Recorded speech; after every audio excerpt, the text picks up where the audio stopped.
Thanks. Good afternoon. Welcome to the 18th meeting of the 24th City Council. We will call this meeting to order. Councilor Harris is excused for the meeting today. He has a professional obligation this afternoon, but all other councilors are present via Zoom video conference.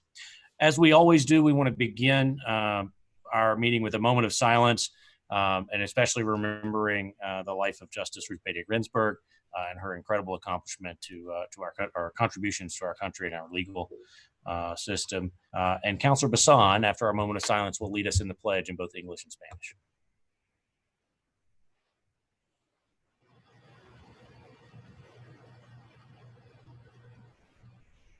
I pledge allegiance to the flag of the United States of America and to the republic for which it stands, one nation, under God, indivisible, with liberty and justice for all.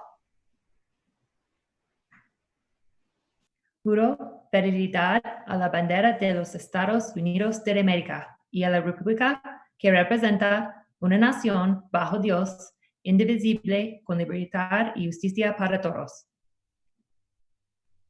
Thank you, Counselor, and thanks for volunteering for that. We appreciate it. A few housekeeping notes. As was noted in the press release from the City Council office on Friday and posted on our website and noticed on the Public Council agenda, today's meeting has special procedures continuing under the Governor's declaration of a public health emergencies and limits on gatherings of large numbers of people. Therefore, as you've noticed, today's meeting is being held via Zoom video conference. Members of the public, our city staff, and the media all have the ability to view this meeting live through 3 different platforms. Number 1, on GovTV on Comcast Channel 16, the GovTV website, and on YouTube. These live streams can be accessed from most smartphones, tablets, or computers. And for those of you watching on live stream, we thank you for joining us. Occasionally, we've noticed we've had some technical difficulties and lost one of those actions. Don't worry. You can always follow us on Twitter as well, and we'll alert you if we lose one of those connections. The video recordings of this and all past council meetings are available online and viewable at any time on the City Council website. If you need help accessing those or finding a particular meeting, our staff is here to help. You can call them at 768-3100 anytime, Monday through Friday, 8 to 5. Our council is accepting live general public comment today, as well as written comments. Written comments that were received by 1 o'clock today were distributed to councilors in advance, as well as any comments that were provided through the councilors' individual web forms. Today we'll begin with proclamations and presentations, of which we have 3, and then we will move to general public comment. And so we'll begin with that councilor from the 1st District on the west side, Councilor Senna. Thank you, Mr. President. Let me pull up the proclamation. Whereas, the month of September is Childhood and Blood Cancer Awareness Month, a time to shed light on the realities of childhood cancer and blood cancer, and join together to make a difference for those diagnosed with cancer. And whereas cancer remains the leading cause of death by disease for children, and the average age of diagnosis is 6. And whereas approximately 1 in 285 children in the U.S. will be diagnosed with cancer before their 20th birthday, and approximately 40,000 children are in active treatment in the U.S. at any given time. And whereas 20% of children with cancer in the U.S. will not survive it, and whereas approximately 1/2 of childhood cancer families' rate of associated financial toxicity due to out-of-pocket expenses are considerable to severe, and whereas in the last 20 years, only 4 new drugs have been approved by the FDA to specifically treat childhood cancer, and whereas approximately every 3 minutes, someone in the U.S. will be diagnosed with a type of blood cancer, and approximately every 9 minutes, a blood cancer patient dies. And whereas according to the Leukemia and Lymphoma Society, new cases of blood cancers are expected to account for nearly 10% of the nearly 2 million new cancer cases in the US in 2020, and whereas every year nearly 14,000 people are searching for a bone marrow donor, 55% of the Latino patients looking for a match cannot find a donor, 60% Asian American patients cannot find a donor, and 75% African American patients cannot find a donor. And whereas half of those searching for a bone marrow donor, often their only option for a cure to their blood cancer or disorder, will pass away. And whereas the US has made great strides in ongoing medical advances in research, treatment, the 5-year survival rate for all childhood cancers has climbed from 50 to 80% over the past several decades. And whereas the 5-year relative survival rate for leukemia has more than quadrupled from 2009 to 2015, doubled for people with Hodgkin's lymphoma in the same time period, and increased to nearly 54% for those with myeloma. And whereas researchers and innovation in medical treatment continue to seek new therapies and evaluate the root cause of disease, striving for a world free of blood cancers and a world where no child experiences cancer. And whereas hundreds of nonprofit organizations at the national and local level, including the American Society Incorporated, are helping children with cancer as well as blood cancer patients and their families as they navigate their cancer journey. Too many families, children, and blood cancer patients are affected by this deadly disease, and more must be done to raise awareness and get to a world free of cancer. Be it proclaimed that the Council, the governing body of the City of Albuquerque, hereby recognizes September as Childhood and Blood Cancer Awareness Month and joins the effort in raising awareness to get a world free of cancer. Thank you, Counselor. And I understand you have some guests here to receive the proclamation, and I see a few of them popping up on my screen. Could you introduce them for us? Yes, it's really my honor and privilege in introducing Ariana, Ryan, Nicole, and their family. They are actually, I'm a bit starstruck, as you have seen Ariana in many of your local Sam's and Costco's. She is an amazing survivor, and really recognizing her today as just being an amazing person. We also have Marisa Trujillo with the American Cancer Society. Ariana and Ryan, is there anything you'd like to say, or Marisa? Thank you, Councilor Sena, and thank you, council members. We appreciate coming to your platform today. Obviously, one way to get more money for pediatric cancers and obviously more treatments is just getting the word out. So having us here today, we hope will help in that. And we appreciate the proclamation to deem September Childhood Cancer Month. And thanks for going gold. To go along with the fact or figure that you provided, Councilwoman Sena, with the 3 new drugs in about 20 years for children, in that same time frame, there has been close to 200 for adults. So obviously that percentage seems a little bit skewed, I guess you could say. And to me, my daughter is worth more than only 3 new drugs or 4 new drugs in the last 20 years, or that about 4% of all monies that goes towards cancers trickles down to childhood cancers. So I'll stop now and I'll let Adi talk. Go ahead, babe. Hi, I'm Adi. I was diagnosed with cancer when I was 5. I got very sick from the medicines they gave me. I lost my hair and I was very scared that people wouldn't like me. But I met a lot of new friends in the hospital when I had cancer. And still I have pain and get tired sometimes. Thank you. To add like 5 more seconds to this, I do just want to say there are organizations out there that do help, and I just want to recognize them if at all possible. The Children's Cancer Fund of New Mexico is a local organization. They've done a lot to assist us throughout this process, even providing gas money when we get, for trips to the hospital, or when she had to get poked, providing her with a toy, almost like a reward. And it got to the point where she was even excited to go sometimes. Children's Miracle Network, you may have seen my daughter in many locations, Walmart, Sam's. I believe she's going to be in some Speedways soon if she isn't already. Make-A-Wish and the Leukemia and Lymphoma Society all have been instrumental in assisting us as we've finished treatment as we go forward in life. So thank you to them, and thank you again to all of you for having us today. Mr. President, can I recognize Marisa Trujillo? Please do. Hi, my name is Marisa Trujillo. I'm the grassroots manager for New Mexico's chapter of the American Cancer Society Cancer Action Network. And I just want to say thank you so much, City Councilwoman Lancena, for always being an advocate for cancer patients, survivors, and their families. And more importantly today, for bringing awareness to blood cancers and remembering cancer's youngest patients. The American Cancer Society Cancer Action Network and its advocates are always urging officials at all levels of government to prioritize cancer fighting policies.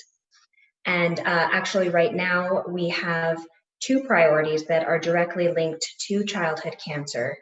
First, we are supporting the Senate passage of the Palliative Care and Hospice Education Training Act.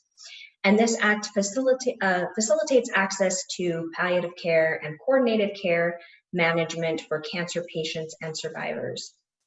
We also support continued implementation of Childhood Cancer STAR Act, and this advocates for advances in pediatric cancer research and increases in transparency for pediatric cancer research at the National Institutes of Health.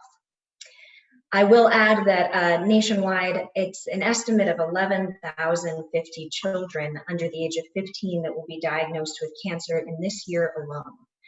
And after accidents, cancer is the second leading cause of death in children ages 1 to 14. And so, as you can imagine, the American Cancer Society is really committed to doing everything we can for cancer patients and their families. As of March 2020, the American Cancer Society has over 34 million in childhood cancer grants in effect. So we are continuing to advocate for increases in cancer research funding, as well as expanding access to care and reducing barriers for cancer patients, survivors, and their families. So again, finally, thank you for allowing the American Cancer Society Cancer Action Network to be a part of this and for bringing this forward. Thank you, and I do really appreciate both Ariana's family and Mr. Hugh from the American Cancer Society. This topic, especially blood cancers, is very near and dear to my heart, as I was diagnosed in 2011 with stage 4 Hodgkin's lymphoma, a type of blood cancer. And Thursday was actually my 29th cycle of chemotherapy this year. And I continue to have treatment because, unfortunately, I did not have a bone marrow donor. And also, fortunately, even our own council president, Councillor Davis, even swabbed to see if he too could be a donor. I'm very grateful for my fellow colleagues in recognizing the importance of this month and just thinking of what more can we be doing to get the awareness out and helping our cancer patients, blood cancer patients, and our pediatric oncology patients, because we certainly don't want to see anyone battle cancer, and we certainly don't want to see children be impacted by the disease. I'm very grateful to know Ari because I do look up to her. She is actually an amazing, brave survivor, and hope that she remains in remission. This, of course, I do want to just talk briefly about how we can all be contributing and just getting the awareness out that to become a donor is actually very simple. You just swab your cheek. You can apply to be the match, to get a swab kit mailed to you, and it takes about 5 minutes to fill out the paperwork and 10 seconds to actually swab each cheek. And for those interested, you have to be between the ages of 18 to 45. So I do want to reach out to our community and just thinking about what can we do to get to a world free of cancer. I want to just thank you to everyone for recognizing this proclamation and our brave warriors out there. Thank you, Councilor Sena, for bringing that. Councilor Borrego, you had a quick comment? Yeah, I just had a quick comment. Thank you, Councilor Sena, for bringing this to light. And I just wanted to talk to Ariana and just tell her that she is a little superstar. And I wanted to tell her that I know Councilor Sena has had cancer, and I'm also a cancer survivor. And I have been for many, many years, about 40 years, actually. And you know, you can go on to do amazing things, and it sounds like you already have, Ariana. So I just want you to continue to be a superstar. God bless you. Thank you. All right, thanks for doing what you're doing. It is pretty amazing. You've had an incredible experience, and you could be doing a lot of other more fun things, but I have seen you at Costco hanging out, and I appreciate you trying to help other folks. So thank you for that. And I just want to say, yeah, I met Councilor Sena when she was recruiting folks to swab at a Democratic Party event, I think, but wherever it needed to be to get it done. But Lan, I just want to say personally, thank you for doing this. Ari, thank you for talking about this.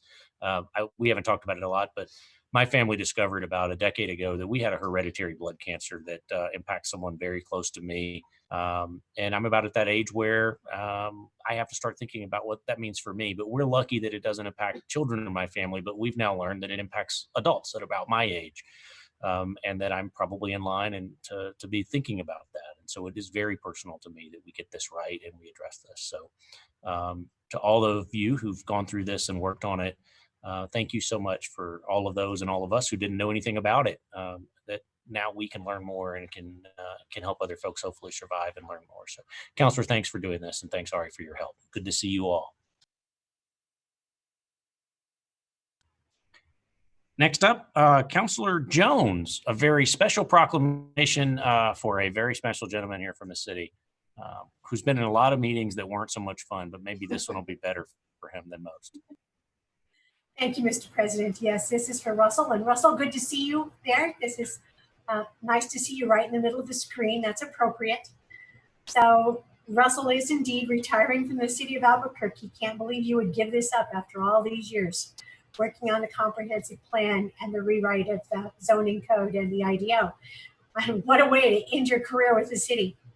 So, whereas Russell Brito has devoted 25 years of his career to serving the public in the city of Albuquerque Planning Department, and whereas Russell has served under 6 mayors, 8 planning directors, and dozens of EPC commissioners, and whereas Russell has been the fulcrum of reason between neighborhood advocates, staff from multiple implementing departments, and the development community, helping to find common sense approaches to balancing protections and development rights in ways that are both feasible and effective. And whereas Russell was involved in dozens of sector plan adoptions across every city council district and has shed more sweat and tears into planning documents in the city than any one planner in the city's history. And whereas Russell has always been a friend to the council and a reliable, honest staff member when constituent concerns presented themselves. And whereas Russell's profound collection of planning wisdom, his long hair and toothy grin will be missed by the city staff and the city councilors. Be it proclaimed that the council, the governing body of the city of Albuquerque, hereby thanks Russell Brito for his 25 years of service to the city of Albuquerque and wishes him well on the next chapter in his life. Thank you, Russell.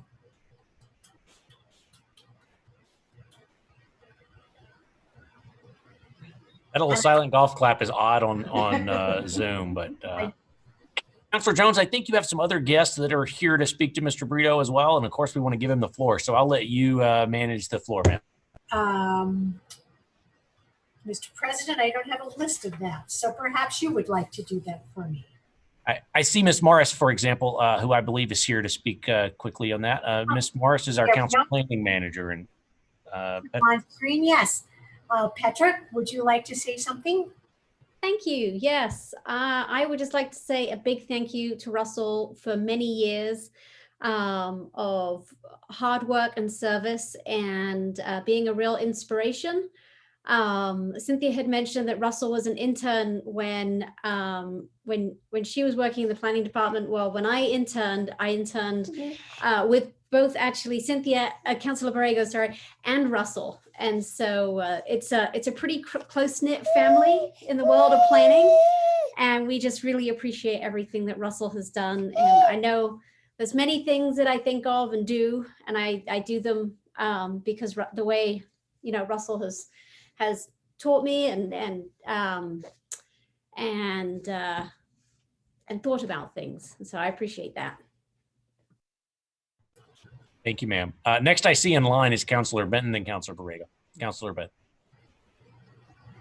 Well, I started my architecture firm, my own. I worked for many architecture firms, so I started my own in the early 90s. And so I think, you know, my whole architect career, Russell was there. And then all this time on the city council, you know, as Councilor Jones said, he was a steady, honest, straight answer on any given topic. And he was just a guy I always felt that I could go ask a question, a simple question, or a complicated question and get a straight answer, no matter which. And so he will be missed, but I think, again, as was stated, left a great legacy of work, Russell, and I think a lot of respect throughout the city.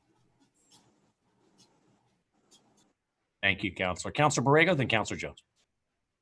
Yeah, I just wanted to say, and it's hard to remember how many years ago that was, but I was on the committee that hired Russell as an intern in the redevelopment agency under Signe Rich.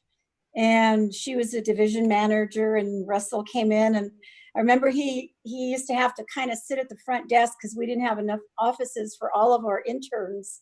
And then as we both moved on in our careers, I worked with him in the planning department, and he was always very thoughtful and always very professional. And then he went on to become a division manager, which I was really proud of him because, you know, it's kind of like watching your child grow up, you know, and Russell has always been a good resource for all of us in terms of land use and issues that were, you know, detailed and controversial sometimes. And Russell, I just wish you well. I remember when you and Monty got married, and I think, you know, just so many things about you. And it's really nice to see you moving on into your next journey. Thank you, ma'am. And Councilor Jones. Thank you, Mr. President. I do see we're looking at the budget conference room, and I think we have some people in there from planning who might like to say something because they know everything about Russell and might want to entertain us by embarrassing him just a little bit. If you can introduce yourself, please. Mr. President, Councilor Jones, thank you. If anybody's going to be embarrassed, it will be me, because I will begin to openly weep as Russell rides off into the sunset. I can tell you, in my entire career, I've never met anybody as collaborative, as calm, and as knowledgeable as Russell is. When I was with code enforcement, there were many an issue, many a project that I would go to Russell and you know, we would work together to try and come up with a solution and an interpretation in some cases. And he was always very helpful and really benefited not only the department, but the entire city. I was joking with some of the folks that are here in the conference room earlier that if anytime there's a problem that comes up, my first reaction is to contact Russell. It could have happened in 1987, but he is so sharp that he will remember it, or he will know who to talk to, or he'll remember the file number, or whatever the issue is. So honestly, the entire city is at a loss. Those are shoes that can never be filled. But I'm so proud of Russell and all that he's accomplished, and wish him nothing but the best. Thank you, sir. And I see you got some other fans there, Russell. I want to give you the chance to take the floor, and it's your chance to say whatever you want before you bail out on us. Mr. Brito. Thank you, Mr. President and counselors. Thank you for this recognition and all the kind words that were spoken today. My career with the city has been extremely rewarding and fulfilling. And I just want to say, public service is more than just being a competent bureaucrat who follows the rules and regulations. My tenure with the planning department has involved me with many exciting and worthwhile projects. And then sometimes one gets to be involved with a once in a career project that addresses the city as a whole and every one of its 500,000 residents. And the ABC to Z project was just such a project for me. It was the denouement of my professional planning career with the city. I'm proud to have been part of the ABC to Z team, which included not only city staff, but also elected officials such as yourselves and thousands of residents and other stakeholders who participated in this 3-year-long project. And now the new planning system's built-in processes for annual updates, and great job last week, and next year's long-range community planning area assessments provide residents and stakeholder groups new opportunities to voice their land use and transportation concerns for analysis and recommendations to the decision makers. So as we go forward, the City Council and the Mayor now have the opportunity to receive ongoing and regular input from both longtime and hopefully a lot of brand new participants about community issues that affect their neighborhoods, their livelihoods, and their families. And finally, as it is for democracy, planning comes down to casting as wide a net as possible to elicit as much participation as possible from those that will be affected by policies, rules, and regulations. I will always remember my tenure with the city fondly. I'm grateful to have had this opportunity to serve the public, and I'm proud to leave a legacy for existing and future planners to continue this public service. Again, thank you. Mr. President? Go ahead. Mr. President, I too want to congratulate Russell and wish him all the best in his next phase of his life. All the comments, well deserved, Russell. You did a great job as a public servant for Albuquerque for the many years that you served in the city, and you're right. What you've done and your work, your life's work here at the city has really changed Albuquerque. So all the best to you, and thanks for your service. Mr. Brito, thanks so much. I hope you know how much you're appreciated, and on behalf of the city. So we invite you back to public comment as much as you'd like, especially if you write them out like you have tonight, which is great. I even saw that the city of Santa Fe turned down George R.R. Martin's permit for his medieval castle that he wanted to build in the city of Santa Fe. So he may be looking for a new planning help. So we encourage you to go help. So thank you, sir. Congratulations. And thanks to everybody for all your work. And thanks to everybody for acknowledging that. So counselors, Counselor Borrego, I know you have a presentation that we've had scheduled on ADAPT. And so counselors, let me just walk through the rest of our agenda really quickly. I'm sorry, Counselor Jones, did you have something else? No, I was just waiting. Once we get a hold and we contact the business owner and make contact with them, we get 100% participation. Sometimes it's a little bit harder than I expected whenever I took over the program to get a hold of these property owners. But once we do have a lot of good cooperation amongst the property owners. So, and then another one that's, again, there's a lot of questions that we've had is our new program that we're going to be starting up using the APD CPTEDS, which is crime prevention through environmental design, which we're getting all of our personnel trained on to the advanced level. APD is going to be working on crime-only properties, and so we will be overseeing that program.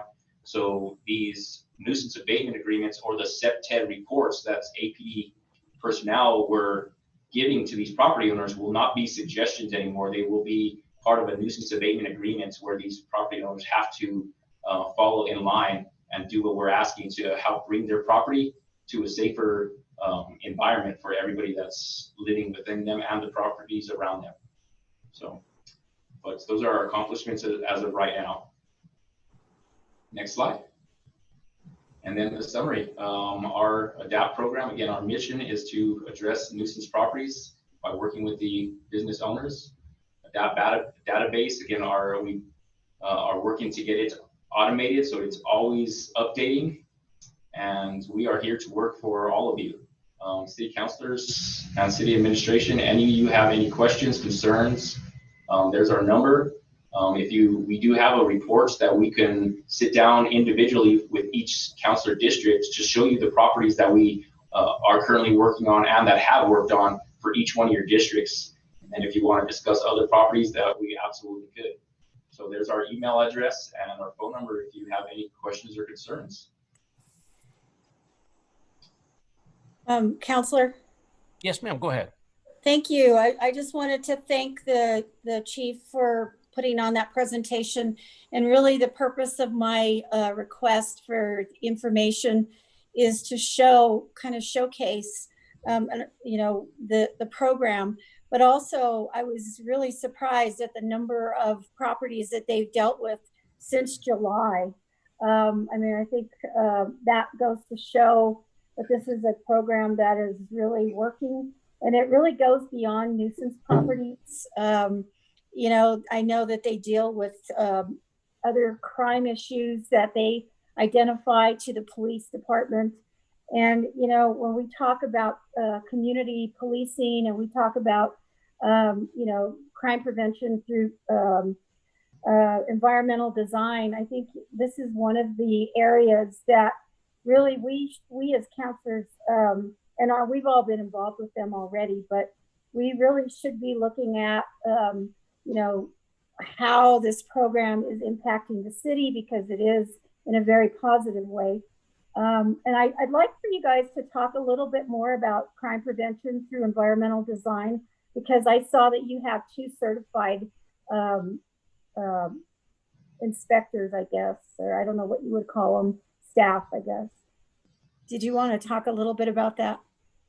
Council President Davis, Councilor Borrego. Yes, so crime prevention through environmental design is a program and a course that's all of my inspectors currently, 2 of them are certified at the basic level. There is the advanced level, and the other 2 are getting certified as we speak. APDs, CEPTEDs, I want to say that most of them are certified at the basic level, but what it does is it's trains them to take a look at the property and figure out and determine what are the best courses of action to drop the crime in that area and for that property. If they need to cut their shrubberies down, if they need to add more lighting, if they need to add fencing, if they need to add security cameras, if they need to clean up the property a little bit more, if they need to take down window signs so that the property owner can be see outside and it's more visual for them, things of that nature. So this program really does give a 360 look at the property of how it can be made to be safer.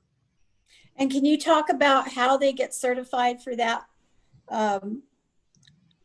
particular achievement? Councilor President Davis, Councilor Borrego, yes. So before it used to be a 1-week class that we had to send all of our personnel out. With COVID, it's changed a little bit where it's an online program where they have to go through a PowerPoints. It's basically a college course that takes, about 6 to 8 weeks, depending on how fast they go through the course and how much time they devote to that course. But it's taking tests. It's just reading a dedicated book to the program and understanding, and then having discussions with the instructor of the program. Thank you, Chief. I very much appreciate that you took the time to do that. If you would just send that report to other counselors, I don't know if they have questions or not. Oh, absolutely. Councilor President Davis, Councilor Borrego, thank you. All the city councilors, thank you. And shout out to Council or Director Williams and Deputy Director Bobby Griego and their staff have been instrumental in making this program successful. Without them, this program would not be where it is right now. They've done a great job in helping us out. So as well as all of you, thank you.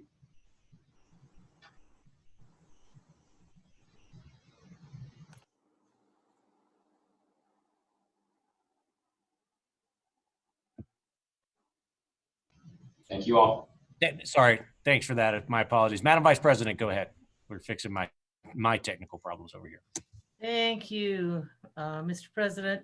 So Chief, also I just want to extend thanks for the Motel 6 that we saw on the screen. That was one of the examples that you gave. That was such a game changer over there. So I really appreciate your focus on that and attention to all the details because of the great difference it's made. So just want to express my gratitude to you, sir. Thank you. President Davis, Councilor Gibson, yes, ma'am. We're here to continue to help and continue to do business just like that. That's what we're looking for. Thank you. Councilor Benton, then Councilor Senna. Thank you, Mr. President. This came as such a relief to me when we kind of rejiggered our whole system and created ADAPT. I really think that AFR is where this belongs, and there's so much expertise within AFR, and there's so much really, when you think about it, their understanding of especially the older properties and having entered them, I'm sure, on difficult situations multiple times. But the entire administrative move to create ADAPT, I think, was the right call. And I also want to echo Councilor Borrego's shout out about CPDED, crime prevention through environmental design. That's something that every architect, I hope, is being taught nowadays, and every builder to understand as well, that when we build new properties, that we need to be careful about just be cognizant, to have it in the back of our minds about keeping eyes on the street. Was mentioned, of course, cameras and so forth, which is another thing I think is important, and I think we ought to be supporting it as counselors when these are needed. But specifically, just the simple thoughtfulness about what you do with your property, whether it's at the design stage or at the operational stage. So hats off to ADAPT and to AFR for doing such a great job and taking it over. Thank you, sir. And Councilor Son. I'm sorry, go ahead, Chief. Councilor. Okay, thank you. Thank you, Mr. President. I appreciate pretty much Councilor Benton shared my same sentiment about the crime prevention through environmental design, but I also wanted to recognize AFR for going gold this month as well, and recognizing and bringing more awareness to childhood cancer. So exactly, really do appreciate AFR's effort on that. So I just wanted to say thank you for the ADAPT program and also for going gold. Council President Davis, Councilor Senna, thank you, and go gold. Councilor Davis, can I just say two more things? Yes, ma'am, go ahead. I just wanted to also recognize the fire department, because they're always going above and beyond, the things that they have to do with the staff that they have. And of course, my father was a firefighter, so I have to always throw that one in. But the other thing is that it's important for the public to recognize that these sorts of programs are available, and that they can reach out to their city councilors or to the mayor's office, of course, at any time if there's a problem property out there, because this program is in place and it does help us to identify fighting crime activities. So I just wanted to mention that. Thank you. Thank you, Chief. Thank you all. And I want to acknowledge, I see a few other folks here that I think we'll hear from later, but I know Mr. Kuhn from City Legal has been, from City Legal for our part of the ADAPT program, has been a key for this. I know especially on a couple of projects in my district. I'm sure there are some others that I can't see in the visitor list and the guest list, but our ADAPT team is throughout the city, and we appreciate all their help. So thank you all for making time, and thanks, Councilor Borrego, for bringing that. It's a great update and a chance to learn about that project. At this point, we're going to move to our next item on the agenda, and very briefly, we only have a few people for public comment, and so we're going to do those because it's next in line, and those folks have been waiting. And so while Mr. Moya brings those people into the meeting, I'll take care of a few administrative things here. As we stated earlier, live public comments is being taken today, and we have folks signed up to speak. But again, we've also had many written comments received and distributed to counselors in advance of today's meeting. Members of the public will be able to address the council if they had signed up for live public comment per the rules published on the agenda and on our website on Friday. Members of the public are already being moved into the waiting room into the meeting, and once we begin. For those of you ready for public comment this evening, you'll remain muted until you have a chance to speak, and at which point you will have up to 1.5 minutes to provide comments to the council. After that, Mr. Moya, our moderator, will mute you and move you back out of this room. To begin with, comments are addressed to the councilors only through the council president, and any disruptive comment may be cause for removal from the Zoom meeting. Again, there's a 1.5 minute time limit. Before we begin with general public comment, I see Mr. Ed Harness, the director of our CPOA, is here. Mr. Harness, you signed up here, and I know you have some items on the agenda tonight. I'll defer to you about whether you want to speak on those items or just do it more generically here, and we won't quite hold you to that same time limit because you have a couple items if you need it. But how would you like to proceed, sir? Council President, thank you. I'm happy to address, just take a couple minutes during public comment. I think our semi-annual reports are there on the agenda as well, and I think those will just be acknowledged and received unless I'll stand by for questions if any councilors have questions about that. My general comment is I would like to thank Councilor Pena and Nancy Montano, along with Lindsay Van Meter, and then the people that staffed or provided input through the CPC Ordinance Committee, subcommittee, and urge passing of the CPC ordinance this evening. Thanks. That was quick. Thank you, sir. Councilors, I'm going to use this as an opportunity while we have Mr. Harness. If you have any questions about those items on the consent agenda this evening, now would be a good time to do that. We'll get to them in a few minutes, but while we have Mr. Harness, I want to be sure we have a chance. So last chance, going once, going twice. Seeing none. Thank you, Mr. Harness. If you don't mind, if you'll just hang out just for a minute till we get to consent, that won't take us but a minute just in case, and then we'll send you off. So thank you, sir, for your time. Absolutely, sir. My pleasure. Mr. Moya, I'm going to turn the floor over to you if you'll moderate our public comment, please. Thank you, Mr. President. Our first speaker is Mike Kruchowski. Mr. Kruchowski, please unmute yourself and feel free to turn your video. And our next speaker after that will be Mr. Ryan Martinez. Mr. Kruchowski, your 1.5 minutes will begin when you start speaking. Councilors and President Davis, I'm Mike Kruchowski. I've served on the Southeast CPC for nearly 4 years, have engaged in CASA activities for 6 years, and have served on the Council of Chairs since February. I advocate approval of this CPC ordinance. It represents months of hard work, frank discussions, and thoughtful wordsmithing. As many contributors have reminded us, words matter.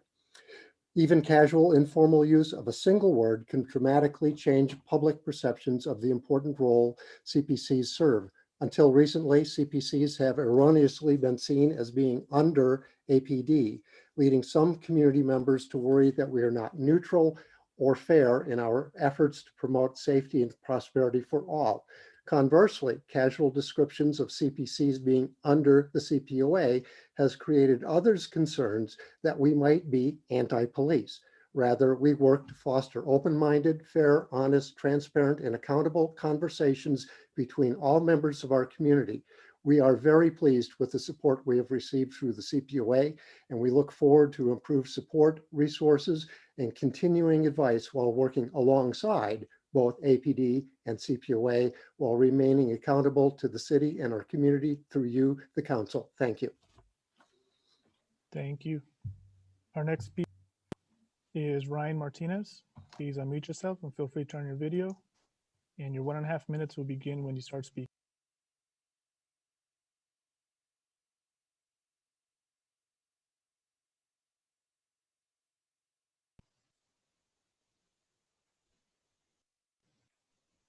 Mr. Martinez, please proceed with your comments.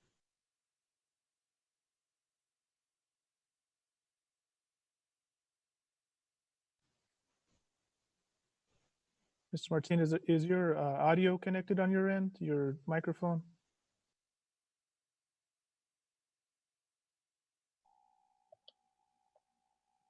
Could you guys hear me? Could anyone hear me? Now we can. Yes, please proceed. I just want to thank you guys for having me on. And I just want to start with a quote. It's from Thomas Jefferson. It says, "The greatest danger to American freedom is the government that ignores the Constitution." And I kind of, it's more of a question, I guess I'll make it a comment, as to why you guys are even voting on these gun laws when the New Mexico Constitution, Article 2, Section 6 says that no municipality or county shall regulate in any way an incident to the right to keep and bear arms. I also want to make a comment. Why did the mayor have the police stand down outside the Albuquerque museum to the statue? I feel like his actions may have caused a shooting, and I feel like you wouldn't have to ban guns in City Plaza if you would just enforce the law, Mayor. Thank you guys for having me. I really appreciate it. Thank you. Our next speaker is Mr. John Edward. Please unmute yourself. Feel free to turn your video, and your 1.5 minutes will begin when you start speaking. Hello, thank you very much. I was wanting to speak on the aspects relating to the expansion of Unser Boulevard. You're going to be looking at an item today, EC 20-140. And I just want to say that I think this is an essential element in the proposal that you're going to be voting on as it relates to the organization that's going to be overseeing the work. I want to make sure that at least the information that was provided in the report is noted that there are some intersections that are missing from their report, and I don't want this to be a oversight that is carried forward in previous investigations and design and construction of Unser Boulevard. I sent in written commentary prior to. I won't belabor the points that I made in my written notification, but the Unser Boulevard is overseen by the RAC, and it took probably about 5 years, 3 to 5 years for these access points to be set under the RAC, and they're very limited and arduous to reestablish. So please make sure that in my written commentary as it relates to these access points that they are in fact included. And then also in the design and construction of this project, that items of other utilities and stormwater are seriously considered and done at the time of construction, and that the problems that currently exist in Unser are taken care of. If you have any questions, I can answer them, but that's just, I wanted to highlight my written commentary from earlier today. Thank you, Mr. Edward. Mr. President, that concludes public comments. Thank you all. We appreciate you. We are going to move next to economic development discussions. As promised, we have some special guests tonight joining us from the Economic Development Department who are going to give us some updates and about 3 very cool new opportunities available to us this evening through our LEADA program. If you're looking for good news in the city of Albuquerque and things to be proud of, pay particular attention to this section. These are a great way to see some great new companies and great, amazing new people that are doing really great things in Albuquerque that I think you'll be very surprised to see. And so with that, I think, our director in the Economic Development Conference Room. I can barely see a waving hand, but this must be yours, so we'll turn it over to you, ma'am. Go ahead. Thank you, Council President and members of the City Council. Yes, this is Cynthia Jaramillo, Director of Economic Development.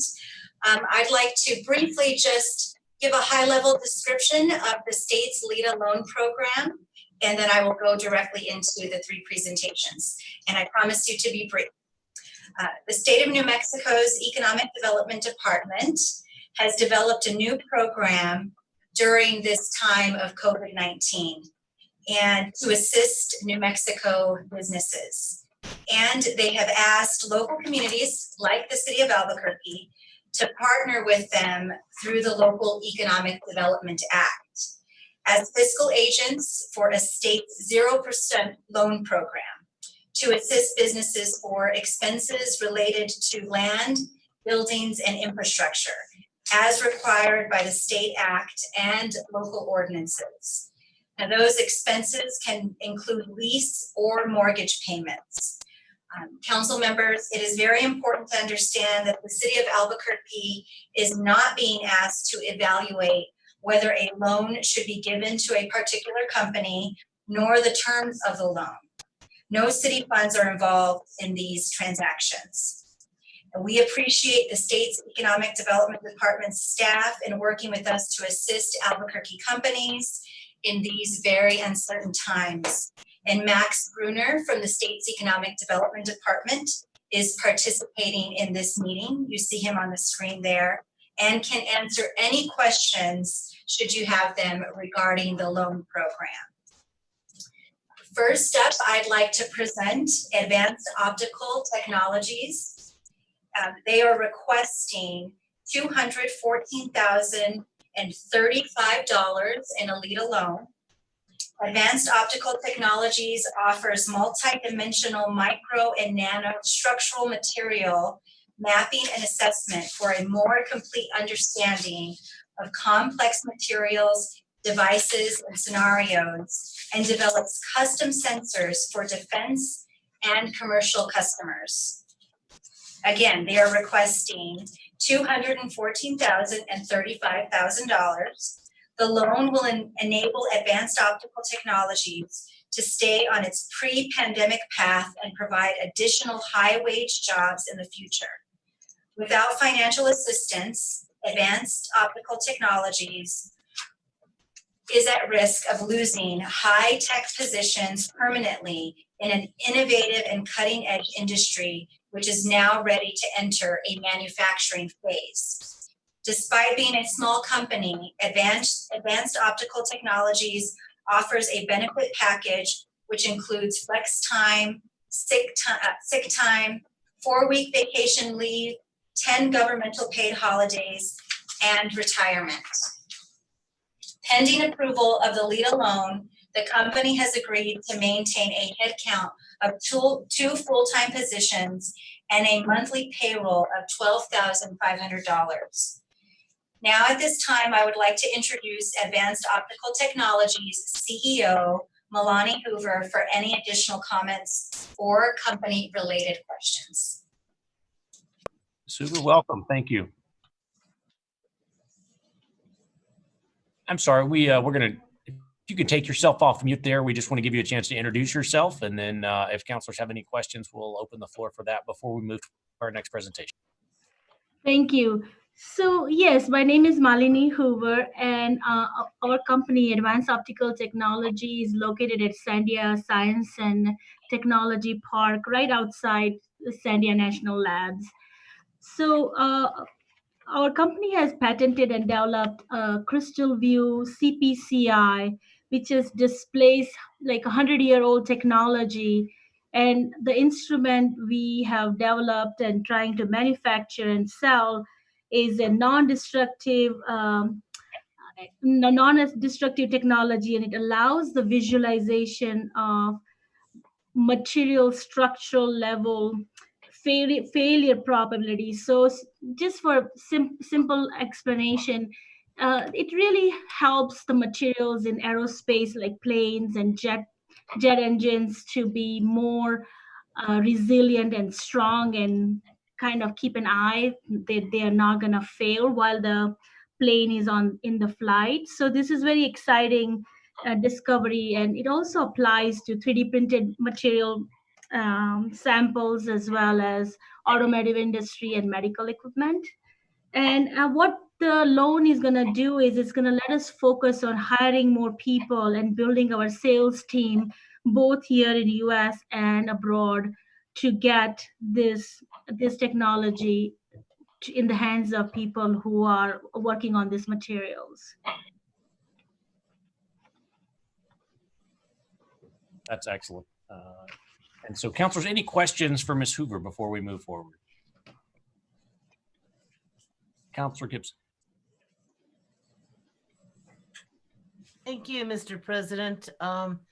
Ms. Malini, I'm sorry, I can kind of not have trouble making out your name at the bottom there. So congratulations on your business, and I certainly wish you the best in the future. And It sounds like an exciting technology, and I'm sure there are a lot of applications for it besides materials that get shot into space. So it sounds really exciting. So I wanted to talk with the employment aspect about this. Sure. So your promise in accepting this loan is a maintenance of 2 full-time positions at $12,500 monthly. So Yes. that sounds great. But then you did mention that your goal was to hire more people. So would that be more people, like part-time people, or more people after the 2 years? I'm not quite clear on that. So currently we are finishing up a prototype for Air Force, and then we're going to go in the production for selling it commercially once the government gives us permission. And because of the COVID, it can take a while because this technology which we are working on is ITAR based technology. So there is some requirements we have to jump through, that who we can sell and who we cannot sell to. And while that is happening, and if we get orders, we're going to start hiring engineers, and they all would be full-time jobs. Okay, so would that be like in about 2 years, or do you not really have a time frame? No, it can start within a year, as soon as we can start selling. And it doesn't help with the COVID that the whole market, who is our industry, is almost down. Airlines and airlines are pretty down right now, but we are hoping that it will turn around in 6 months. And some of our customers, we are already working with them and the Air Force at the same time.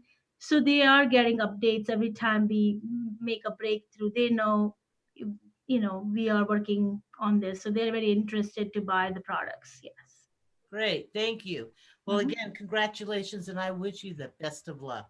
Thank you. I appreciate it. Thank you. Counselors, any other questions for Mr. Stuver? Seeing none, we'll take all these as in votes at the end of the presentations. Director Jaramillo, would you take us through the next presentation, please? Thank you, Council President, Council members. Next presentation is on 3D Glass Solutions. 3D Glass Solutions is an innovative radio frequency passive device design and manufacturing company that develops and builds high-frequency 3D components in its 33,000 square foot manufacturing facility located at 5601 Balloon Fiesta Parkway in the beautiful city of Albuquerque. Founded in 2005, the technology was created by a researcher at Sandia National Laboratories. The researcher invented a technique that leveraged the unique properties of glass ceramics and manufacturing process to create precise 3D radio frequency passive components for the electronics industry.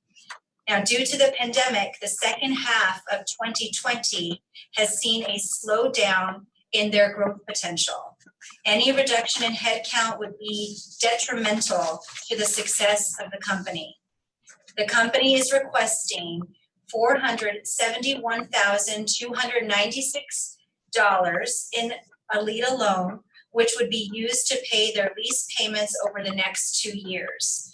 This much needed financial assistance will help 3D Glass Solutions to maintain their current headcount and provide support for the continued growth of the business.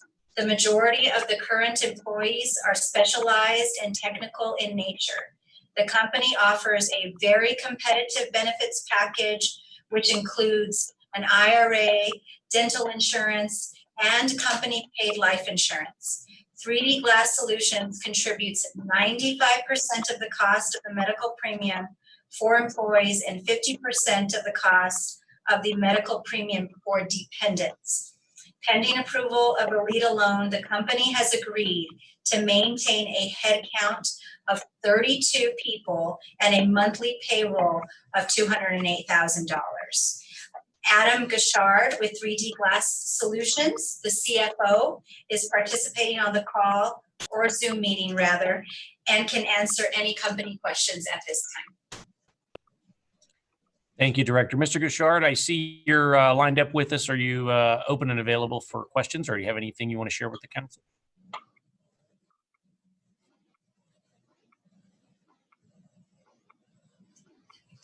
I see he's joining by phone, so we'll try to connect with him in a few minutes. But councilors, any other questions for economic development? Can you hear me? Mr. Gouchard, welcome. Thank you. Great. Sorry about that confusion. And thank you, President Davis and councilors, for this opportunity. Yeah, a little bit about 3DGS that to sort of summarize what we do here in Albuquerque is we make electronic components using glass, our patented glass. And so if you were to crack open your cell phone, your calculators, you'd see a green board in there, silicon or a ceramic base.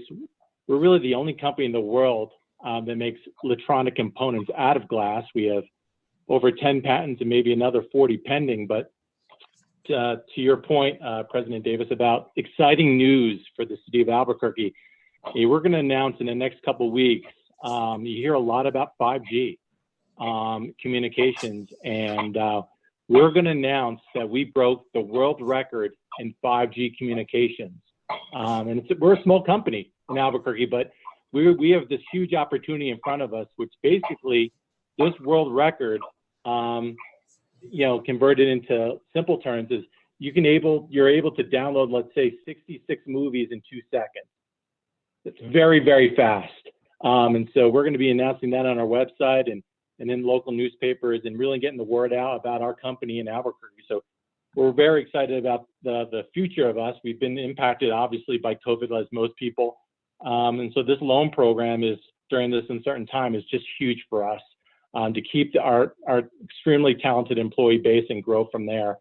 So I really want to also take this opportunity to thank New Mexico Economic Development, again, the city of Albuquerque, Mark Roper. Special thank you to Jennifer Myers and to Max Brenner. And I'll open it up to questions. Thank you, sir. And I appreciate that's a pretty amazing work. And I think you did just sort of announce it. So now we have something to look forward to. So yeah, it's out there. The news is out there, but we really want to get something on our website and formal press releases. Again, we're a very small company, but and we were hit hard over the last couple of months, but we see the light at the end of the tunnel, and it's very exciting. It's amazing to see what people are doing in Albuquerque behind the scenes and under the radar, and we're glad to help see that come to fruition. So, Councilor Borrego, you had a question or a comment? Thank you, Councilor. I'm sorry, I keep putting my hand in there to turn my screen on and off, so I don't know how to adjust that. But my question really isn't for these companies. It's more for Ms. Jaramillo. And I had asked this question some time ago, and I still haven't received a report on it. But I would like, and I know you guys are really busy, but the Alita Fund, in terms of how it's funded and, what the sort of projections are for the future of that fund and how it regenerates itself. I'd still like to get that report. So if you could spend some time or maybe just give me a call in my office, however you want to do it, Cynthia, I'd appreciate it. Council President, Councilor Borrego, certainly I'll reach out to your analysts and schedule some time to sit with you, Councilor Borrego. Thank you. And Madam Director, would you just clarify for us, if, as I recall, this is a pass-through project, it's not a direct city match, is that right? Yeah, Council President, that is correct. We are serving as the administrator of the loan program and the fiscal sponsor. Thank you, ma'am. Councilors, other questions? Seeing none, Director, would you take us through our last presentation with BayoTech? Council President, my pleasure. BayoTech Inc. is an energy solutions company that offers modular, scalable, and deployable hydrogen generation plants for on-site hydrogen production. The company's reformer has a small factor, allowing it to be deployed at or near the point of use. BayoTech's headquarters is located at 8601 Paseo Alameda Northeast in Albuquerque, New Mexico. Research and development engineering operations, program management, finance, accounting, and administration is housed in their approximately 18,000 square foot facility. The company is requesting $346,788 in a LEDA loan. The loan will go towards lease payments, which will free up other capital the company has to maintain operations. The LEDA zero interest loan will help to ensure a bridge past the coronavirus disaster.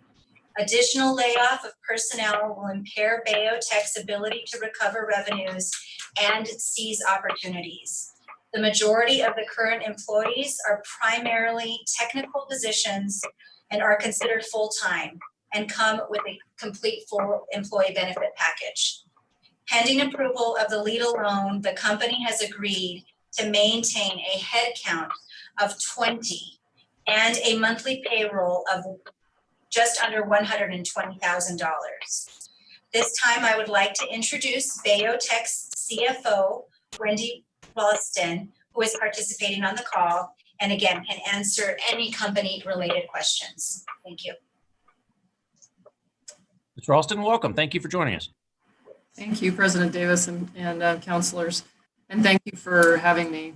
Bayotech's an exciting company. We are just on the cusp of commercial operations. So as was mentioned, we have a small form factor piece of equipment that generates hydrogen, which is going to be extremely important as the world transitions to hydrogen as a source of clean fuel.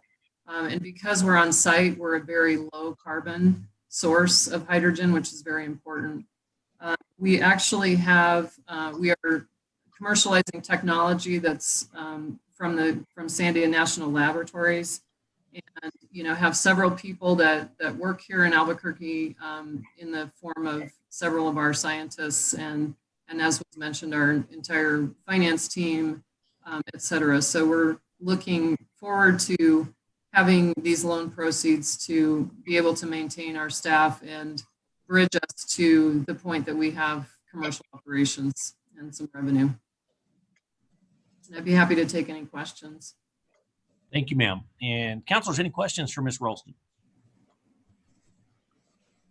Seeing none, Mr. Gruner, we appreciate you joining us from NMEDD. Just want to give you the floor if there's any additional comments from the state that you want to add. Otherwise, we'll move forward to voting. But Mr. Gruner, you have the floor. Thank you, President Davis, members of the council. Three very exciting companies, as you heard today. I love coming to the council sessions to help promote these companies. As was said before, we sometimes don't know what's going on right in our backyard in Albuquerque. And some of the innovation and the love and the care that these companies are taking, it's just wonderful to see, to learn about, and whatever we can do to support. And then I just want to go on the record, and I just want to give a huge shout out to the City of Albuquerque's economic development team.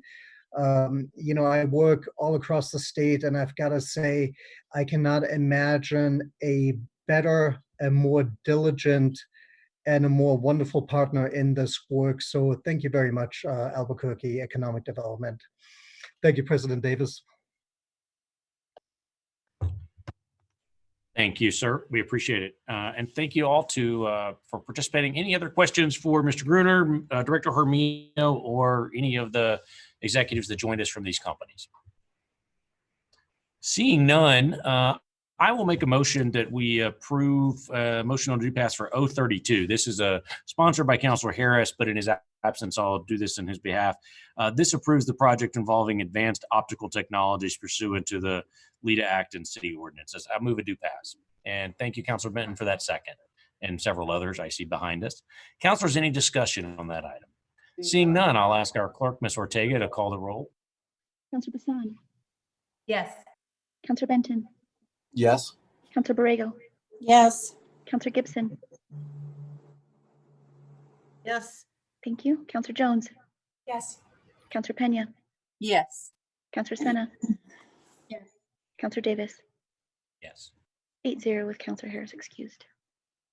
Thank you all. Congratulations, Ms. Hoover. We'll see you again soon, we hope, for the next time when you're adding more folks. So thanks so much.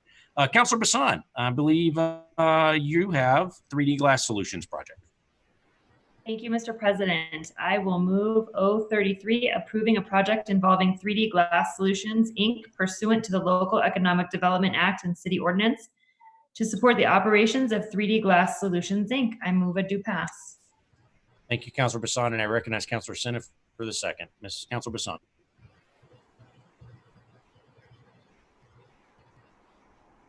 Do you want me to move? Oh, I'm good. I move it do, like, I urge your support. Thank you. There's no other discussion? That's great. Sorry, I was working with getting us on track. So, Madam Clerk? Councilor Bassan. Yes. Councilor Benton. Yes. Councilor Borrego. Yes. Councilor Gibson. Yes. Councilor Jones. Yes. Councilor Pena. Yes. Councilor Senna. Yes. Councilor Davis. Yes. Passes unanimously. Councilor Bassan, that was my fault. I'm sorry. I'll try to do better this time. Let's try it again, this time with O34. Thank you, Mr. President. I was just ready to vote, so thank you. Okay, so I move O34, approving a project involving Bayotech, Inc., pursuant to the Local Economic Development Act and City Ordinance to support the operations of Bayotech, Inc. I move it do pass. And I recognize Councilor Borrego with the second. Councilor Bassan, anything further? I do urge your support. Thank you, Madam Clerk. Mr. Yes, Councilor Bassan. Yes. Councilor Benton. Yes. Councilor Borrego. Yes. Councilor Gibson. Yes. Councilor Jones. Yes. Councilor Pena. Yes. Councilor Senna. Yes. Councilor Davis. Yes. 8-0. Thank you. Thank you all to Mr. Gishard and Ms. Rolston. Congratulations. Thank you to our economic development team for that work. Mr. Gruner, thanks for joining us. We'd love to see you back here as often as we can get you. So thank you very much. Thank you. Mr. Moya, if you'll help me by moving those folks back out of our meeting, we'll get to our next items. Councilors, next on the agenda back into regular order would be agenda item number 5, administration Q&A. Councilor Bassan is the only councilor that submitted questions ahead of time that we knew we needed to arrange time for.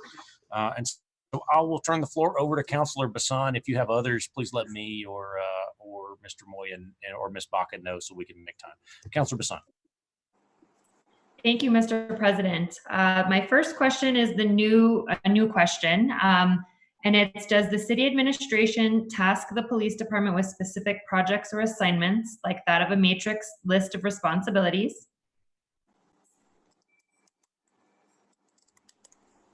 And so Council is that President gonna be, Davis. there we go. Go ahead, thanks. Council President Davis and Councilor Bassan. This is Mike Pulley, the Mayor's Chief of Staff. And on that question, they've asked me to answer this because we have a whole variety of processes that we use across our different departments, collaborative processes and communications procedures that we use to go over initiatives and priorities with all of our departments. So we are in communication with APD as we are with all the departments, and depending on what the initiative is and what the priorities are, it really does vary from meeting agendas to in-person meetings. Not as many in-person meetings these days with the Zoom era upon us. Memos. So yeah, there are a variety of communications and processes we use with APD, and they're not much different than how we use them with other departments as well. Thank you, Mr. Pulley. And do you know generally, if you had to guess, like how often do these assignments get imposed upon the police department? Well, as far as that particular department, I mean, assignments are done across departments ongoing, you can imagine. So, we have a weekly all directors meeting, as you can imagine, in city government. And so there's communications that are happening literally weekly, daily. I don't think you could say there was any regular pattern for any particular department other than the fact that you can also imagine some departments get very busy at certain times of year, for example. APD is always a busy department, all times of year. So that's how I would say APD is unique. But I couldn't say that there's a regular pattern of exactly when those assignments are made to different departments. Okay, I appreciate that. And one more for you then, since you're getting my wheels turning. So are there any specific directives on the structuring of the police department? As far as organization, I think there's conversations that go on in particular across all the departments on how they organize their work. That's true of APD as well as the other departments. Again, that's not rare. So as far as specific directives on that particular department, I guess I could get back to you on the particulars, but I do want to say that for all the departments, I know the mayor's in ongoing conversations with the directors about how the work is organized and how it's allocated. Okay, perfect. Thank you. And yeah, if you can get back to me with more information, I'd be so grateful. Thank you. Thank you. Mr. President, my next questions are really just follow-up questions from the last meeting, as I was told that I would get information sent over to me or all of us for that matter. And I haven't yet received any response to the questions I asked at the last meeting. So I'm wondering if there are any federal grants, other federal grants that have been approved for APD, but that we as a city have not accepted. Mr. Pulley. Mr. President, I'm going to chime in here and indicate we know that we have some answers that we have to give to is she? Oh, I'm sorry. Is Sari on? No, economic development. Oh, economic development. I just see T. Farmijo. Oh, I'm sorry. We do have someone from APD. I apologize. Good afternoon, Council President and Councilor Bassan. I am able to answer that. I have reached out just on some specific information from our budget, and from what I have been told, there have been, to the question of federal grants, there have been some grants that we have not accepted yet due to issues with special conditions. And those are dealing with, let's see, looks like approximately 5 grants that we're looking at dealing with special conditions, the sum of which would be approximately 11 million. Councilor Bassan.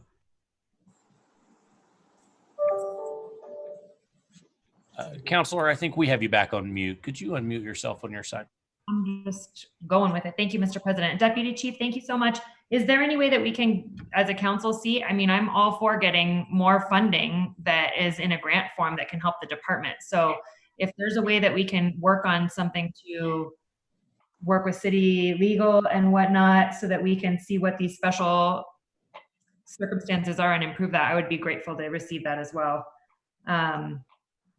And the next question is, do APD detectives have any specialized training certifications? So the quick answer is yes. However, along with that, I will tell you, APD is currently working with our academy to develop unit-specific training involving a career path for detectives. We have recognized that each of the units in our investigations bureau have very specific tasks, which require very specific and specialized information. So along with that, there is training that is needed, and that I will say is currently needed for these detectives on their career path. So I do have a list that I was given from the Investigations Bureau about training that detectives have, that they do have. However, from what I've noticed, it's not uniform, and it's as of right now, it's not standardized. So in talking with the deputy chief in investigations and in talking with those involved in specifically the training pertaining to the Investigations Bureau personnel, I was told that, again, we are developing that, and it would be like basic level training, intermediate level training, and advanced training, each specific to those units and career paths. That is ongoing with the APD Academy right now, and that would be a long-term goal. However, in the interim, there's some basic classes that detectives and training that detectives have, but yet again, it is not standardized at this time.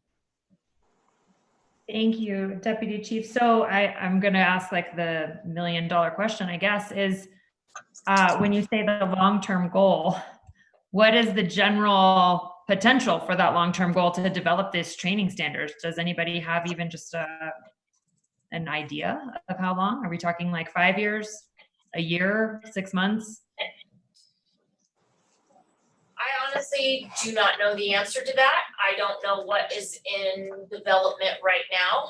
I think that question would be better answered by someone in the investigations bureau. I can tell you, I think as far as the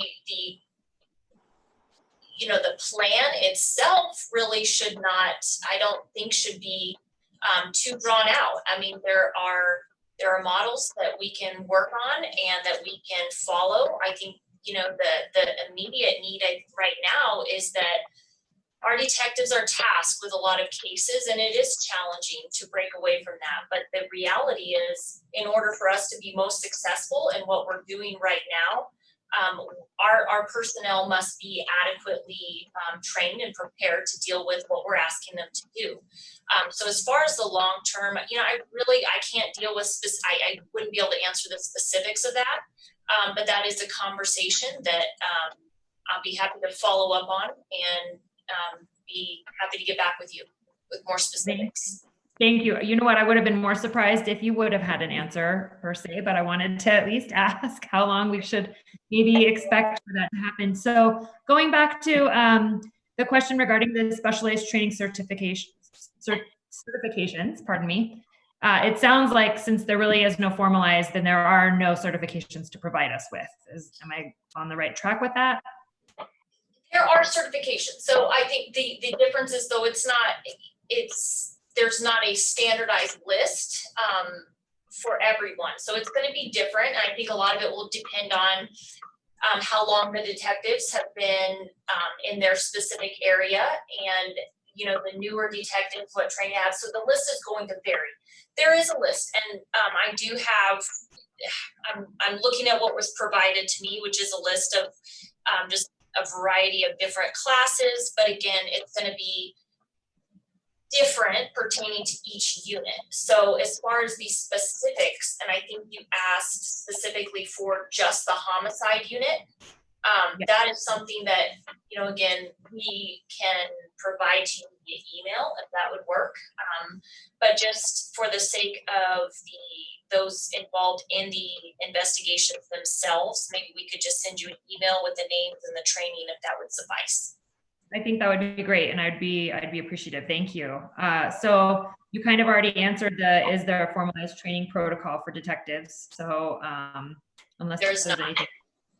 Okay, there's not. Okay. We can work on that too. And then my last question is that we were told there was likely a sign-in sheet or roster for all those in the command center involving the specific decision-making process and reaction plans on both nights of the downtown riot and protest at the Albuquerque Museum in operational management, likely in the RTCC. I know that we were all told in the last meeting that there was likely a sign-in sheet and that it would be provided to us. So we've yet to receive this roster listing for who was present in the operational command management. Is that going to be provided, and do we know by when? So Council President and Councilor Bassan, I followed up on this request. I've reached out to our operations review personnel, the lieutenant there. I've also reached out to the Real-Time Crime Center. I was not present during that incident, and so I do not have firsthand knowledge. But the personnel that I reached out to, I have been told that there is not a list, and I've been told that we do not have a sign-in roster at the Real-Time Crime Center. Now, I do know that we do have rosters for the briefings that we conduct with our ERT teams when they, I believe those are included from what I was told again. I believe those are included in our after action reports, and all that information would be included specifically there. However, pertaining to that specific nature of your question, I was informed there was no roster in the Real-Time Crime Center as far as anything in the incident command. Okay, am I maybe getting the location wrong, Deputy Chief, where maybe it's not the Real-Time Crime Center, then I shouldn't be so specific in my question, but in the decision-making process on the nights at the Albuquerque Museum and on the nights of the downtown, what I call riots, I know I've been corrected on that before, but I have heard that there has been sign-in sheets with those in charge of making the plan of how they're going to react. that something that exists? Yeah, I'm gonna be honestly, I don't personally know. I was not there. I do not know what was expected or what the standardized protocol was. And in following up with your question though, I reached out, the people who are there, again, in the operations management, which would be our operations review, they're managing the incident and providing feedback as far as what's happening during those events. Those are the individuals present in the command making and the decision making. They are who I asked. They are the individuals that, the lieutenant specifically, there that night. I asked if there was such a sign-in roster, and I was told that there was not, and that we do not we do not have one in the incident command center. Okay, thank you, Deputy Chief. And Mr. President, I have one more going back to the grant thing. I want to ask Deputy Chief Armijo, is what are these grants for that we're looking? You said that there are about 5 grants right now that we are not currently taking advantage of for a total of approximately $11 million. So can you give us some information on what those grants might be for? And do we even need them? Should we pursue it, or is it just a waste of time for free money? Sure.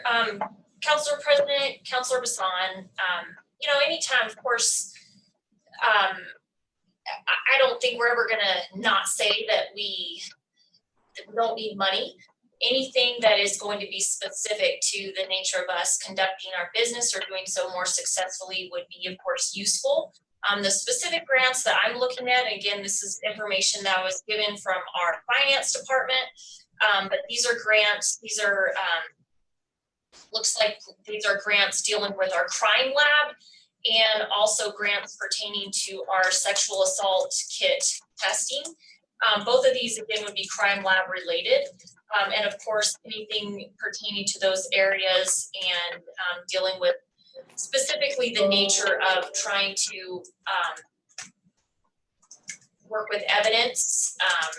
These are costly projects, and we would welcome the funds to assist us in moving forward with these investigations. All right, thank you, Deputy Chief Armijo. I appreciate you answering these questions, and I will make sure to follow up with you, I hope. And if you can send information, or if you can point me in the right direction of who to ask more about these grants, because we, again, think that it's important that we try to take advantage of all of this. Councilor President, Councilor Bassan, I will do that. I'll follow up and get you some more information on what Okay, you were thank you so much. Thank you, Mr. President. Thank you, ma'am. Next up, we have Councilor Pena, followed by Councilor Borrego.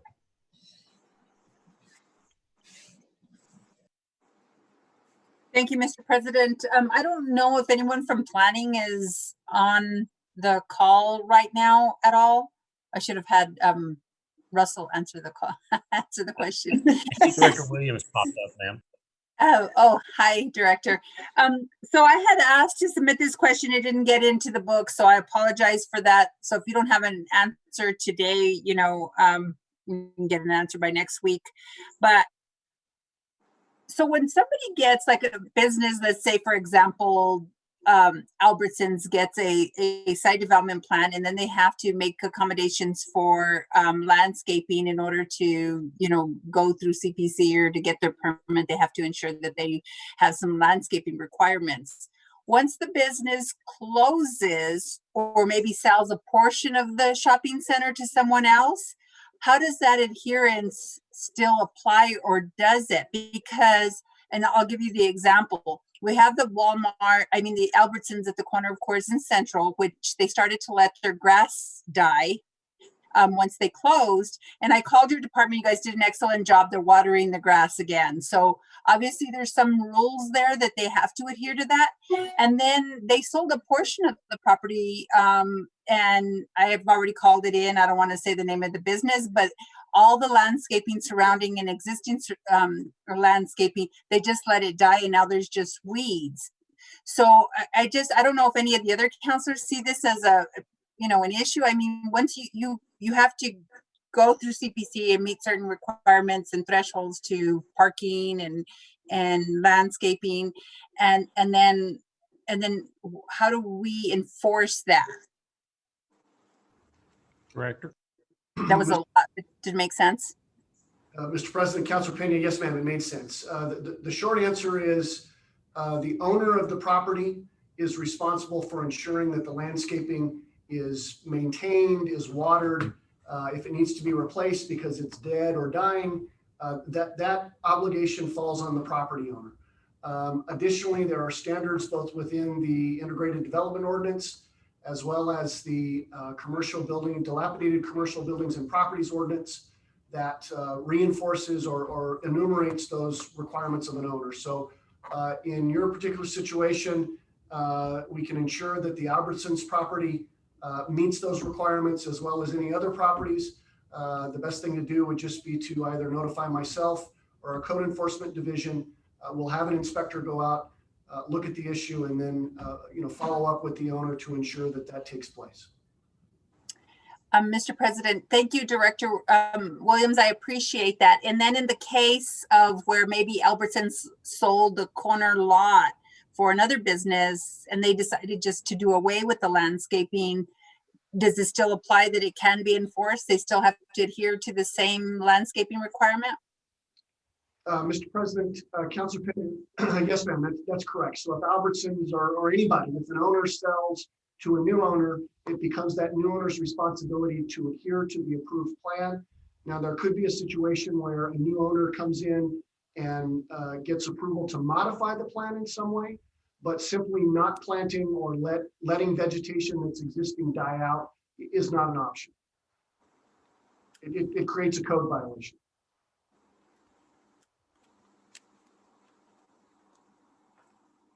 Councilor Pena, we are having your issue with your laptop one more time. There we go.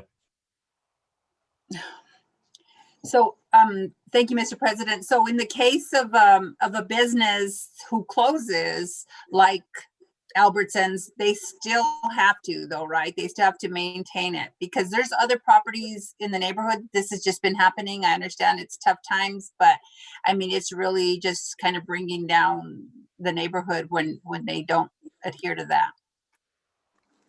Mr. President, Councilor Pena, again, yes, ma'am. The owner, whether there's a business there or not, the owner has a responsibility to meet the minimum standards, which means watering and keeping the landscaping that's been approved by the city.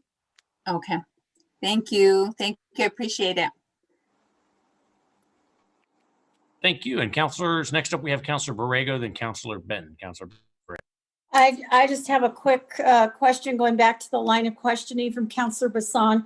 I wanted to ask the Deputy Chief if she would send my office a copy of the organizational chart for the police department.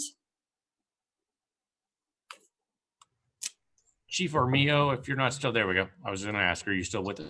Yeah, Council President and Councilor Borrego, I'd be happy to do that. Are you you're looking for the current, if you could just clarify, you would like a copy of the current organizational chart? The current organizational chart, yes. Okay, I can be happy to send that to you.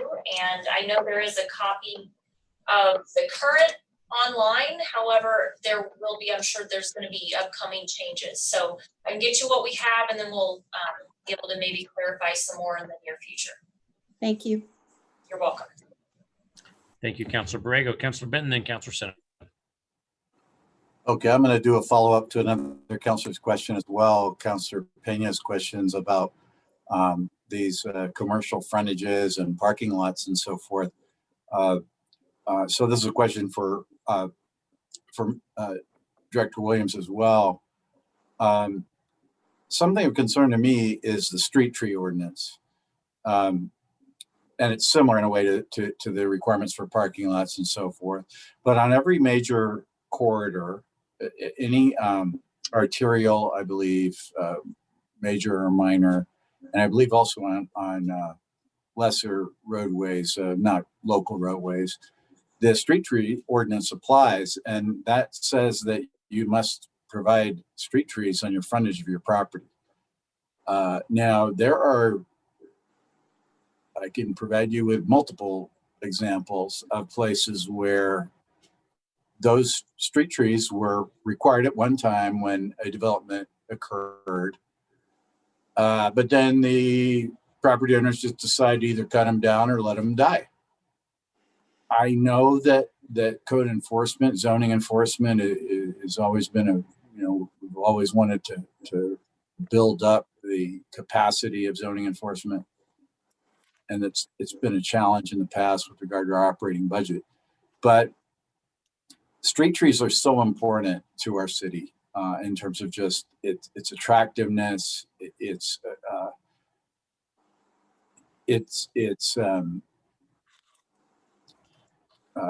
whole issue with the urban heat island effect. Many reasons to have good street trees and pedestrianism, the ability to walk along a sidewalk that's not blazing hot in the summer. Are we doing anything proactively on looking at that on existing? I realize I'm probably asking a lot, or is this just going to be something that's complaint driven, which I could probably be a big complainer about it and do quite a few of them. But I just want to ask about that specific issue, Director Williams. Thank you. Mr. President, Councilor Benton, yes, sir. Thank you for your question. Of course, as you're aware, when a new project comes in, landscaping is one of those issues, and street trees are one of those issues that our plan reviewers are looking at and ensuring that landscaping beds, landscaping areas are as wide, as deep as they need to be. They include the appropriate amount of vegetation. But to the previous portion of your question, any enforcement action is for, or at least based on street trees, is reactive in nature. Certainly, if there are areas of town that you or any other councilors are concerned about, we can work with code enforcement to perform a proactive sweep or an inspection of that area.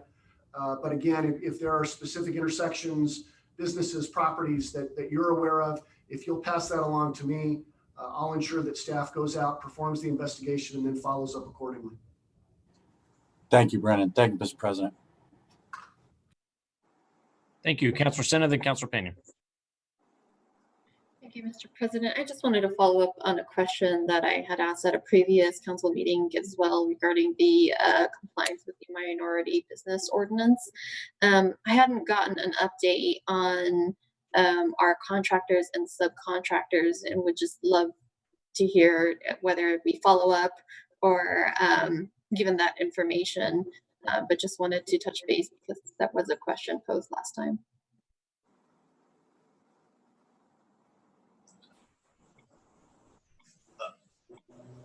Mr. Davis, Councilor Senna, were you asking a question of the Economic Development Department? Let me go get them. They did step out for 1 minute, so. I was going to say, if Mr. Real or Ms. Nair, I think, is in there, if they could just take that note perhaps and pass it along, would be useful. Is that okay?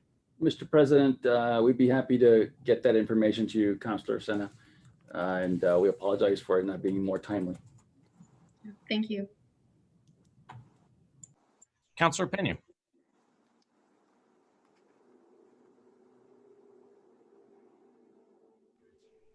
Thank you, Mr. President. I didn't have to. I was just going to say now all the councilors are going to drive around and look for all these violations in their districts. Thank you. Thank you. Councilors, last call for questions for the administration. Seeing none, I want to recognize Madam Vice President for the motion on the journal. Thank you, Mr. President. I move approval of the September 9th journal. Thank you, councilors. Thank you, Councilor Senna, for the second. And seeing no discussion, for the record, I want to acknowledge Councilor Harris has joined us as promised. And Madam Clerk, would you please call the roll call? Yes, sir. Councilor Bassan. Yes. Councilor Benton. Yes. Councilor Borrego. Yes. Councilor Gibson. Yes. Councilor Harris. Yes. Councilor Jones. Yes. Councilor Pena. Yes. Councilor Senna. Yes. Councilor Davis. Yes. 9-0. Thank you. Councilor Gibson, I believe you have another motion on another journal. Yes, Mr. President. I also move approval for the September 16th journal.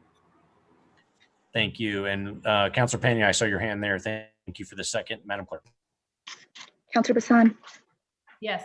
Counselor Benton, Yes. Counselor Borrego, Yes.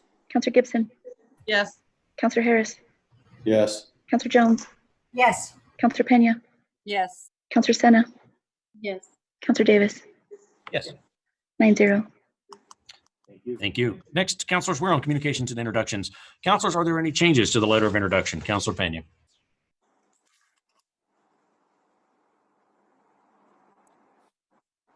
Sorry, Mr. President. Thank you. I actually move approval that the rules be suspended for the purpose of pulling R81 out of Finance and Government Operations and placing it on tonight's agenda for action. R81 is a nuisance substandard dwelling or structure in need of abatement of 8411 Central Avenue, 87108. Thank you, Councilor, and I'll second that, and I appreciate your motion. Councilors, any other discussion? Seeing none, Madam Clerk. Counselor Bassan, Yes. Counselor Benton, Yes. Counselor Borrego, Yes. Counselor Gibson, Yes. Counselor Harris. Yes. Thank you. Counselor Jones, Yes. Counselor Pena, Yes. Counselor Sena, Yes. Counselor Davis, Yes. 9-0. And thank you, ma'am. Councilor Gibson. I'm sorry, Councilor Sena, did you have an additional motion? No, sorry, that was on accident, Mr. President. Just checking. I try not to miss the hands. Councilor Gibson, I'm sorry, we're back to you, ma'am. Thank you, Mr. President. I move approval of the letter of introduction. I bet Councilor Sena was trying to second that and get ahead of me, and she was faster than that. So I'll take hers and Councilor Pena's as a second. Madam Clerk. Counselor Bassan, Yes. Counselor Benton, Yes.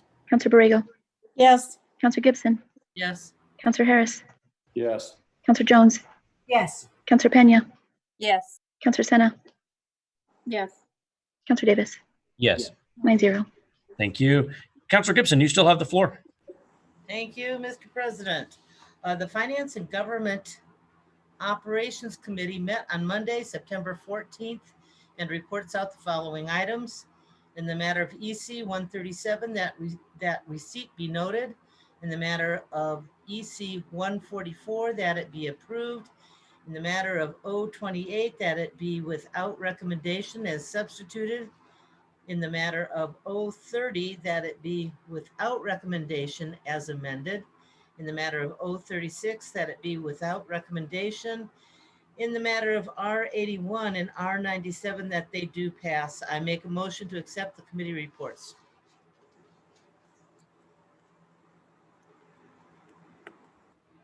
Or at least that's the first one I saw. Haven't foreseen there was a discussion on that. That's like Councilor Harris. Second, if you need one. What do you say? Second. Thank you. We'll take that one as well. Seeing no other discussion on the motion for the committee report. Counselor Bassan, Yes. Counselor Benton, Yes. Counselor Borrego, Yes. Counselor Gibson, Yes. Counselor Harris, Yes. Counselor Jones, Yes. Counselor Pena, Yes. Counselor Sena, Yes. Counselor Davis, Yes. 9-0. Thank you. Councilor Sena. Thank you, Mr. President. The Public Safety Committee met on Tuesday, September 15th, and reports out the following items. In the matter of R95, that it be without recommendation, I make a motion to accept the committee report. And do we have a second? I see Councilor Bassan. Thank you. Madam Clerk. Counselor Bassan, Yes. Counselor Benton, Yes. Counselor Borrego, Yes. Counselor Gibson, Yes. Counselor Harris, Yes. Counselor Jones, Yes. Counselor Pena, Yes. Counselor Sena, Yes. Counselor Davis, Yes. 9-0. Thank you, councilors. Next up, we have items for deferrals and withdrawals. Councilor Benton, I believe you have a motion. Mr. President, on O18, imposing a municipal gasoline tax of 2 cents per gallon, I move deferral until October 5th. Thank you. I see Councilor Bassan and Councilor Sena offered a second. The clerk can pick her favorite and call the roll. Counselor Bassan, Yes.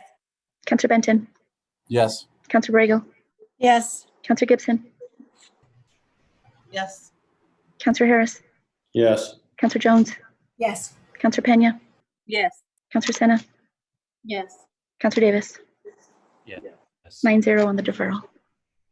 Counselor Bassan, do you have a motion or a comment there, or are you just pre-seconding there? Mr. President, when it's appropriate, I would like to add something into pull from consent for some discussion. Yes, ma'am. We have one more deferral, and then we'll get to that. So thank you, and I'll put that on the note. Counselor Senna, go ahead. Thank you, Mr. President. R18, a nuisance substandard dwelling or structure in need of abatement at 5609 Everett Road, 87120. I'm going to move this for deferral until October 5th, but would like to actually talk to Director Williams and really as an appeal to the property owner. Thank you. And Counselor Bassan has offered the second there. Director Williams, are you available for a quick conversation before the deferral? Mr. President, I'm here. Councilor Senna, I'm here. Thank you, Director Williams and Mr. President. We've been in conversation on this property multiple times, and I really appreciate the director for meeting with me and discussing what options we have. Really, this is an appeal to the property owner to really reach out to the planning department, and that it's critical that we're trying to get resources available to them. I know that multiple attempts in contacting the property owner has been made, and we're making every way that we can in these times to reach out and to provide services, but the property owner has to also be willing to reach out to us as well. So this is just a deferral for now until October 5th, but this is something that we are hoping to move on at some point if the property owner does not reach out to the planning department. Thank you. Hello. Hey. Go ahead, Counselor Harris. I hear you. Go ahead. I got to run. Hang on. That's okay. Counselor Harris, do you have a comment on this, or are you just?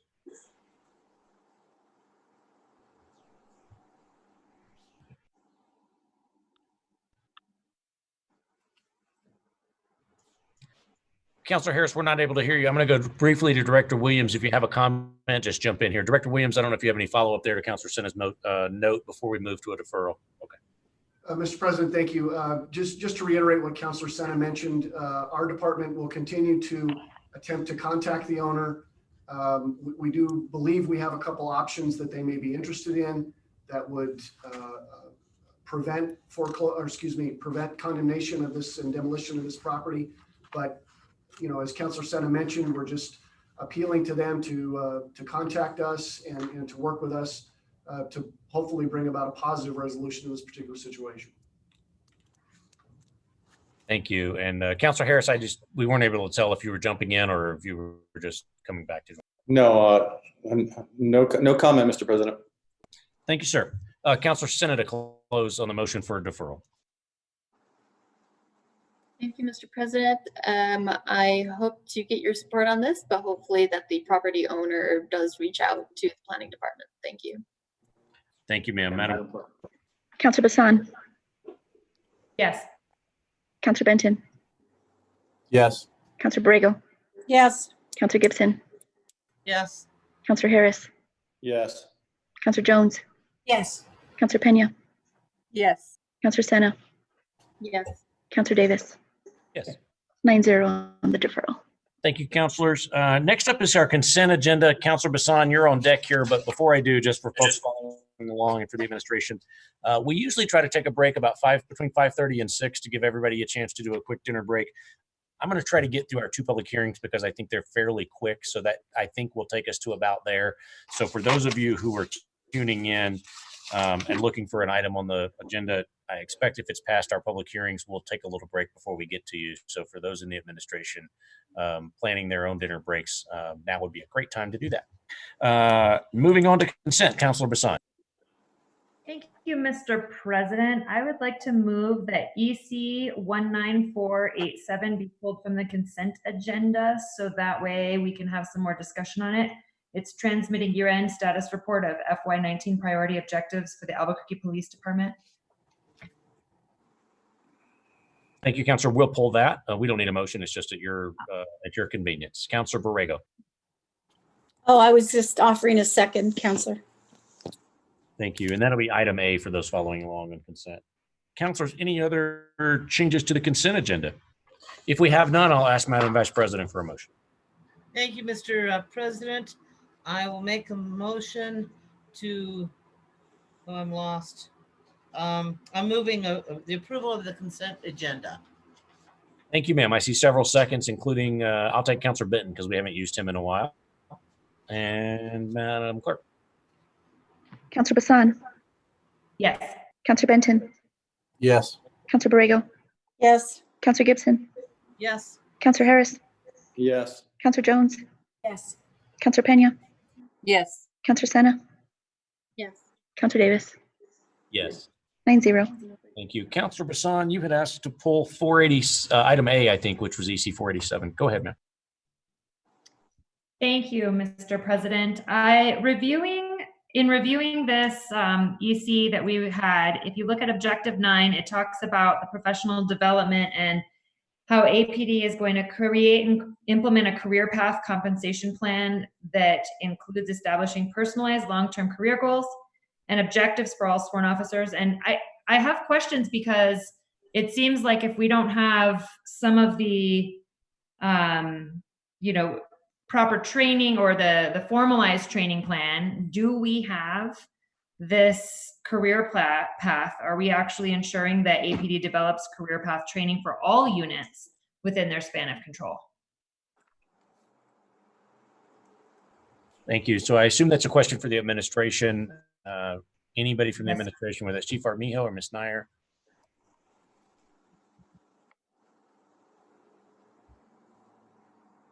I know it was last minute, Mr. President, but based off of some of those other responses, I wanted to follow up here. That's okay. I see Mr. Pulley, Ms. Nair, and the team from the Mayor's Conference Room joining us, so I'll leave the floor to them. Hi, Council President Davis. We're just trying to get Deputy Chief of Staff Armijo back up to answer your questions. Great. Councilor Bassan, if it's okay with you, can we table that item just for a minute? We'll go to our public hearing perhaps, and then we'll just revisit that in a minute. I don't think we'll necessarily need a motion. I think we'll just set that aside for a second and come back. And I'm fine with that. My apologies to the administration for the last minute as well. But again, I think it's important that we dot all these I's and cross these T's. So thank you all. That's great. And so don't let me forget to do that, Councilor Bassan. We'll do that after our public hearing. And I know the clerk will nudge me over here if I forget. Councilors, next up, we have announcements. Councilor Pena. I believe you had a motion relating to the ABCGC. Yeah. Thank you, Mr. President. I'm having a hard time, especially this evening with my muting. So anyway, I apologize. The Albuquerque-Bernalillo County Government Commission meeting scheduled for September 24th is canceled. Thank you, ma'am. Councilors, any other announcements? Not on the agenda. Seeing none. Next up on our agenda here will be public hearings. We only have one tonight. I misspoke earlier. My apologies. The first will be AC 20-8. Mr. Richard Chavez appealing to the decision of the EPC. I'll ask Mr. Melendres to explain the appeal. We'll take any questions and then we'll take motions. Mr. Melendres, the floor is yours.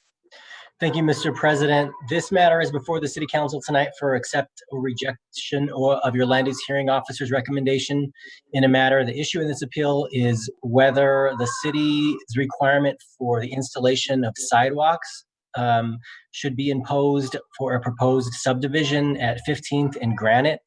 The property owner is attempting to replat 4 lots at that location and wishes to be relieved of the sidewalk requirements as part of that replat. This matter was initially before the Development Review Board, who was in charge of reviewing that subdivision and ordered that the sidewalks be put in place. The decision of the Development Review Board was appealed to the Environmental Planning Commission, which affirmed the decision of the DRB, again requiring that the sidewalks be put in place.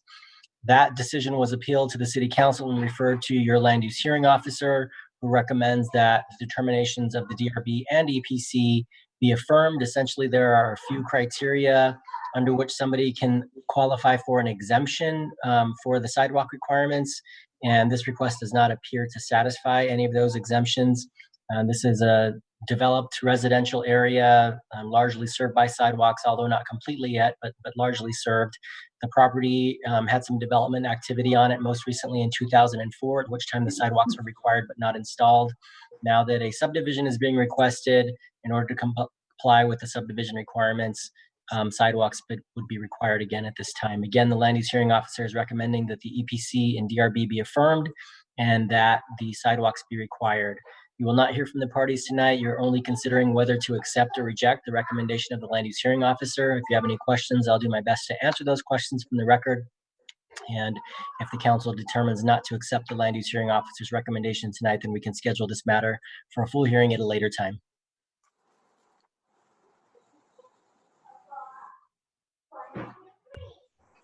Thank you. And I see Benton and Councilor Gibson. Councilor Benton. So, Mr. President, I have a question for Chris or planning staff.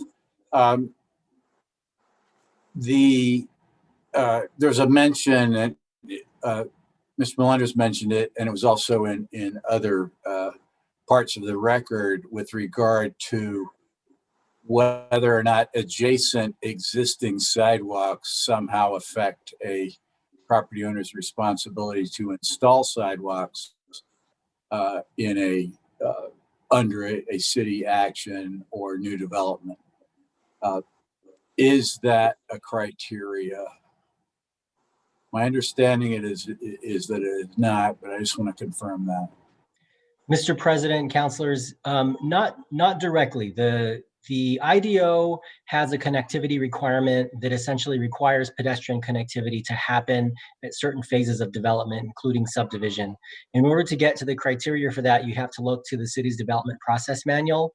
And within the development process manual, there are a handful of exemptions, some of which are if there is not a good level of activity within that area that would necessitate a sidewalk, if it's a historic area that has traditionally not had sidewalks, and including the sidewalks would have a negative impact. But I think that the policy of the IDO with its connectivity policy is even if an area is not well served, it's the city's goal to get that area served. And at the times when a development would come in for subdivision or otherwise is when those requirements would be imposed. So the lack of sidewalks alone isn't a determinative criteria to say that sidewalks shouldn't be required. Right. So even in a relatively minor GRB action such as this, which is essentially it's odd in a way, I guess it's just a nomenclature that it's called a subdivision. It's actually, if I remember correctly, he is going from 2 lots to 4 lots, to 2 lots. But regardless, it requires a platting and so forth that goes to DRB. But this is pretty common to require, that's a trigger, in fact, to require American with Disabilities Act compliant sidewalks, whether or not there's a complete connectivity throughout the neighborhood of sidewalks. That's my understanding. Just correct me if I'm wrong. Mr. President, Councilor Benton, that is correct. Thank you. Councilor Gibson.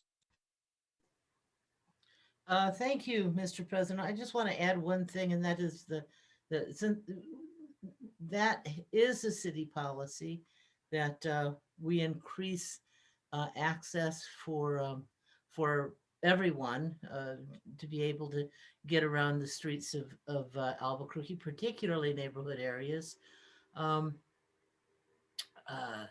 So I certainly support that. I think it is a good policy and so far has served us well.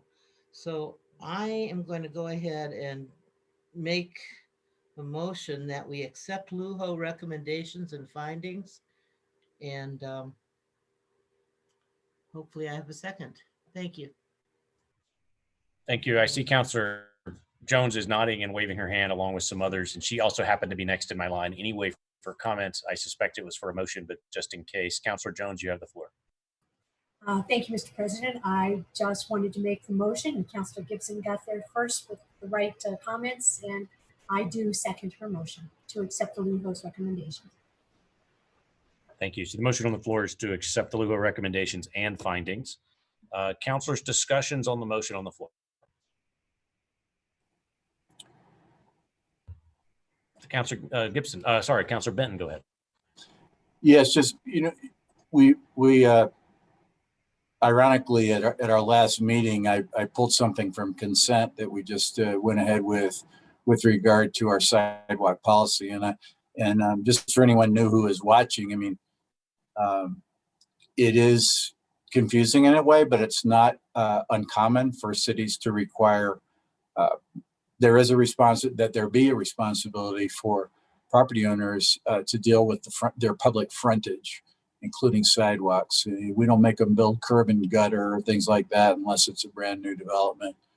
But when we're doing infill development, this is the way we get it infilled. Now, that's exactly what I was asking about last time, is we've got a lot of ADA concerns throughout the city, but this is the part where traditionally, and I've had to pay them myself, I've had to buy one myself on a simple subdivision, where the private sector is required to take on that frontage and its maintenance with regard to the sidewalk and the planting strip. And we talked about street trees before. In the cases where those are required, that we should expect those private property owners to maintain those. Just because it's outside of or within the right-of-way line, those property owners and their frontage is still benefiting from that public infrastructure. So that's why it's been done this way, whether we like it or not. As I said, it's a common way of dealing with the street frontage throughout the nation. So I'm going to be supporting the motion. Thank you, sir. Councilors, any other comments on the motion on the floor, the motion to accept the LUHO recommendations and findings? Seeing no other councilors in the discussion, I'll ask the clerk to call the roll on them. Councilor Bassan. Yes. Councilor Benton. Yes. Councilor Borrego. Yes. Councilor Gibson. Yes. Councilor Harris. Yes. Councilor Jones. Yes. Councilor Pena. Yes. Councilor Senna. Yes. Councilor Davis. Yes. 9-0. All right. Councilors, it's a little earlier than normal, but as promised, we'll take a quick dinner break here. To Councilor Benton's point, the first thing up will be that sidewalk report when we come back for approvals. It is now 5. I'm sorry. Oh, I'm sorry. We did have the Councilor Bassan's thing from consent. I knew someone was going to have to remind me, Councilor Bassan. We'll see if Chief Armijo is here. EC 487. Thank you, Mr. President. And I know that was a little rapid with pulling from consent for this conversation, but we're hearing that we don't have specialized, formalized training protocols for the actual detective units and such. So if you look at this FY19 year-end status report that we got through this EC, Objective 9 says that there's a career path compensation plan. Can you please have somebody turn my video on? That was one of the goals. So it says create a standardized process for the testing of specialized positions within APD. It says create a career development yearly handbook allowing officers to select specialized career paths. Ensure each division of APD develops career path training for all units within their span of control, and ensure all officers within APD have a reasonable opportunity to attend unit-specific specialized training. So it seems like this is something that should have been completed already, being that it was a goal from FY19. So I'm just wondering, has this been completed or not? Because it seems a little, and I don't know where we need to head with this, but I'm hoping to get some information on if they match up. Thank you, Councilor. And I see both Chief Armijo, but we've also invited Commander Syke to join us here. And so I assume that we're going to go there, but I'll leave it to APD.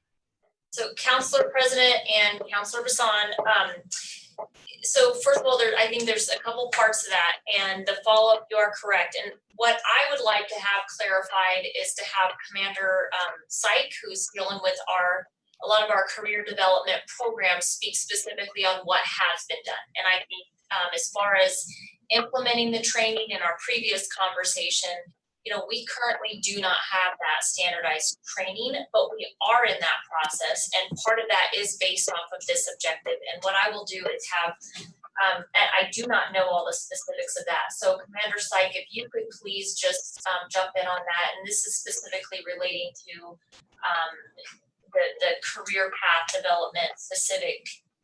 The previous conversation was specific to investigations and some of those specialized units. Council President, Councilor President, Councilor Bassan, specifically speaking to career development, the Albuquerque Police Department in the past has had access to specialized units. However, those paths to those specialized units have been something that officers needed to navigate on their own. So if they started the police academy, let's say, and they have always had a inspiration to be a homicide detective, they would be kind of left on their own to figure out a way to find a path to goal to go to one of these specialized units. Maybe they had something for a big interest in forensics, let's say, and they wanted to go to the crime lab. Again, they would have to figure out when these positions become available. Actual training for those positions would be somewhat limited depending on the position itself. And officers would need to really, let's say they were able to obtain those positions down the road at some point in their career, they would be left to kind of learn on the job, if you will. And by the time a detective and some of these specialized units was able to really get up to speed, they might be 6 months, a year into their assignment. So the focus of the career development catalog was to, one, allow an officer, whether they have 10 years on, 20 years, or they're brand new in the academy, to see APD for all that it has to offer. That's all four corners of the organization. This does not include promotions. So assignments to to a detective are not tied to compensation. It's simply an assignment.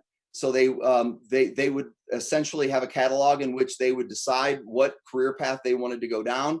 And then we would have the path cut out for them and really formed, so they would have the ability to attend training that would be unit specific. So when they then got the opportunity to test for the position, not only would they be better prepared because they would know something about the position they were going into and be trained for it, they would also be ready day one, and the learning curve would be much, much less. So that's the intent of the career development catalog.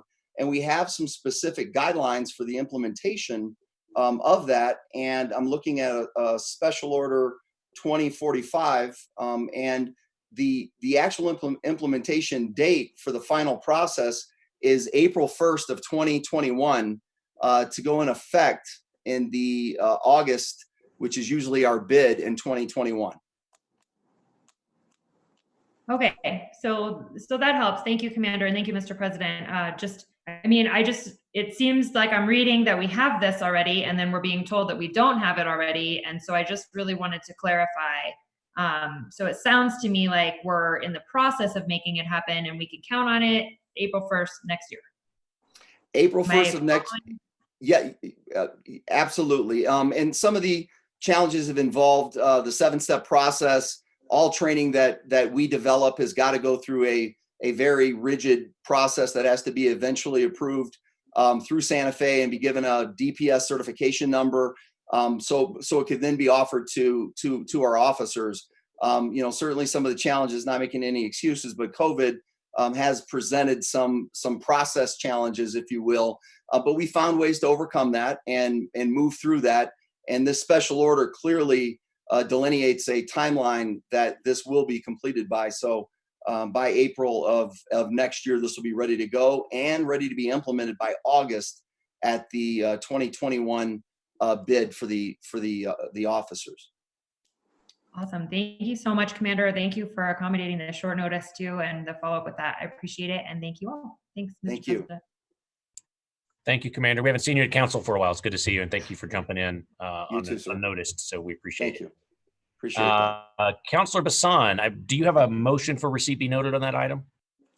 Oh, yes, I do, please. I would like to make a motion for receipt be noted on that item so that we can get the follow through. Thank you. And Councilor Borrego and others have seconded. Madam Clerk. Counselor Bassan, Yes. Counselor Benton, Yes. Counselor Borrego, Yes. Counselor Gibson, Yes. Counselor Harris, Yes. Counselor Jones, Yes. Counselor Pena, Yes. Counselor Senna, Yes. Counselor Davis, Yes. 9-0. Thank you all. As I started to say a minute ago, we'll do our lunch break now. We'll take about 20 minutes. That would take us until 5:45 according to the clock. And so we'll see you all back at 5:45 and we'll jump into the agenda as outlined. I don't think we have any requests to move forward or to move things around. So we'll be back at 5:45. Thanks so much.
Thanks, James. Thanks to the GovTV folks, and welcome back to everyone for part 2 of tonight's City Council meeting.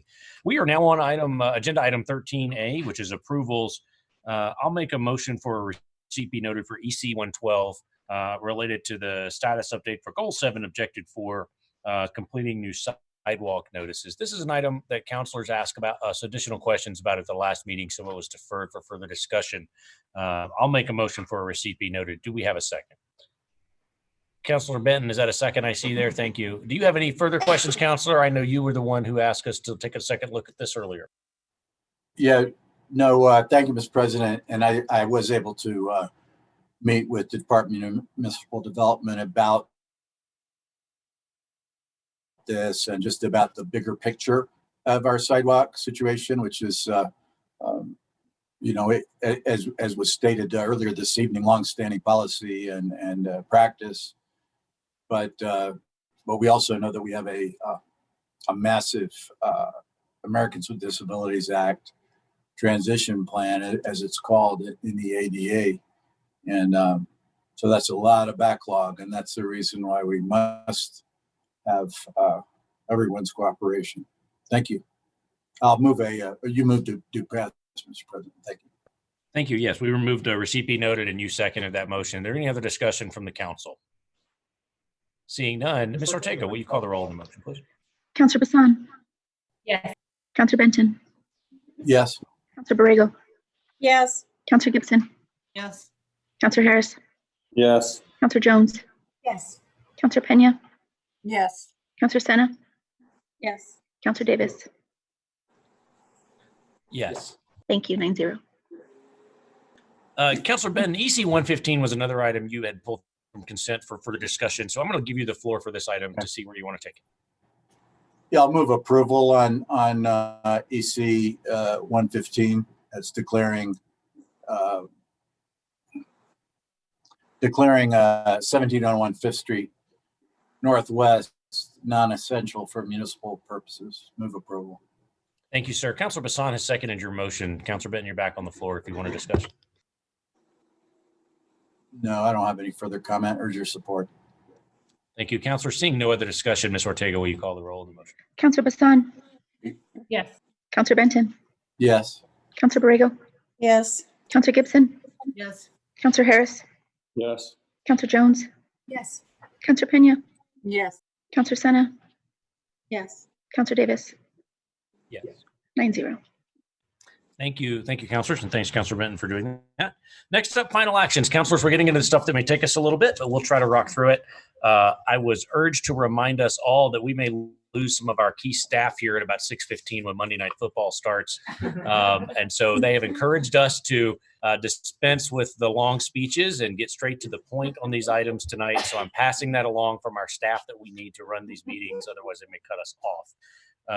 That said, we have a couple of big things to deal with. And so I'll make a motion on the first, which is a motion to do pass on 082, adding a new section of Chapter 12, Article 2, the revised ordinances relating to the responsible storage of firearms.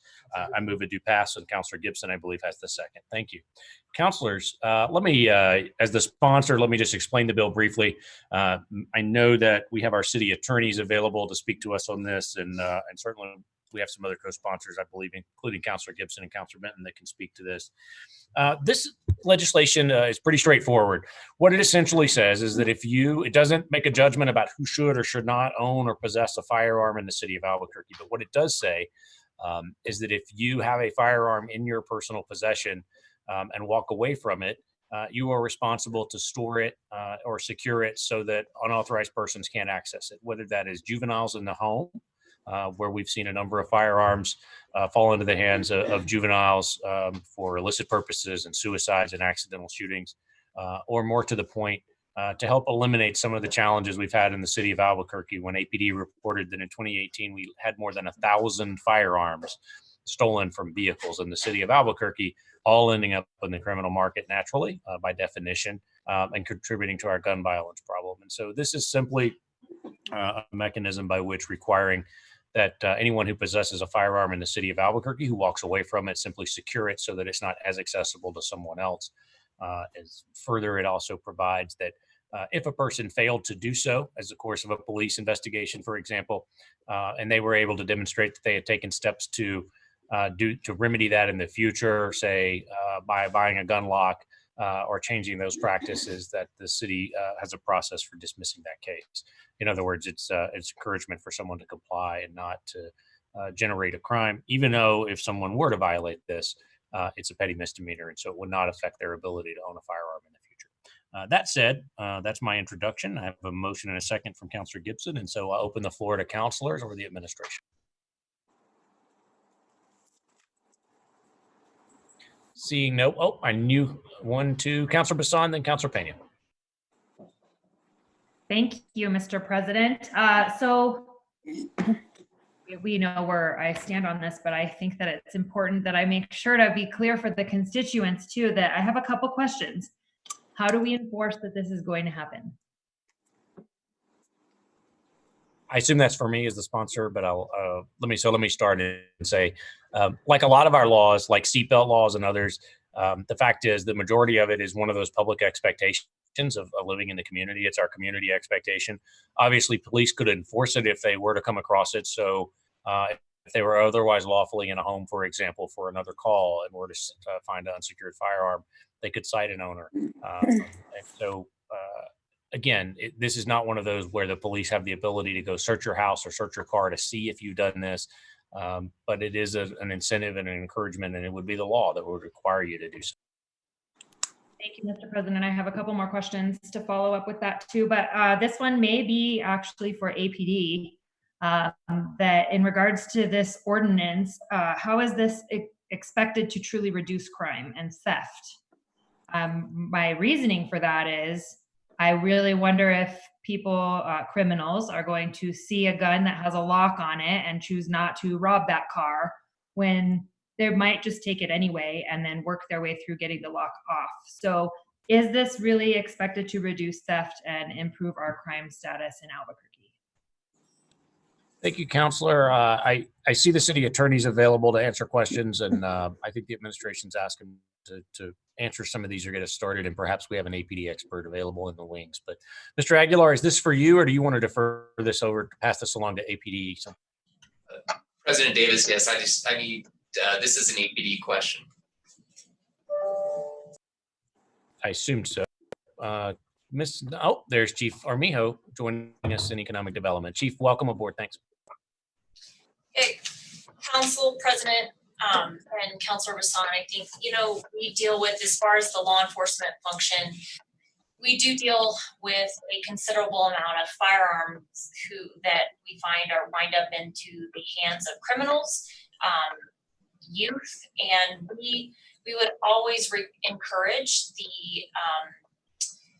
the responsible gun ownership, which really should include the securing of a firearm if it's not directly with someone. And as far as the law enforcement, I guess, action behind that is that we would always move forward to hope that people are securing their firearms responsibly. Thank you, Deputy Chief.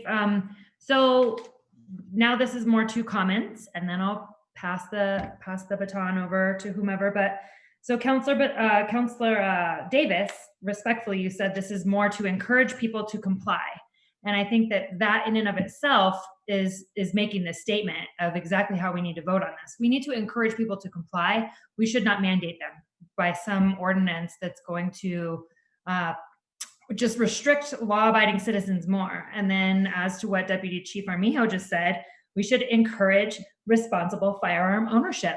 So I agree. I think the ideology behind this is exquisite. And I think that everybody should make sure to keep their firearms locked up, keep them safe. If they're not on their person, do the right thing and keep it away from children or potential accidents. However, I really just think that this is another way to restrict law-abiding citizens from the use of their own property and potentially for defense and so on and so forth. So I absolutely cannot support this. And I really hope that it's the will of the council to see that this is not going after more of the criminals. Again, this is restricting the law-abiding citizens more. Thank you, Councilor Bassan. Councilor Jones, then Councilor Ben. Thank you, Mr. President. This is one of those pieces of legislation that I know we do to try to make people feel good and think we're going to fix something, but it's kind of like some of the other laws that we have that we do not and probably cannot enforce because of the time factor.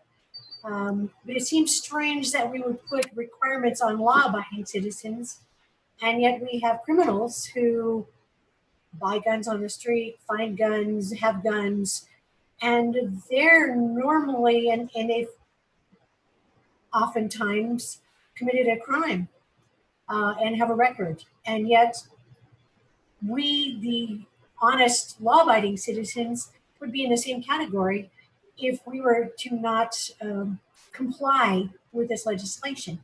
It's an expensive piece of legislation for owners if they want to lock up their weapons and do this if every weapon is in a different place. And they have to have different types of secured facilities for them.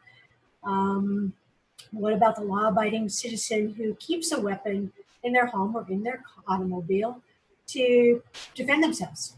I think as a country, we still have the right to defend ourselves, if I'm not mistaken. So would we be taking away from the law-abiding citizens their right to defend themselves?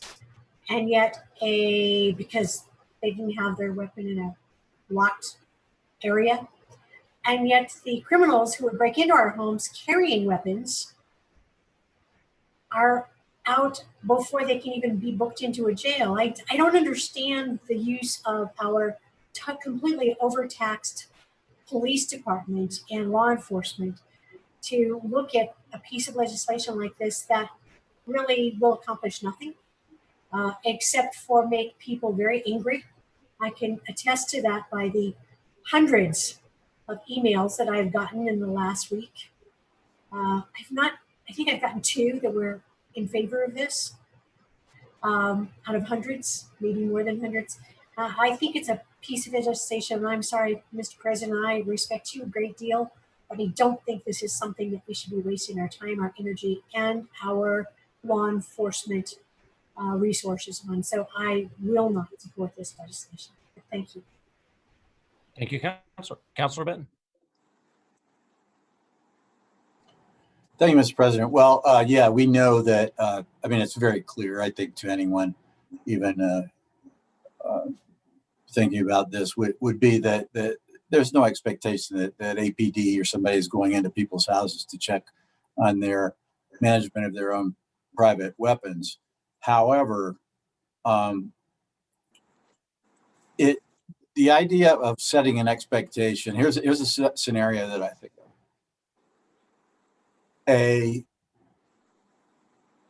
An unsecured firearm is used by a minor in a home for a crime.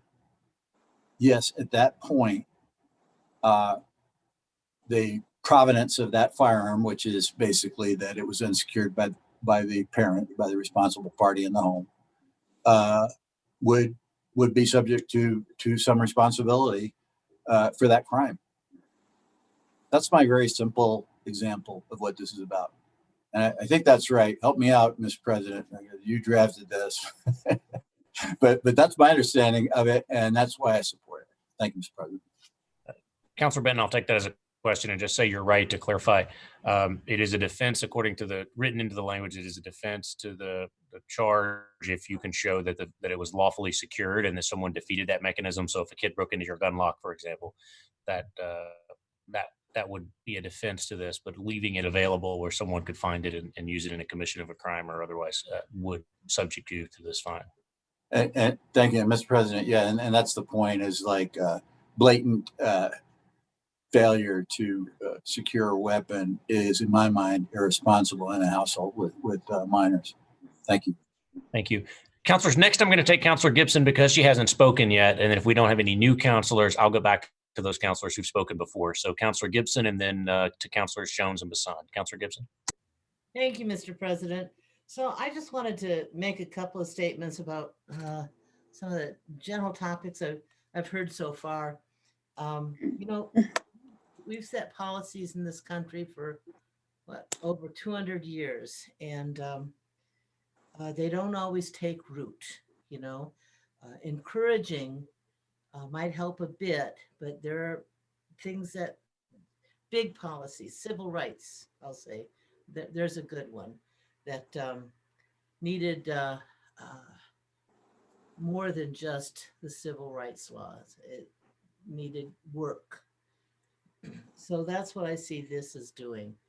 This is sending a message that the city of Albuquerque is serious about gun safety.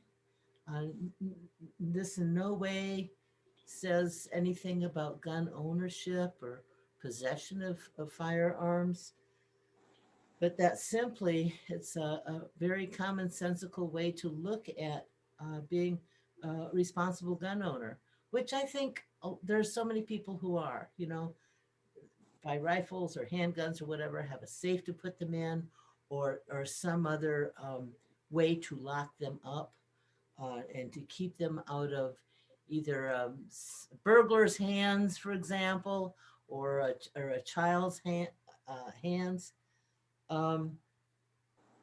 So the notion that that we're doing something to law-abiding citizens and we're not doing enough to hold the lawbreakers responsible, I don't think is an argument that really fits in here very well for me.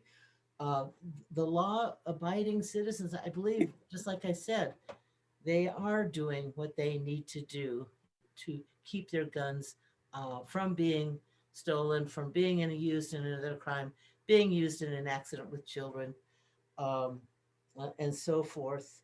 Also, the email, we all got the same email, I'm sure we did. Those hundreds of emails said essentially the same thing. In fact, I know some of the people I got emails from that I really question what their thought is on this. But you know, we get emails like this on all kinds of topics that raise controversy, and it's pretty much a click here, and that's what's generated them. But you know, I mean, everybody's got an opinion. Everybody deserves to be able to be heard and say what they want to say. I'm saying in this case, we are well within the law here. I think that our intention, this is a good way of indicating our intention so that people who may not have really thought about how they keep their firearms in their homes or their offices or in their cars, which is really frightening, but maybe this will help them think about it a little bit more and maybe come up with a better plan. As I'm sure that people who are listening to this meeting right now, and many of you who are participating in this meeting or listening to this meeting probably do have firearms at home, either for sport or for protection. And I'm sure most of you are doing the right things, you know, to the best of your abilities to keep them out of the wrong hands. This just reinforces that. And that's really all I have to say in that. Thank you.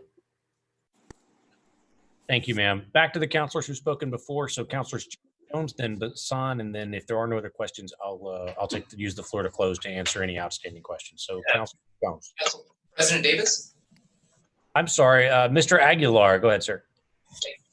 Just as a general matter regarding all three of the pieces of legislation before the evening, I know Councilor Gibson had said that the city is well within the law. I just want to be clear that Article 2, as the council is aware, Article 2, Section 6 of the New Mexico Constitution provides that no municipality or county shall regulate any incident of the right to keep and bear arms.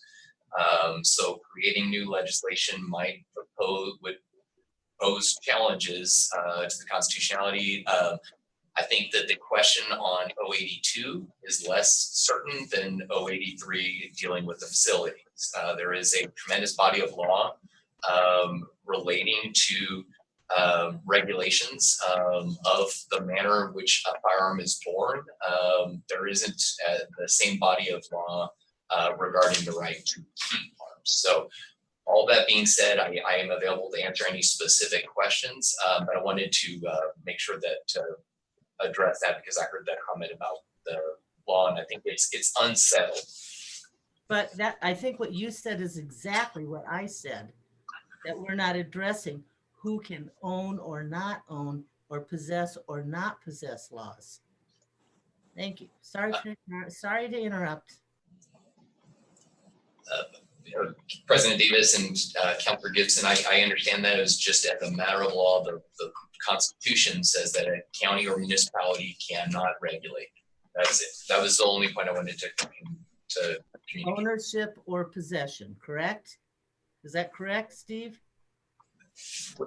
Councilor, what do you mean ownership or possession? That the Constitution doesn't provide that. The Constitution just says no municipality or county shall regulate in any manner an incident of the right to keep and bear arms, period.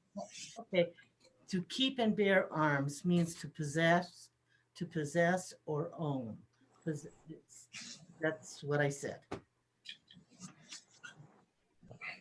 Thank you, Mr. Aguilar. Thank you, Councilor Gibson. Councilor Jones, I'm sorry, you were next in line, and then Councilor Bassan, and then I'll back to myself unless we have other questions. Councilor Jones. Thank you, Mr. President. This is obviously an issue that has a very strong dividing line in it. I just go back to common sense. Do we prosecute people if they leave their car in the driveway? Not quite as bad. Or in their garage, and someone breaks into their garage and steals their car. Maybe doesn't have the keys in it, but someone steals it.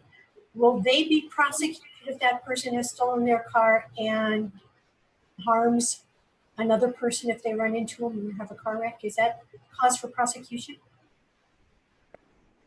I guess. Councilor Jones, is that a question for the sponsor, or is that just? Sure, a question for the sponsor would be great. No, ma'am, of course not. But we do prosecute persons, for example, who provide access to their vehicle for persons who are knowingly intoxicated, for example. And so there is a responsibility for owning a car, but this is different. As we all know, these are not construction tools or cars. These are weapons of violence, and they come with a responsibility, at least in my opinion. I think choosing to own one of these comes with that responsibility, but I do appreciate the question. Thank you. If I may continue. So if I have very sharp carving knives in my kitchen in a drawer, if someone breaks into my house, steals my carving knives and stabs someone with them, am I liable for that? Because they're obviously very dangerous. They're very sharp. I don't have them locked up, and someone has stolen them from my home. It's kind of like a gun, isn't it? Only it doesn't have bullets. There's a logic here that I can't understand, how the law-abiding citizen who has purchased a weapon, has a permit, hopefully has obviously purchased it lawfully. If it's illegal, that's a whole situation.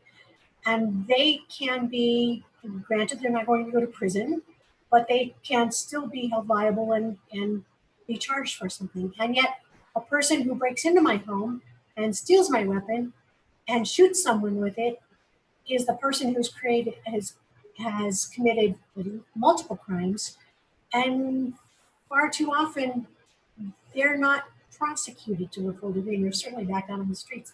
I don't get it. I can't see the right and wrong in this. So obviously I can't support this, and I'll never be able to convince you, and I'll never be able to convince the people who think this sounds like a good idea. But I certainly do not believe it is a good idea, and I can't possibly support it. Thank you, Councilor. Councilor Bassan. Thank you, Mr. President. Following up with a couple of the comments from the other councilors, I am a responsible firearm owner, and we have a gun safe, and we do everything to keep our children safe and away from them. They cannot get into this. So I can tell you as a parent that if I were to come home with my child finding a firearm anywhere, whether it be at their friend's house or at my house, and let's just say it for what it is. I think that what Councilor Benton, I think, was alluding is there's kids that shoot each other by accident, and we're trying to prevent that. And I completely, God forbid, I don't want that to happen to anybody. And I do think that we should be responsible and prevent that. But is that family now, on top of the fact that their kid did something wrong, now we're going to go ahead and put a petty misdemeanor on top of that, because the hurt is already something that's not there, and what they're going to go through is already something that's not going to be significant. So that is a big trouble that I have with it as well. Also, going to in response to the Article 2, I just, yes, going back to it, mandation is for the federal constitution when it comes to firearms. It's not our job to be doing this. I do have a question though for Councilor Gibson. You said that it's not really focusing on the lawbreakers. So how is this focusing on the lawbreakers? Because to me, this is something that is really restricting the law-abiding citizens, not doing anything really proactively to reduce crime and to really mandate something that is going towards the lawbreakers. Thank you. Councilor Gibson, you are invoked if you choose to respond or want to participate. Otherwise, we also have Councilor Borrego and Councilor Pena behind you. But Councilor Gibson, since you were asked the question. Well, I would like to respond. Thank you, Mr. President. But I have this fan. I just turned the fan off, so I didn't hear the specific question. Something about law.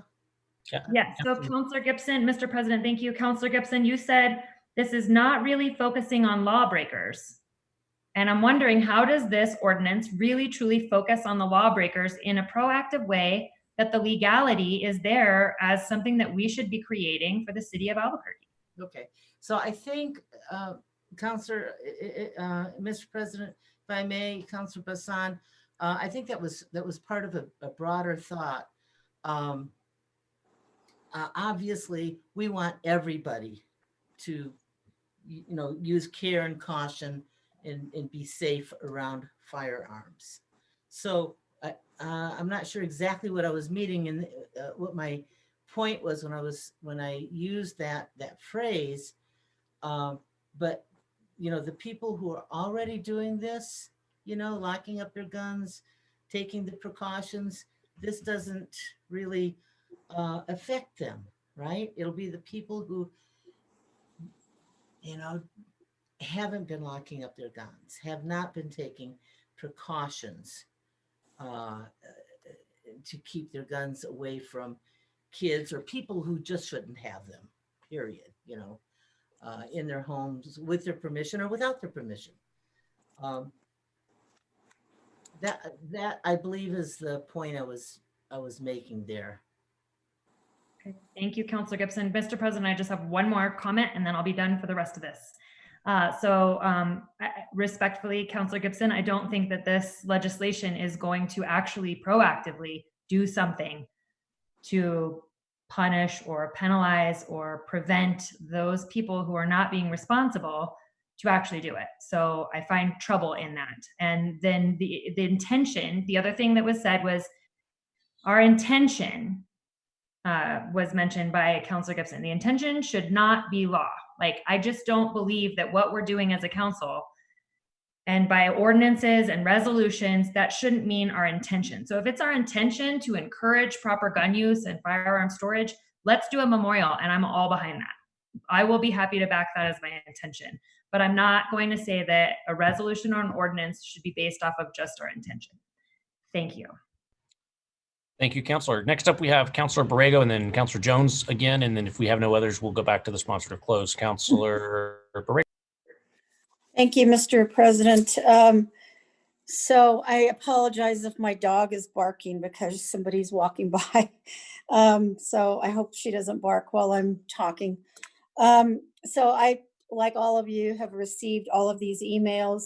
Probably, I think my assistant told me that there were, as of noon today, over 600 in opposition and 2 in favor. And I always look to see how many of those emails come from my constituency because it's important to me what they're thinking as well. And so I think the thing about being a gun owner, which I am, by the way, is not really a Republican or Democratic issue. It's the question of being a responsible gun owner and understanding, that when you purchase a gun and you are legally responsible for that gun, you have a responsibility to keep it safe and keep it out of reach. I recently visited, and I won't say what gun shop. They didn't know who I was because I had my sunglasses on and my hair in a ponytail. And they had no clue who I was. And I went in there and talked to them about purchasing a gun. One of the things that I found was that there are some concerns that I do have when you do buy a gun, is that maybe we're focusing in the wrong place. Maybe we should be looking at requiring that all gun purchases have some kind of a permitting process that is, and I know there is to some extent one, but maybe looking at being more intricate about how guns are purchased. The other thing that I wanted to talk about is when the enforcement part of this is, and I have concerns about that particularly because if I had a domestic violence situation or something in my home, how do the police say, I want to know where your gun is? I thought there was a right to a search warrant whenever an officer came into your home or into your car. So I have a little bit of a concern with that, is how would APD enforce this? And I don't see that it's clearly written in this particular legislation. The other thing is I'm very, very concerned about what our city attorney said with regard to our Constitution and the right to bear arms. So for those reasons, I probably will not be supporting this. Thank you, Councilor. Councilor Jones, and if there are no other questions, we'll go to the sponsor to close. Councilor Jones. Thank you, Mr. President, and I will stop with this one, but I just got an interesting comment from someone who has been in law enforcement for quite some time. And the question was, how many people will not report their guns stolen to avoid prosecution or a petty misdemeanor or whatever it is they're going to get? And will it keep stolen guns from being added into NCIC and shorting the necessary prosecution that could be had if a gun that's been stolen is used in a crime because they won't have the history on it?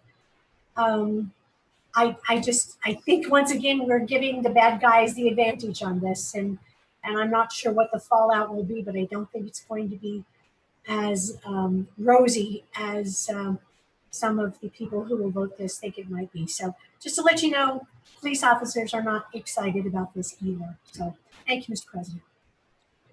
Thank you, Councilor. And seeing no other discussion, I'll use this as an opportunity to close here briefly. And Councilor, let me start by responding to yours, and thanks, Councilor Jones, for bringing that up. When we announced this legislation originally and introduced it, we specifically referenced a story in the Albuquerque Journal from April 19th of 2018. Ryan Botel at the Journal had done a story that said APD reported that more than 1,000 guns were stolen from cars in the city of Albuquerque in about just over a year. And surprisingly, I think to a lot of us, when we looked at that data, I think there's the assumption, right? There are some neighborhoods in our city. We have gun violence as a plague across our entire city, but there are some neighborhoods in our city who bear that burden more than others. And I think we were all surprised to see the APD data that showed that of over more than 500 guns that have been stolen. I'm sorry, I want to be sure I get the data right. Of the 500 or so guns that had been stolen in a 2-year period over just parts of the city, the majority of the guns were stolen from the Northeast Area Command. That area of town, excuse me, had more than 320 guns were stolen from automobiles during this period. Compare that to the southeast part of town, which, like Councilor Pena's district, exhibits higher than our proportion of gun violence cases, where less than 200 guns were stolen. In other words, we're finding that there are communities in our city that have guns accessible everywhere, but the places sharing these burdens are not as much as the ones perhaps that are making them more accessible. There was a high-profile case of a high-profile person in town who in 4 days had lost 4 guns in his same vehicle because he just didn't want to lock up his car door on Rio Grande in Councilor Benton's district. So I think there's some responsibility for this, as our councilors pointed out. They're not garden tools. They're not kitchen implements. These are guns, and they are different, and we shouldn't pretend that they aren't. And that's why we go through this debate across our country and through our legislature and through this council every few months and every year, every time there's a mass shooting, every time we're tired of gun violence, every time we are tired of watching the 6 o'clock news and seeing another case. It is so bad in the city of Albuquerque that we now don't even get news reports or mentions of the majority of shootings and homicides in our city. It is only the more high profile ones of high profile persons or those that particularly offend us and our sense of safety. We have an obligation to do something different. And although I do understand Councilor Jones' position, we have thought through this and talked through this a lot. I want to point to that same article and end by saying, when APD announced that report in 2018, Commander Joe Burke, whom we all know and respect and have used a lot on a lot of these issues and understands issues, particularly in the Northeast Area Command, for example, where a lot of these guns were stolen, he was quoted in saying, "The vast majority of gun owners are responsible and understand that safety is the top priority." And I agree, by the way. But the responsibility extended to keeping guns out of the hands of criminals or even others who are not trained to use them. As the commander at APD said, that means locking up your guns in your home and in your vehicle. Don't leave unsecured guns in your car, in your driveway, in the parking lot, when you're shopping for groceries or going to the gym. Look, APD had years to say this is a problem. It had years to say we are encouraging you to do this. That has not changed the dynamic. It has not changed our trajectory. It is the job of this council, in my opinion, to step up on behalf of public safety in our community when we have to take that extra step. That's why we brought this together. I appreciate my friends and allies and my friends on the council, Councilor Gibson and Benton, for helping support us in this legislation. And I hope that we can do something that can help make our city safer. So I appreciate the time for the long speech that I promised I wouldn't give. But I promise you my other ones on the other two bills are a lot shorter. So with that, I thank you for the privilege and would ask the clerk to call the roll on the roll call vote, please. Councilor Bassan? No. Councilor Benton? Yes. Councilor Borrego? No. Councilor Gibson? Yes. Councilor Harris? Councilor Harris? Yeah, no. No. Thank you. Councilor Jones? No. Councilor Pena? No. Councilor Senna? No. Councilor Davis? Yes. That fails on a 3-6 vote. Thank you, councilors. Next up is item B on final action, which is 083.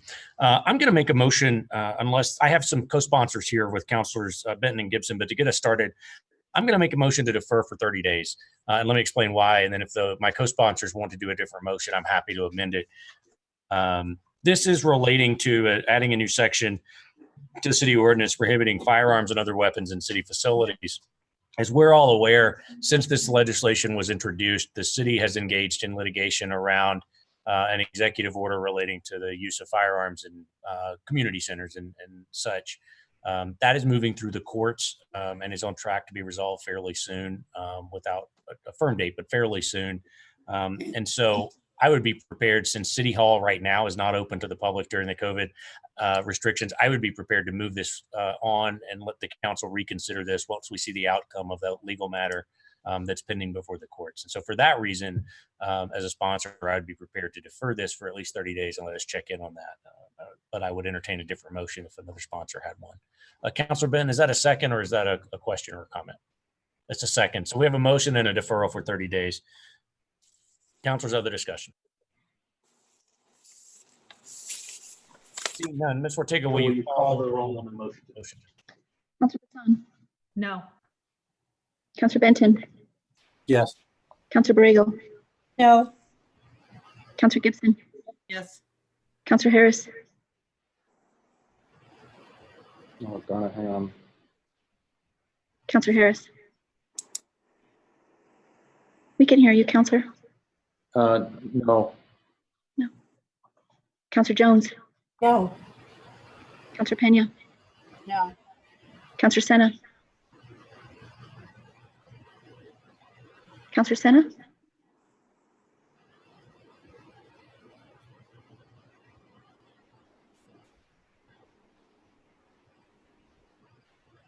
Yeah, There we there you go. on the motion to defer for 30 days? Yes. Counselor Davis? Yes. That motion fails 4-5. Another motion? That being said, I'll make a motion for a due pass. If we want to debate it now, we can do that. Do we have a second? Councilor Benton, thank you. Councilors, we have a motion and a second on a due pass for 083. Councilors, any discussion? Councilor Bassan. Thank you, Mr. President. My first question is, how are we going to make sure that people do not enter in city facilities with firearms? Councilor Bassan, I will assume that will come for the sponsor. So as we talked about this, I think, before you were on the council, but it's when we introduced this, we talked about a number of options, including capital improvements and working with city security and APD on protocols for screening, just like you do in other private buildings, for example. So if we have this, the administration would be required to work on that project and bring those improvements back to the city council. Thank you, Mr. President. I'm just concerned with that because it says there's no financial or fiscal impact. And I really have a hard time believing that we're not going to have to install metal detectors or use funds to be able to do that. So I really don't think that that makes sense to spend the money to do that, especially if we can't make sure that people aren't coming in that are responsible, law-abiding citizens that are going to pay attention to this. How are we going to prevent people from coming in that are going to not pay attention to the plaque on the wall that says that per city ordinance, you can't walk in here with a gun and shoot everybody? They're going to ignore that, and they're going to come in and they're probably going to hurt people. And we're going to have a very limited, if no way to defend ourselves as responsible, law-abiding citizens who aren't going to come into the building with the firearms as mandated by ordinance. So between the fact that I don't feel safe, I feel like I want to be sure that someday when we're in council chambers, if somebody comes in to attack us, I really hope that the good guys are there to help protect us. And I also think that it's going to take some financial monies to be able to ensure that people aren't entering into city buildings. And how much is that going to cost the city? And it just, to me, it's not responsible, and I want to be safe and I want to be protected. So thank you. Councilor Bassan, thank you. And to answer your question, the reason we talked about this when we introduced the legislation last year. So the reason there's no fiscal impact here is because we realized we needed to pass the legislation first in order to figure out what the final legislation would be, require that posting, and then we'd have to develop that through a separate funding resolution.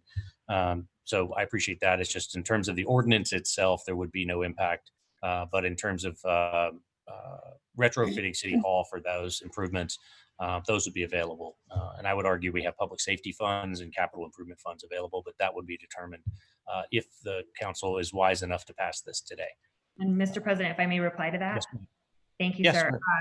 I just feel that it just forward thinking and longevity right now when we really don't have a lot of money and we really are hurting as a city. I just really hate to say that we have funding for the future when really we're on track tonight to debate and discuss our arguments for whether or not we should proceed with helping people now. So in addition to my gun thoughts and firearm thoughts, I really think that it would be financially irresponsible of us to pass this legislation without really, with saying that eventually we're going to know how much it's going to cost us.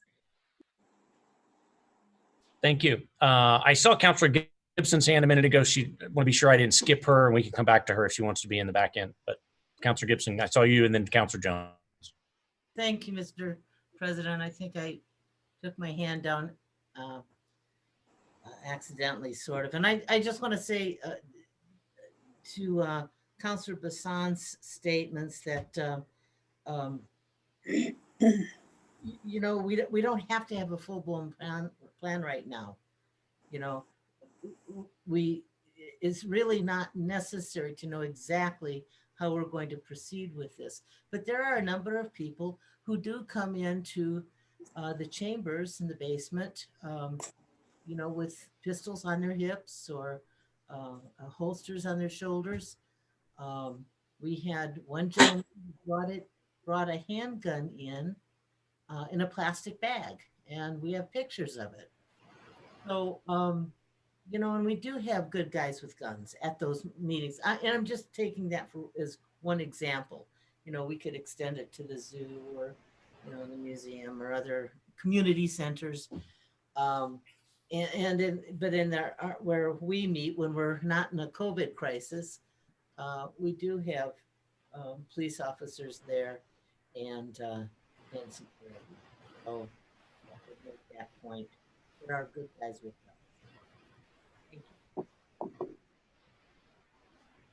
Councilor Gibson, I lost you those last couple of seconds, but I think we got most of it. I just want to be sure if there's anything there. Just jump back in. Let me know. Councilor Jones, you were next, and then councilors will, if there's any other discussion, otherwise we'll go back to the sponsors. Councilor Jones. Thank you, Mr. President. I just wanted some clarification for my own benefit here. We're talking about the city-county building, basically, and protecting it and the cost to secure it. The legislation says city facilities. Wouldn't that be every facility we have, to include the facilities for the solid waste, for parks and rec, for all of our senior centers? Who knows what will happen there? I mean, we're not talking just one building. Is that correct? Or have I misread the legislation? Is it only the city-county building, or is it only the city council chambers? Or what is it that is actually proposed to be covered by this legislation? Thank you, Councilor. This would include all public buildings and facilities owned by the city of Albuquerque. Okay, that's a big ask for a lot of money. Thank you, sir. And I'm sorry, Councilor, just to clarify, and I think Councilor Ben will clarify this as well.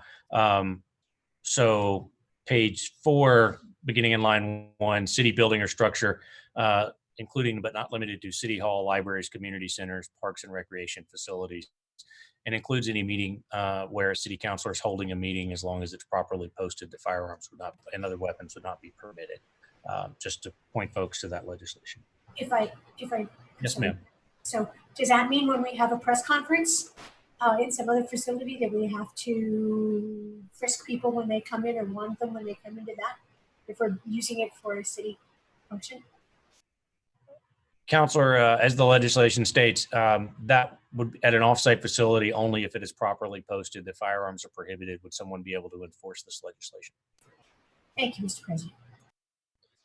Thank you. Councilor Benton, I believe you're next. Councilor Benton, I believe your mic's still muted there. Yeah, thank you. Just to clarify further, it does limit them. The list that's provided is limited, including but not limited to, but the key language is a space which is owned, leased, or otherwise occupied by the city for purposes of hosting the public or conducting business with the public. So there are city facilities where that did not occur, and so it would not apply to those places. Thank you, Councilor. And seeing there was no other discussion, I'll let the sponsors close. And so, Councilor Benton, if you have any further close, we'll do that. Then we'll go to Councilor Gibson and then back to myself, and we'll go to a vote.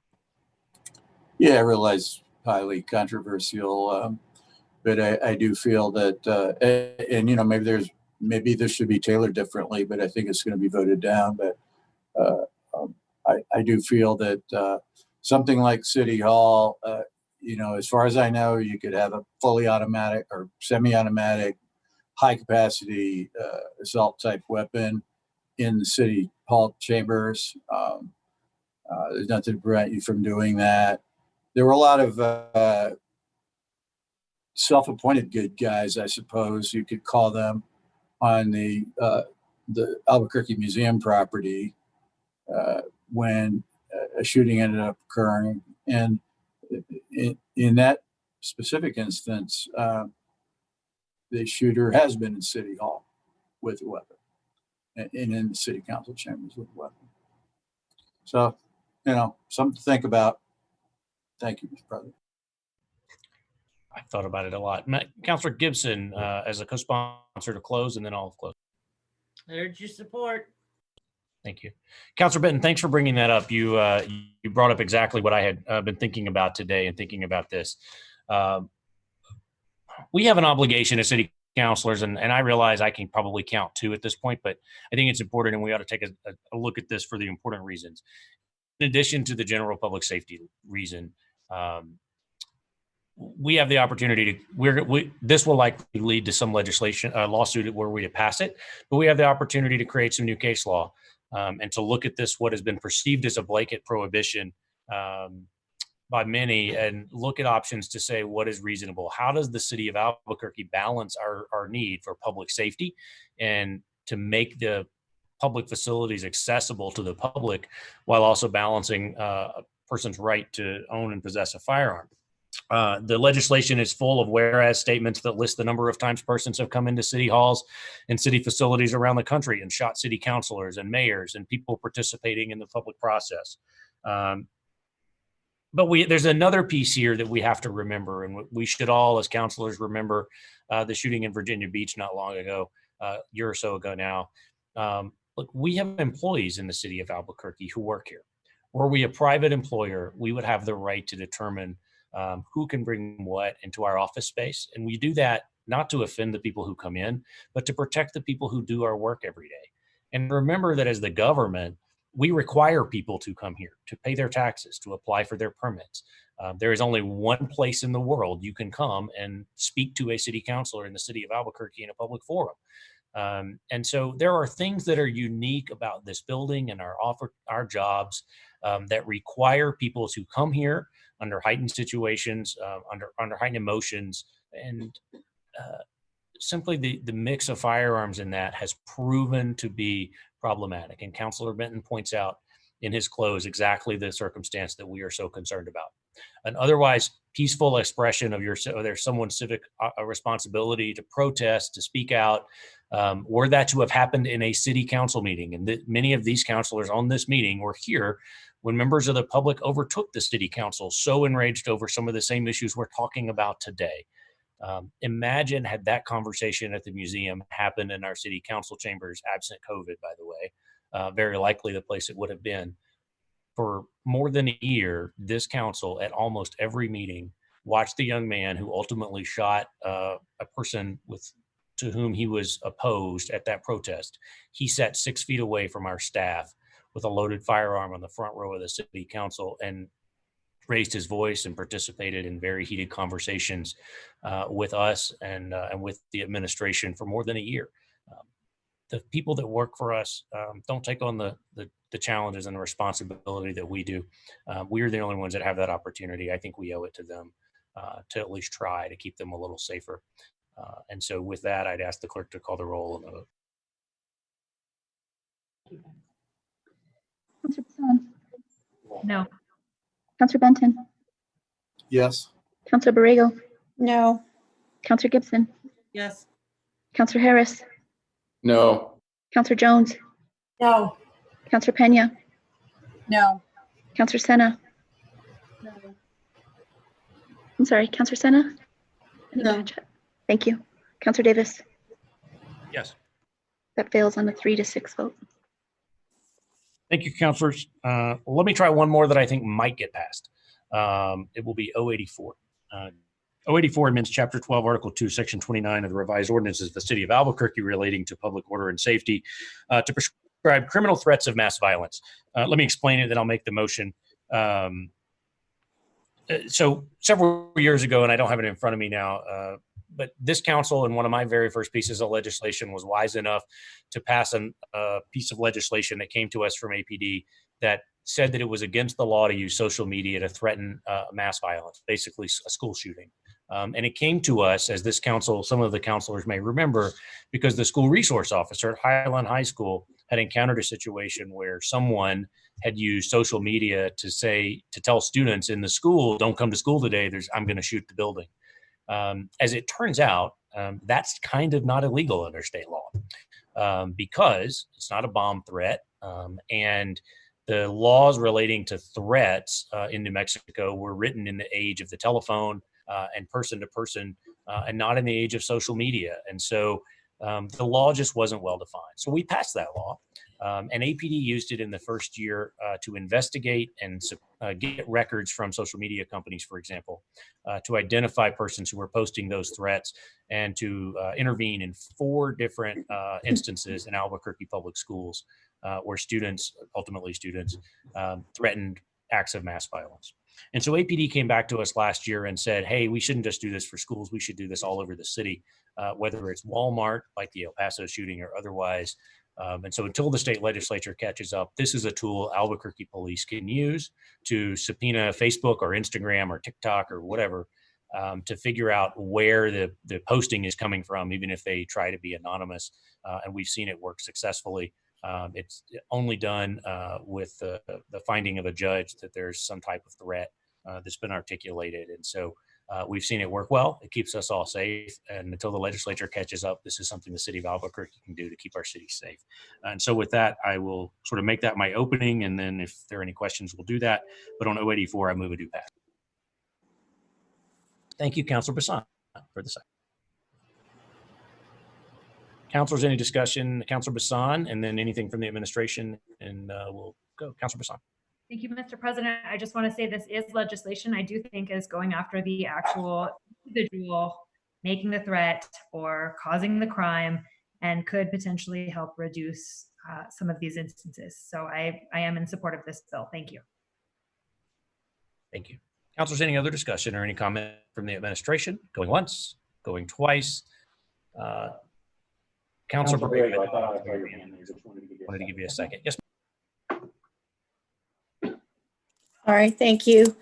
I just want to say that with new technology, I think that we really do need to look at a lot of our ordinances and, you know, kind of look at how technology has impacted all of our city policies, including criminal activity, because it has been a long time. And I respect you, Councilor Davis, for looking at this, but this is just really a start because there's so much that the city has kind of been left behind on, and so many of our policies that we haven't really reviewed based on the fact that, and I worked on telecommunications in the 90s when, you know, helped write the telecommunication ordinance.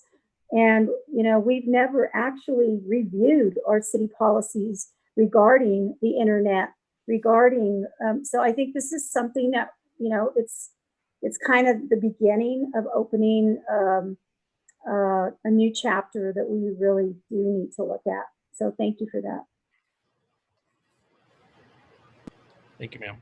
I appreciate that. And thanks for your work as well. Councilors, other discussion? Seeing none, Madam Clerk, please call the roll. Councilor Bassan. Yes. Councilor Benton. Yes. Councilor Borrego. Yes. Councilor Gibson. Yes. Councilor Harris. Councilor Harris. Councilor Jones. Yes. Councilor Pena. Yes. Councilor Sena. Yes. Councilor Davis. Yes.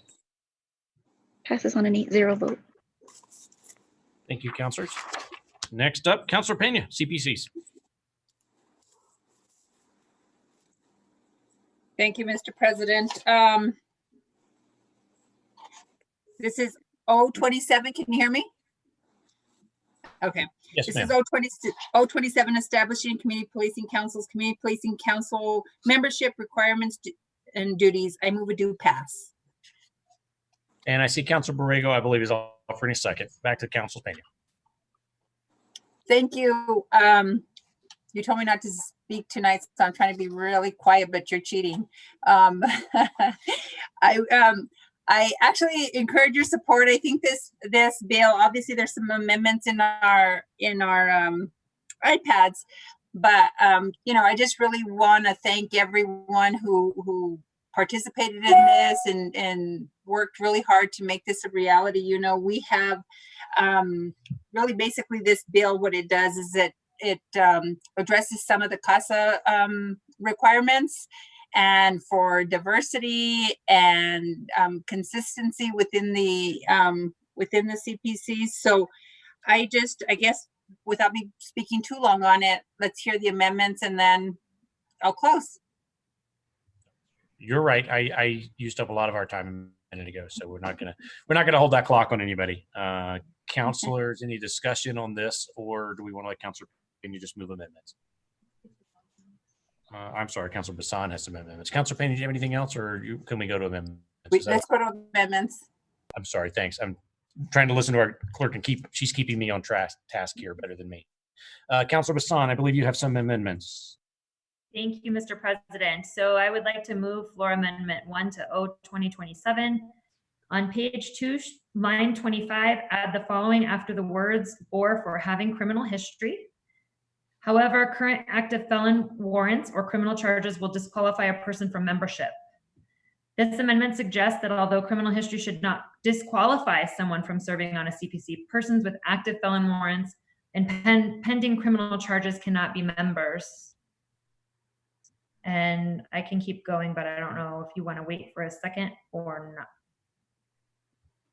Sure. If we have a second, Counselor's going once. I see Counselor Jones is waving her hand. We'll take her as a second. Thank you. Counselor Bassan to explain the amendment. Thank you, Mr. President. So I spoke with City Legal about this as well, and it's really, it's making it a little bit more consistent with what things are written now with the proper protocol or how we're doing things under CASA. So when CASA does go away and we don't have to do that anymore, at least this will have that middle ground of saying that we recognize that some people make a mistake and some people, that shouldn't be held against them forever. But then there's other people that perhaps have committed more serious crimes and a CPC might not be the best place suited for them. So in keeping things consistent with the way the agreement is now, I wanted to offer this amendment so that we can make sure to have that accountability there for the future. Thank you, Counselor. I see we have Mr. Harness here as well, just if anyone needs technical assistance or wants to call on him. But I saw Counselor Borrego raise your hand first, and if there's no other comment, I have one briefly, and then we'll go back to the sponsor, Counselor Borrego. Thank you, Counselor. Counselor Bassan, my question regarding this amendment is, how would this be enforced, and who would decide?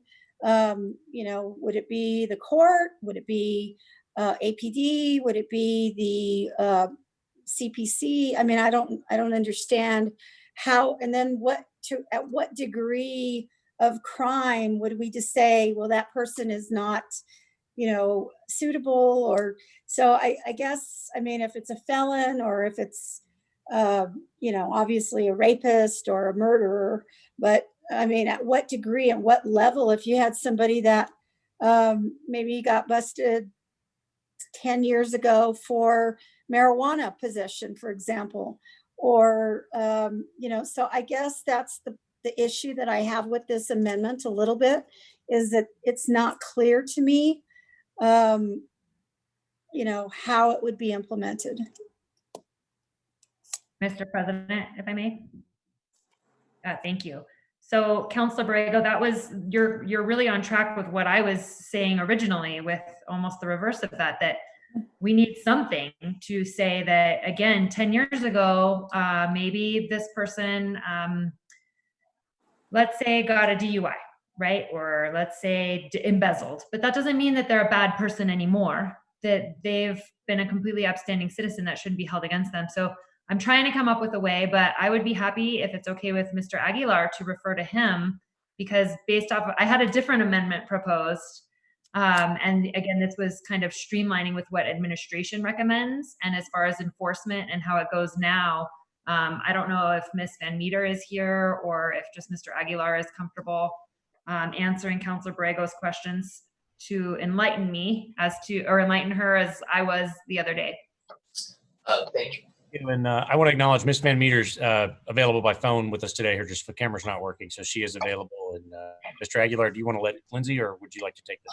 Well, I think I could take the first stab and then have Ms. Van Meter can back up. But generally, the agree. Well, and there's Ms. Van Meter is on video. But generally, Counselor had asked about enforcement. I view this as a matter within the CPOA's purview when they're going through the vetting and application process. Members and folks who want to participate on the community policing councils will seek to submit an application and go through the process that way.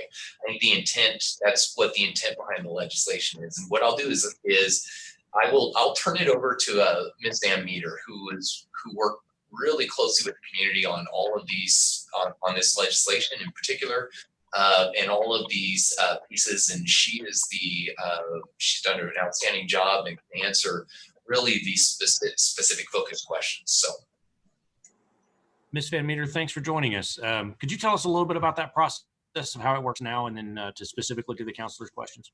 Absolutely. And I'm sorry, I needed to close my doors. My dog decided to bark right when you were ready to go to me.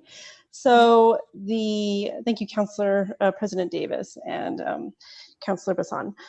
I want to start with this. It wasn't always the policy that individuals would not be prohibited from serving on a CPC based on criminal history. However, we had many, many, many discussions with the monitoring team regarding the CASA case, as well as the Department of Justice, the CPC members, Mr. Harness, and over the course of several months came to the conclusion that it is important to increase diversity, especially among those who serve on the CPCs. And one of the things that often prevents individuals from serving is prior criminal history. And we have specific instances where a prior criminal history excluded individuals from serving who were well qualified, well respected in their communities, and everyone recognized would be an asset to the CPCs. So based on all of that and the general agreement that sometimes individuals who have been policed are the best to provide input regarding policing, and the fact that the CPCs are an advisory board in nature, the agreement was reached between the monitoring team and the Department of Justice to not prohibit individuals who have a criminal history from serving on CPCs. The agreement is currently reflected on the CPC webpage, and it does include the language that Councilor Bassan has proposed with regard to it does prohibit individuals who have active felon warrants from participating on CPCs. So that's the process. Right now, to participate on the CPC, there's a screening process. It used to be done by APD, now it's done by the Civilian Police Oversight Agency. And I don't know if Mr. Harness is able to speak more on that process. Thank you, ma'am. And Councilor Bassan, if that answers your question, I'll go to the next councilor. Yes, and more for Councilor Borrego, but yes, I mean, I'm still wanting this amendment. Thank you. Yeah, that's right. Councilor, yeah, I mean, that does answer part of my question. The screening would be done through the Civilian Oversight Group, but I think the question that I have is with regard to criminal activity. If somebody is charged with some sort of criminal activity, how do we determine that they can serve maybe somebody has been just off probation for 6 months, or somebody has been off probation for 6 years and served their time. So I guess, with regard to the degree of criminal activity that they committed, how do we determine, is it going to be just subjective, or how does, I'm still not clear about that. I mean, is there criteria in place? Thank you. Ms. Van Meter. Yeah, Mr. President and Councilor Borrego. So the criteria are just that. There cannot be an active felony warrant, and I don't have the language directly in front of me, but it's the exact language that Councilor Bassan has. So it does not look at with regard to whether the individual is currently on probation. It does not look at whether they're just off probation. It's if they have active felony warrant, or I believe or charges filed against them. That's what is disqualifying. In addition, it's important to keep in mind that while the Civilian Police Academy is no longer required to participate on CPCs, what is required, or it is strongly encouraged, and to either participate in the Civilian Police Academy or to participate in a ride-along, a background check must be conducted, and those things are screened for as well.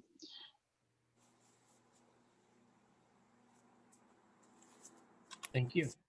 Next up, I see Councilor Pena, Councilor Sena, and then myself, and we'll be back to Councilor Bassan on the amendment. Councilor Pena. I think Councilor Sena's hand was up before mine. Sorry. Either way, Councilor Sena, she's yielding the floor for a minute. Councilor Sena. Yeah, sure. Thank you, Mr. President. And I just want to say I really do appreciate Councilor Pena for bringing the overall legislation and really working for quite some time with the attorneys, with CPOA and Mr. Ed Harness, because I do appreciate the overall legislation. I'm just curious because as we're talking right now, we're saying that people with open charges would go to a community policing council. I find it very fascinating that if you had open charges, you'd go into a room full of officers. I just don't see that happening. So I just think that I would love to hear from Mr. Harness of what he thinks on this amendment, because for me, I think what we're really trying to get at with the overall legislation, not specifically thinking of the amendment, but really diversifying our CPCs and really taking an approach to include everyone's thought on how we address safety. So if I can actually get Mr. Harness just to see what his thoughts are, because I know that in terms of background checks, when it relates to the Department of Justice, when it comes to this, I do have a few questions if it's allowable. So if you can answer a few questions. Mr. Harness. Certainly, Council President Davis, Councilor Sena. I agree. It would be, I would be hard pressed to imagine that someone with an active felony warrant or other open criminal charges would be wanting to be a voting member for a community policing council. It doesn't mean that they couldn't be there as part of the general public. But this would, we're trying to be as inclusive as possible for a wide range of diverse opinions and experiences while maintaining some integrity for the process and maintaining some ability for APD to have access, allow the CPC members to have access to the Citizens Police Academy and the ride-alongs if those participants choose to do so. So I think that this is in line with the standards for the Citizens Police Academy and the ride-along, but it also gives room for persons who have had experience with the criminal justice system that have gone through and shown a pattern of lawful behavior to participate so that we can welcome their opinions to the debate as well.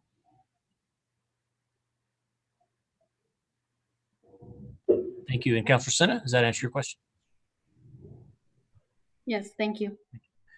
Councilor Pena, thanks for keeping us in line. The floor is still yours, ma'am. Thank you, Mr. President. I just want to thank Councilor Bassan. I know she's really always dissecting and really looking at all these pieces of legislation that we're moving forward. So I always appreciate her thoughtfulness in all this. But I can't support the amendment. I see what you're trying to do, but really, more particularly, just really talking about the members of the current members of the CPC. One of my huge concerns is that they, that our boards and commissions in general aren't diverse enough, but and obviously it was a concern for these members as well, but they themselves worked really, really hard on, preparing this entire legislation with the attorneys and the DOJ and the CPOA to they recognize that this was an issue, so, I just really appreciate them and their willingness to be inclusive and create diversity amongst a bunch of other things, talks about membership and a whole host of things. I won't go into all that. I'm not closing, but I just want to say, I can't support the amendment. So thank you. Thank you, Councilor. And seeing no other discussion, let me recognize myself before we go to the sponsor for close. Councilor Bassan, can I just ask for a technical clarification from you? And this may need Ms. Van Meter for a legal eye here, but when I read this, what I read is that a person with an active felon or felony warrant or criminal charges would disqualify them from membership. Do you mean that to say felony charges or any criminal charge? And I ask that question because there are a number of sort of petty misdemeanors that just may arise in the course of being around, everything from I don't know, but certainly I think some of the petty misdemeanors, for example, like park violations, that littering, for example, like that could be pending in Metro Court for months, and I just don't think that's necessarily the intent here, but perhaps it is. So I wonder if you could clarify for us whether that should be felony charges or all charges. Thank you, Mr. President. First, I think I have the answer to that, but I also have another small edit that I want to propose in just a minute, but I really want to get either Ms. Van Meter's response to that as legal. I don't want to be answering any legal questions per se, or even have Mr. Melendrez weigh in and just kind of get the true answer rather than my unofficial response. Sure. Well, Ms. Van Meter, you were the first mention, so I'll go with you, and then we'll see where the rest of the lawyers take us. Ms. Van Meter, can you interpret that for me, or tell us how you would interpret that? Thank you. So thank you, Councilor President Davis and Councilor Bassan. So the language came in particularly straight from an agreement with the Department of Justice and the monitoring team that was approved, and it's been posted on APD's website regarding community policing councils. So the language is that a criminal history will not exclude a person from serving on a CPC. However, current active felon warrants, which probably should be felony, or criminal charges will disqualify a person from membership. I think there is room under this agreement to amend that language in a way that does not exclude more people. There would not be room under the current agreement in a way that would potentially not jeopardize CASA compliance to make it more restrictive. Thank you, Ms. Van Meter. I think that's exactly what I was asking. I think we could make it more clear and more restrictive, but not less so. And so I'm inclined to ask the sponsor in just a second if she would be willing to make that a clerical change just to clarify that it's felony charges if that was her intent. But Mr. Harness, can you tell me really quickly, I don't want to belabor this, but I realize that if this legislation passes, this is something that would be under your shop. Would your agency have any input on that as far as how we would interpret that or apply that language? President Councilor Davis, I think we would have to go by the expressed words. It would appear that there's an inference for only felonies, but all seems to be inclusive. So any open, unresolved criminal issues, I think would be interpreted as excluding membership. Thank you, Mr. Harness. So let me go back to the sponsor and just ask if you could clarify your intent there, ma'am, or would you be okay with us narrowing that to felony charges, or do you intend it to be more broad? In which case I might offer an amendment that we could vote on that would take that to felony.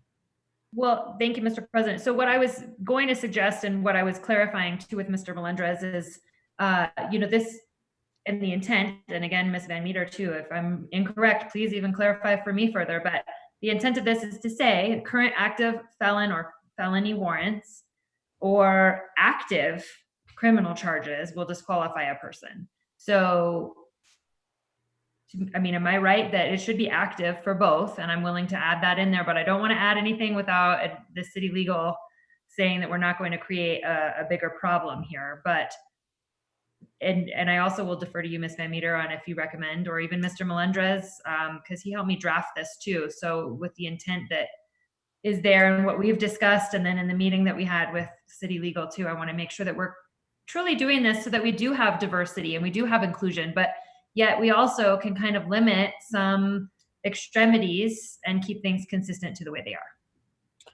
Thanks. So to Ms. Van Meter, to Mr. Melendrez on the question about adding the word active there is just as a sponsor's friendly or technical amendment.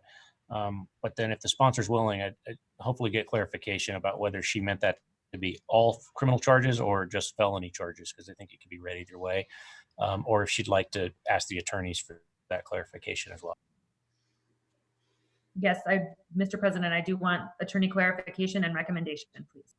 Thanks. Ms. Van Meter. Thank you, Councilor President Davis and Councilor Bassan. I think for clarification purposes, the words active felony warrants or active criminal charges is consistent with the intent of everyone. The language that is on the webpage and that has been proposed by Councilor Bassan is what was officially approved by the Monitor and Department of Justice. You know, like I said, I do believe that changes could be made to the language that do not restrict membership without violating the intention of the city, the Department of Justice, and the monitoring team. Thank you. Mr. Melendrez, you were invoked here, so I want to give you a chance if you have any thoughts on this item about the way it was drafted. And then we have Councilor Borrego and Councilor Pena, I think, on this question, and then we'll come back and try to bring this to a close. Mr. Melendrez. Thank you, Mr. President, to the extent it's helpful, and hopefully it is. I think more clarification is always helpful. I think as written, though, the notion of a felony warrant is by its nature pending until that warrant is satisfied. If we want to say active and pending, you know, that doesn't hurt, but I think by its very nature, it certainly is sufficiently implicit that it's pending. With respect to the criminal prosecution component, my read is that it is consistent with Mr. Harness's, that as written, it's not so limited. And that may make some policy sense subject to the discretion of this body, that if somebody is pending being brought in on a felony warrant, that is a more serious thing to be waiting for to play out.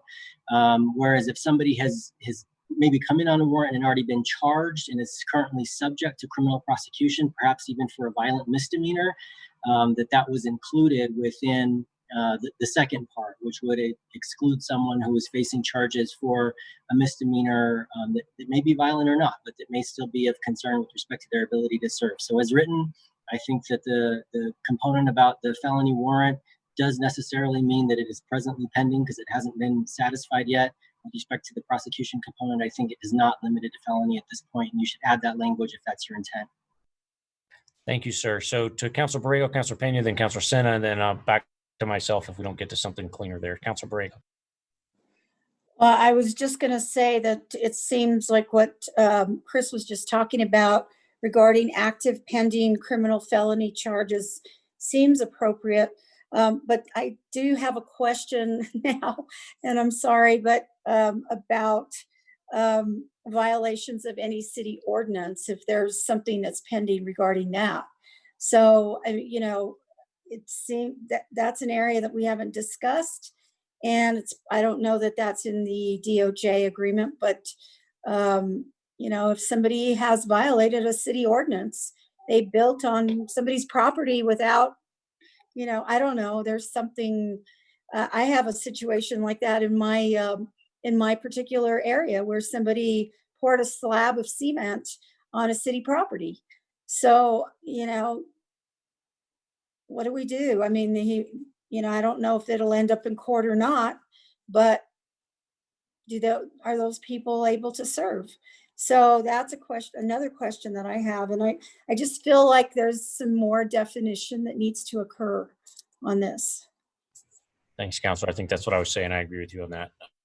But Councilor Pena and Councilor Sena. Thank you, Mr. President. The question is for Lindsay, Chris, Esteban, whoever wants to tackle it. I'm still leaning towards not supporting the amendment just because, you know, I know with our boards and commissions in general, that's where it lays out people's ability to serve.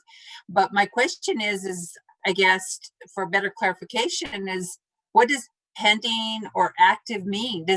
Can that be interpreted as someone who has been on probation until it's finalized? I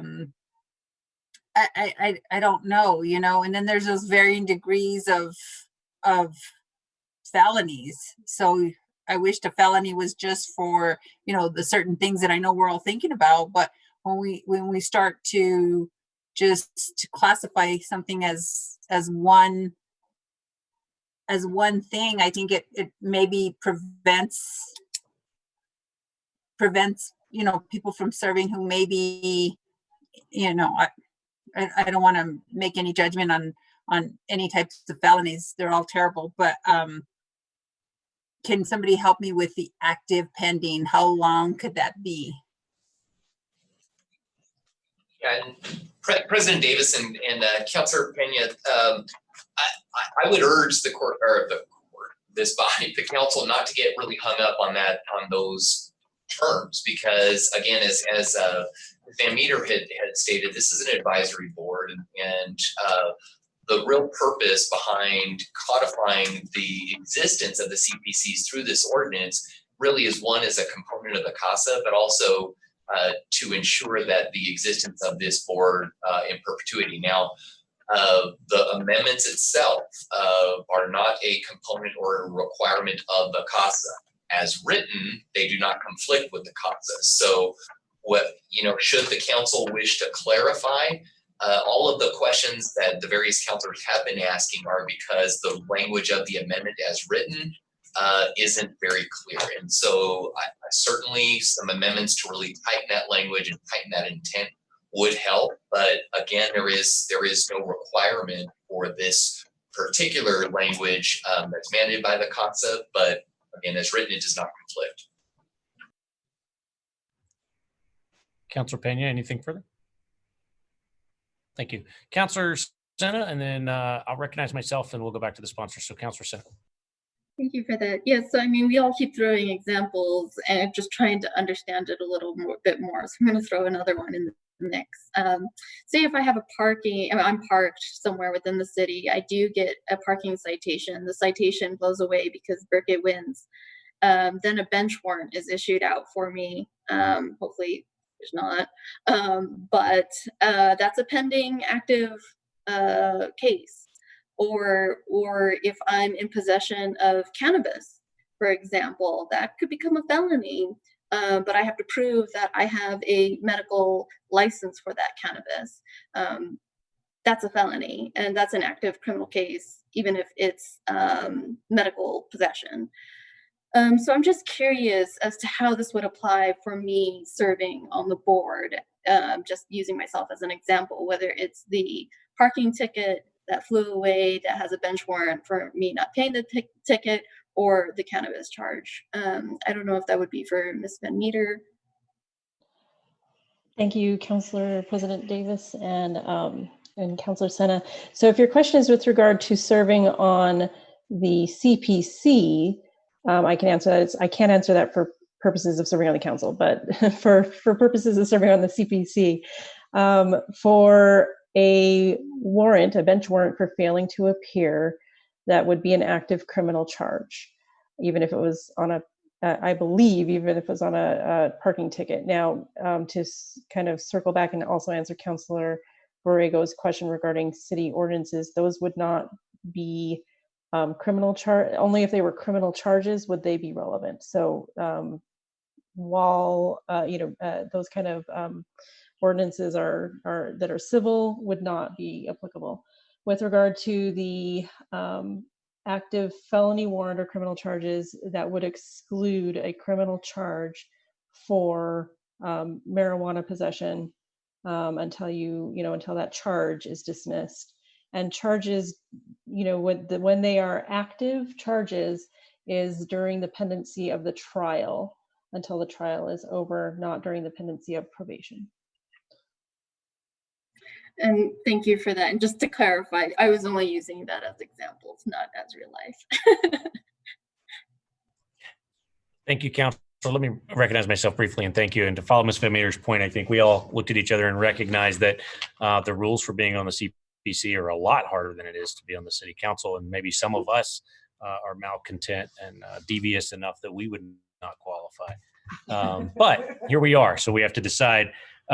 So Councilor Bassan, let me ask this just bluntly. If you would be agreeable to a technical suggestion to clarify that it would be current active felony warrants and active felony charges, I think I would make that as a request for a clerk's cleanup. If not, I'll make the motion and let the council decide on whether we should just draw the line at felony or misdemeanor.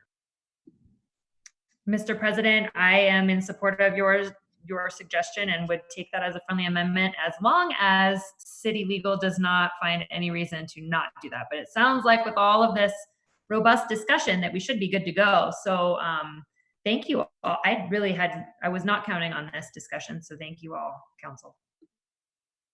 Thank you, ma'am. And so, Ms. Van Meter, is that correct? That this would further limit, and so you would feel that would be okay based on the cost or the agreement we have in place? I do not expect any challenges to that proposed language from the Department of Justice and the monitor. Thank you. Thank you, and thank you, Councilor Bassan. So the clerk's recorded that as a technical sponsors amendment, and so if there is any other discussion on the amendment, speak now, forever hold your peace. Councilor Gibson is waving. Yes, ma'am.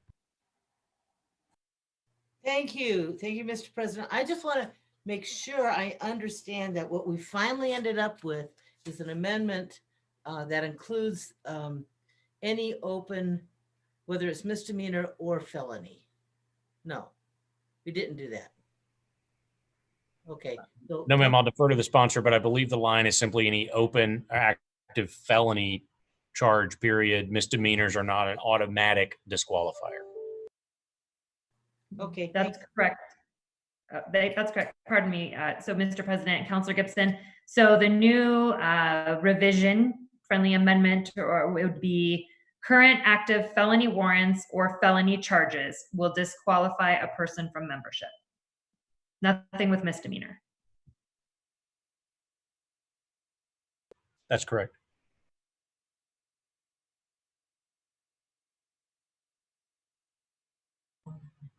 Great. Okay. If there's no other questions, Councilor Pena. Thank you, Mr. President. I just want to say once again that I still can't support it. You know, I just think that if you have a felony charge, it doesn't mean that you're guilty of that felony. So if you are waiting trial and as you know, our court system takes forever, it could be dismissed and you can't serve during that duration that you're trying to get onto the CPC. And then if you do go to trial and they say, okay, well, you know, you're not guilty, then you can serve tomorrow. So I think it really doesn't do what we're trying to get done. So that's it. Thanks. And seeing no other discussion, the clerk will call the vote on the floor amendment number 1, the technical change as noted. Councilor Bassan. Yes. Councilor Benton. Yes. Councilor Borrego. Councilor Borrego. Sorry about that. I voted no, and I still have concerns with city ordinance violations. Councilor Gibson. Yes. Councilor Harris. Councilor Harris. You're muted. Yes. Thank you. Councilor Jones. Yes. Councilor Pena. No. Councilor Sena. No. Councilor Davis. Yes. That passes on a 6-3 vote. Councilor Bassan, I believe you have another amendment, floor amendment number 2. Okay, thank you, Mr. President. I'd like to move Amendment 2 to O2027. On page 4, line 17, add the following sentence to the beginning of subsection A. Community policing councils are funded as part of the budget of the Civilian Police Oversight Agency. And this is, although it's implicit, I think that it's very important that we clarify exactly where this is going to fall on the budget, and where CPCs will get their oversight from and where it's going to be. So that's my explanation. You can even skip that if I can get a second. I'll second it for the purpose of the record. Any other discussion on that item? Seeing none, Madam Clerk, would you call the vote?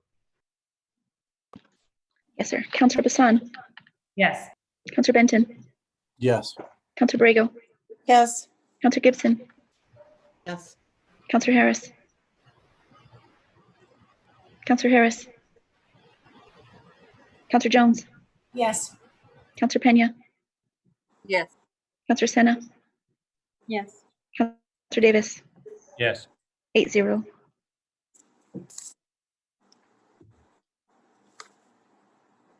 Thank you. Counselor Bassan. Thank you, Mr. President. I'd like to move Amendment 3 to O2027 on page 6, line 5, add the following after the period. No CPC member shall run for or hold elective office while serving on the CPC. This amendment would prohibit CPC members from running or holding elected office while serving on a CPC. Counselor Borrego, I think that's a second.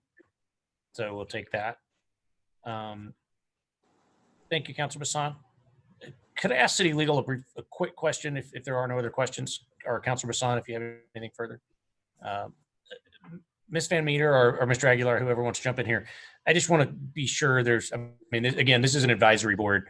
I think it should be absolutely clear in relation to the city and perhaps the county or the, sheriff or whatnot. But are there any First Amendment issues with this? In other words, like making that distinction between somebody's, running for a MAFCA board, for example, or running for this, the county commission, for example, and also participating as a citizen. This is Lindsay Van Meter. I don't know of any legal challenges to this in the context of other city council, or I'm sorry, other city advisory boards. Perhaps Mr. Aguilar has more knowledge of that, but I don't believe that there's a First Amendment issue. Okay, I just want to check. Mr. Aguilar, unless you disagree. I don't disagree. I mean, we would need to look at it in a little bit more detail, but I mean, it's a volunteer board. It's an advisory board, and so I don't see that as being an unreasonable restriction on the First Amendment. Thanks. Just occurred to me, and it's probably a running like out of the blue rabbit hole. So let's not go down it if we don't need to. Counselor Gibson, go ahead.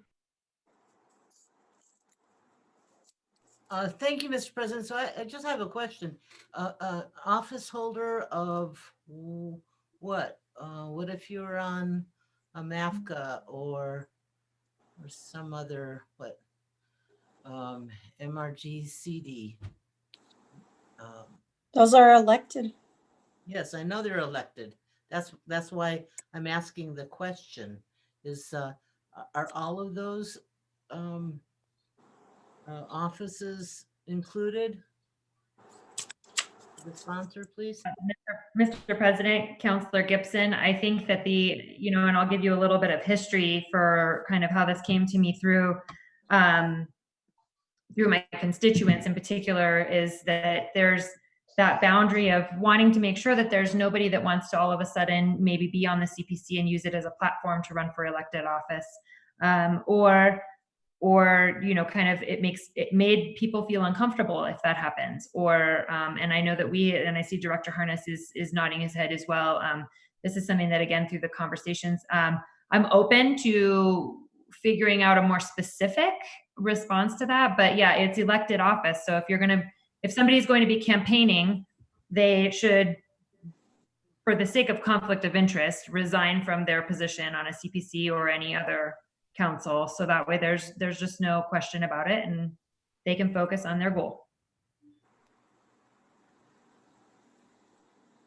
Thank you. Councilors, any other discussion on that question? Counselor Bassan for amendment number 3 to close. I urge your support. Madam Clerk, to call the vote. Counselor Bassan. Yes. Counselor Benton. Yes. Counselor Borrego. Yes. Counselor Gibson. Yes. Counselor Harris. Yes. Counselor Jones. Yes. Counselor Pena. No. Counselor Sena. Yes. Counselor Davis. Yes. Passes on an 8-1 vote. Thank you. We're back on Councilor Pena. We're back on 027 as amended. Thank you. Those amendments were okay. Good job, Brooke. So I just, again, want to encourage everyone's support. I just really have to kind of take some time here to just, thank the folks from the DOJ, Elizabeth, our attorneys, Esteban, Lindsay Van Meter, Chris, our staff, Jeff, Nancy, members of the CPC. Like I said, they worked really hard to, make these necessary changes. Mr. Ed Hardness, Elizabeth, and I think I already said the CPOA. This is just a really important piece of legislation that it's taken some time to get passed and worked through and negotiated. And like I said, the members really have worked hard to look at where the disparities were and to make those necessary changes. So I really want to commend them especially, but it really helps to create diversity. It eliminates barriers to serving on boards, which is, to me, is awesome because we have a huge issue with this. So I look forward to asking people to serve, and as long as they don't have an active felony, they've got a shot. So I urge your support. Thank you. Seeing no other discussion, Madam Clerk, to call the vote. Councillor Bassan.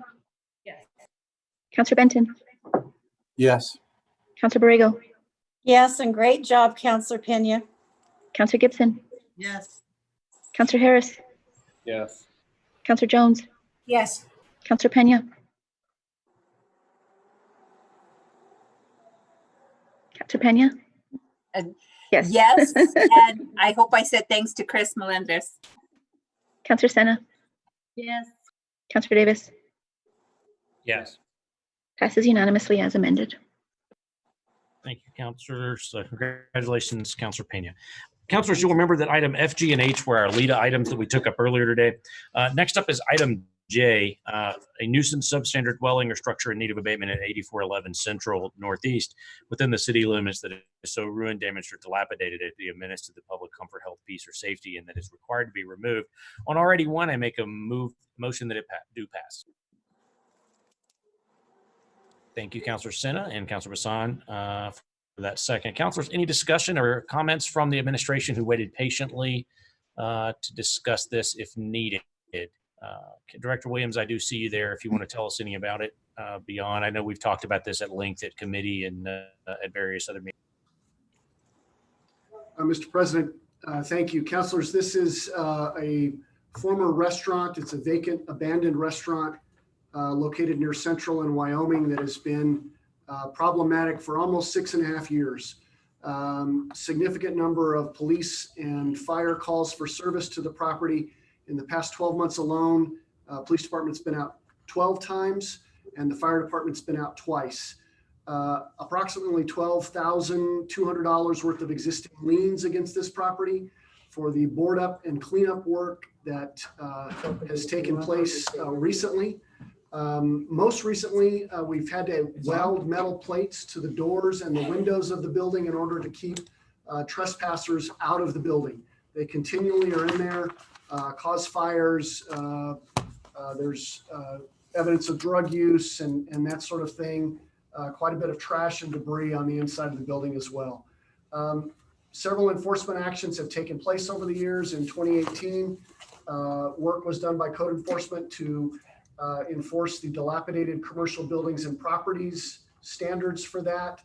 The owner back in 2018 did register the property and provide us with a written plan, but there was never any follow through. In 2019, a criminal complaint was filed against the property owner for the continued nuisance of the site. We did enter into a plea agreement with the owner, but again, those promised actions never took place. Multiple attempts have been made to contact the owner of the property who previously was communicating and engaging with us, but all of that has ceased at the beginning of this year. Several attempts have been made recently to contact the owner using the telephone number that we have, but calls made in late August, early September, and as recently as today, all resulted in a message indicating that the voicemail had not been set up on the phone. With that, I'll stand for questions, but would just ask that council move forward on this condemnation request. Thank you, sir. Councilors, any other discussion or questions on this item? Going once, going twice. Councilor Pena. Thank you, Mr. President. Just for the record, I just want to make just a brief statement, just, because I think there was some confusion in what had occurred initially. People were telling me you voted against it and I killed it. I was like, I wish my one vote could kill something, but it doesn't work like that. Anyway, I just want to say that, everyone knows, like you said, I think it's been talked about a lot, but I usually vote against these in kind of like protest in terms of really wishing that the city and hoping, and I know I talked with Councillor Benton and he wants to work on some legislation to actually help and develop some kind of program to help people to make these repairs when they can't afford it, right? And so I look forward to that. We're already looking, I mentioned it before, that we're already doing a little bit of research. So once we get that put together, but in terms of the immediate action for that, I mean, I'm not changing my stance on what I feel about, making sure that we don't, make people homeless in the process of trying to address some other issue.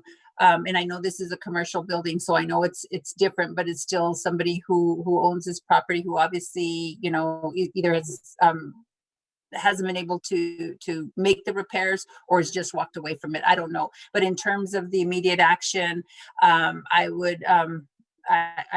support that. So that's why we're here today. So thank you, Mr. President, for allowing me the time to kind of say that. Of course, and thank you for doing that and for the motion earlier this evening. Seeing no other discussion, Madam Clerk, please call the vote. Councillor Bassan. Yes. Councillor Benton. Yes. Councillor Borrego. Yes. Councillor Gibson. Yes. Councillor Harris. Yes. Councillor Jones. Yes. Councillor Pena. Yes. Councillor Senna. Yes. Councillor Davis. Yes. Passes unanimously. Vice President Gibson, R86. Thank you, Mr. President. So this is R86, creating a task force to explore options for implementing minimum sick leave requirements in the city. I'll move a due pass on this. Councilor Bassan has a second, yes. Okay, thank you for that second. I know that this is not one person has told me that they're happy with this bill. So, so I'm expecting a lot of opposition, but let me just say this.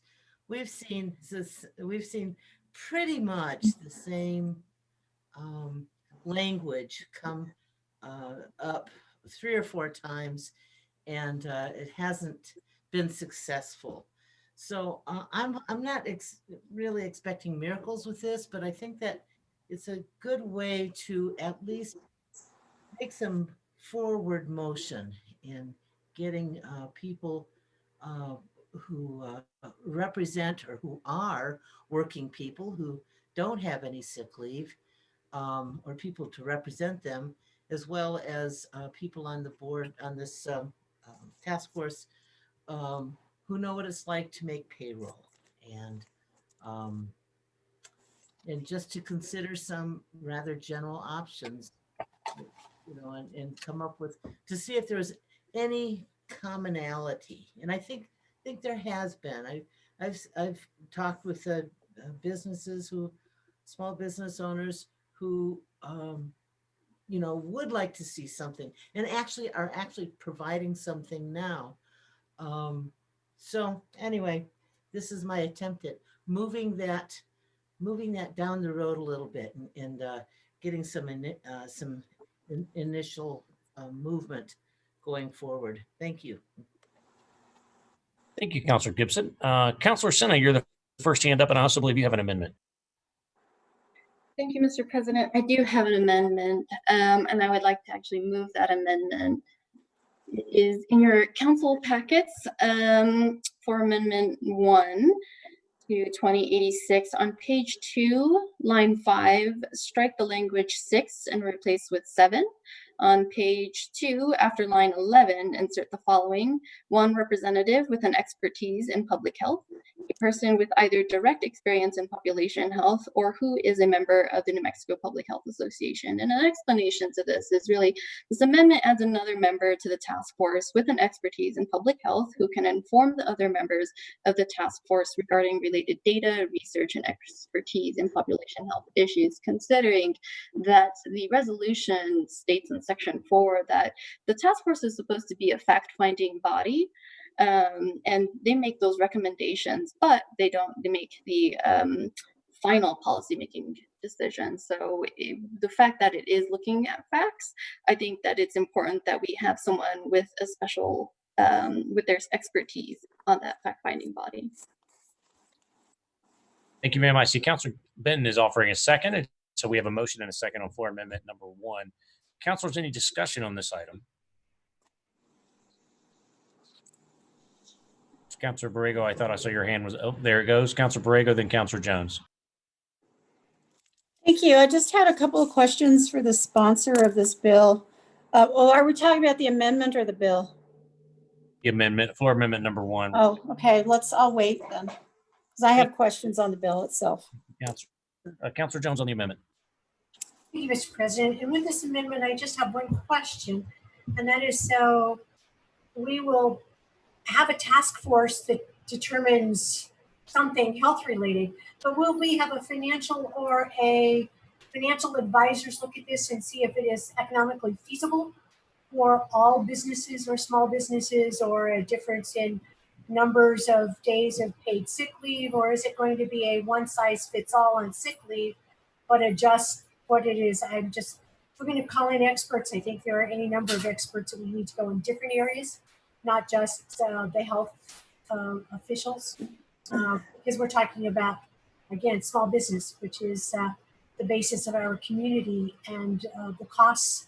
And are we looking at potentially covering part of the costs through government, or it will be all on the shoulders of the employers? That's all, just a question.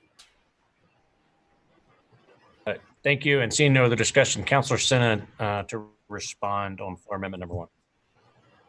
Yes, thank you for that, Mr. President. I just want to address that. We did do the Beaver study on this. We've had this evaluation and a study and a 5-year-long conversation on this exact topic. And really, in thinking about us being in a pandemic, right now we have the Department of Health, we have the CDC guiding us on whether or not we should continue to allow our workers to go to work, or if they should stay home. And that's why sick leave in itself is really a matter of public health. And that's why I've proposed this amendment to evaluate it and just present the facts that the public, when evaluating sick leave as a public health issue, these are the facts as to how it would be beneficial or not. They are there just to present the facts. And again, this is a fact-finding body on the task force, and it's just one member. There are 3 other members in the areas of as an employer, and 3 other members as employee advocates or unions and such. And so I think that's why I've only added 1 member, and that we've never evaluated this as a public health issue. Being a member and an individual with expertise in health policy and public health, that's the way that I've evaluated this particular policy, and why I'm so passionate about it, because it impacts so many people, especially now in a pandemic. And so I urge your support. Thank you, ma'am. Seeing no other discussion, and that being in response to the only question, we'll take that as the close. Madam Clerk, will you call the vote? Councilor Bassan? No. Councilor Benton? Yes. Councilor Borrego? No. Councilor Gibson? Yes. Councilor Harris? Councilor Harris? No.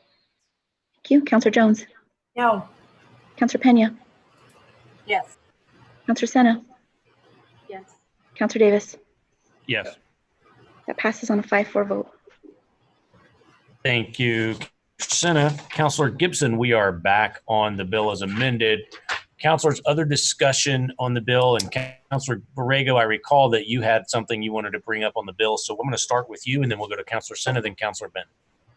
Yeah, I just wanted to ask the sponsors of the bill how they came up with the number of people on this task force, and just, you know, kind of get some indication as to why 6 is a magic number. That's why I voted against the public health, because I think Councilor Jones had a really good point about there's other areas that should also be included. And I just wanted to understand a little bit more. So, Mr. President, if I may. Yes, ma'am. Mr. President, Councilor Borrego, there was not really anything magic about that number. The intent was to keep this board a little bit smaller so that we could just at least start a discussion and look for potential areas where we can find agreement, and build on that going, you know, afterwards, after this task force has done some research, done some fact finding, and see if they could build any consensus on anything. So, you know, I don't know that how detailed you might expect them to do. That's the thing about putting together a task force, kind of give them some direction and back off and let them do their thing and see what they come up with. So there's not really anything special.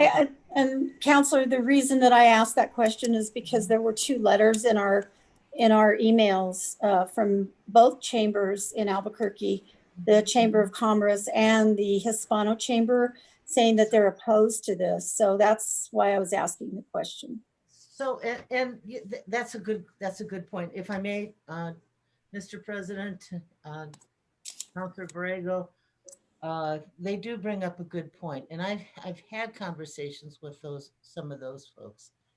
And I think that eventually council will pass something, or the people of Albuquerque will vote in favor to adopt something. And I want to give an opportunity for both employers as well as employees to have a forum for discussion on some of these things. And there are a lot of things. Let me just give you an example. A friend of mine had a bread store, and he did offer his own version of sick pay.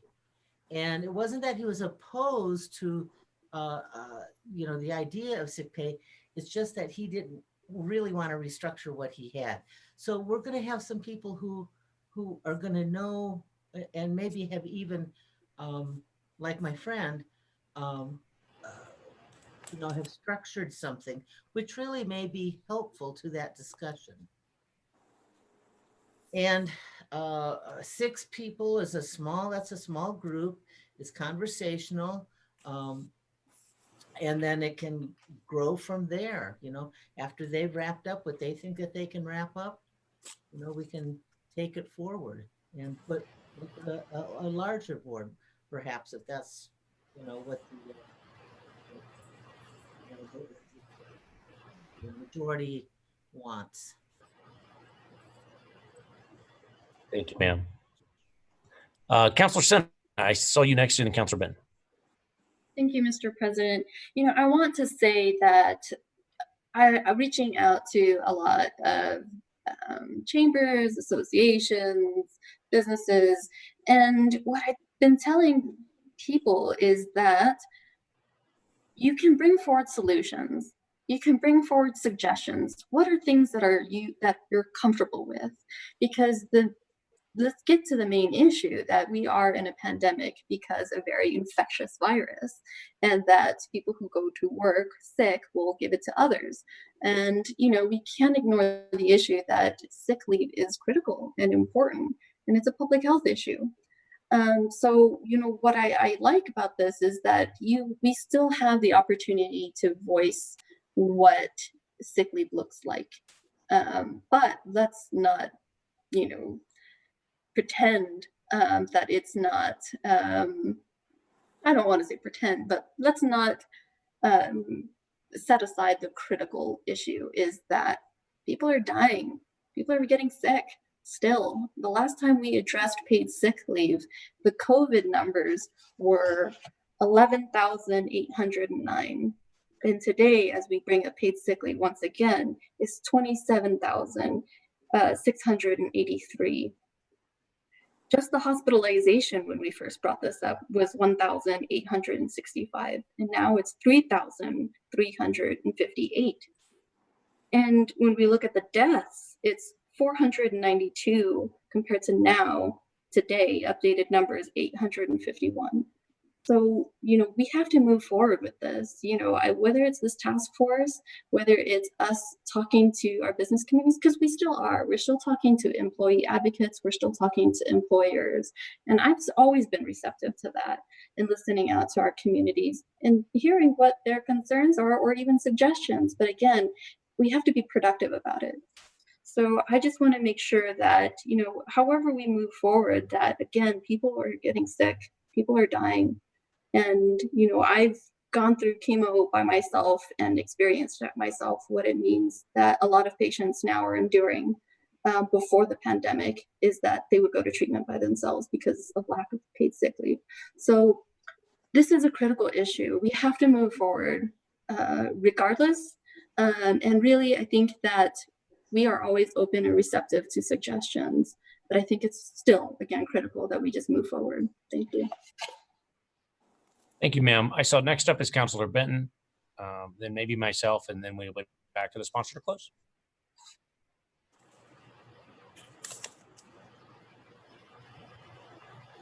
Thank you, Mr. President. Yeah, I too have had some good discussions with some folks. After the last go around, I made some statements about how I wasn't going to give up, and I don't think I spoke for Councilor Sena, but that's probably correct. And so people get alarmed again. And I said, well, I'm just being honest with you. It's something really important to me that I'm not going to give up on. And why don't you tell me, let's just assume that somehow I were successful in working together with others to pass something. What would you want to be in it? Because I heard from so many employers, I'm not against sick leave or I'm not against earned time off, et cetera. And so I said, well, tell me what it would look like, just the basics from, a lot of people said, well, you had it way overcooked and it was way too complicated and too much record keeping and all that. And I go, fine, take a look at that and tell me what's left in there that you could support. And I'm talking about business folks, And to their credit, some of them really were thoughtfully did that. And, they're probably somebody that I would suggest be appointed to the advisory group. I won't say who they are, but they're a respected business that if everyone knew if you heard their name, everyone here on the council would know who they are. Probably everyone in New Mexico would know who they are. But so yeah, this can't do harm. We've had a lot of impasse over many years now over this specific issue, and I think it's worth seeing what they would come up with. But it's disappointing to hear from two of the chambers that, oh well, we don't want to talk anymore.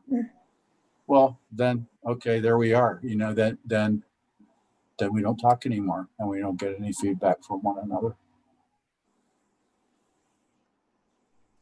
Thank you, Councilor Benton. Let me just echo that without prolonging this and just say on the way back to the sponsor to close, I agree. I believe this is something that's important. It's something that I worked on before I came to the city council with some of the community groups. It's something that we've worked on. I carried a robust version of the sick leave bill 2 years ago. and gave the advocates a year to build community support and extra votes at the city council, and they weren't able to do that. But before Councilor Sanchez passed, I mean, he and Councilor Benton and Councilor Pena and I had really sat down to work with some of these organizations and try to come up with a strategy. And I think we were looking for a way to find a middle ground. I think everybody should have sick leave, period. I think it's just one of the things we do to make our city a better place and take care of each other. But I recognize that there aren't enough votes to do it my way. So I'm willing to talk to other people. But I do think it's irresponsible for the organizations that some of these groups represent to just say they're not going to have a conversation about this anymore and just retreat and say no. At the same time, they say that so many of their members do provide sick leave. And at the same time, they're asking the city of Albuquerque to provide them with money for public health remediation and to solve public health problems for their employees in their workplace. The reason we need sick leave is because when things like this happen, the more folks who had the ability to stay home and quarantine means that things like COVID would not be as widespread in our community if they weren't required to come back to work the next day and work in a kitchen or an office where they can infect and spread to more people. And so I think it's disingenuous for those to say that they don't want to work on this at all. At the same time, they're asking us to help keep their businesses afloat and take on the burden of providing some of those health services. It's a community conversation. We should have it. Talking, quite frankly, can't hurt. And so I applaud the sponsor for trying a different way. I tried mine. It didn't work. Councilor Benton and Councilor Sena tried a different way. That one didn't work. So let's do another one. One of these is going to happen, and talking can't hurt anybody. So I will be in support because I'm willing to try whatever the next thing is. And I'm glad that Councilor Gibson's taking the lead to do that. So that being said, Councilor Borrego has a comment, then we'll go back to this sponsor to close. I'm wondering if the sponsor would consider deferring this for a month and seeing if we could maybe talk with the chambers a little bit more, because I mean, the chambers are an integral part of this whole equation, and to receive letters from them saying, they're just not going to participate. I mean, those are businesses that, we need to include. And I don't know that 6 is a magic number, or 7. I guess 6 + 1 now is 7.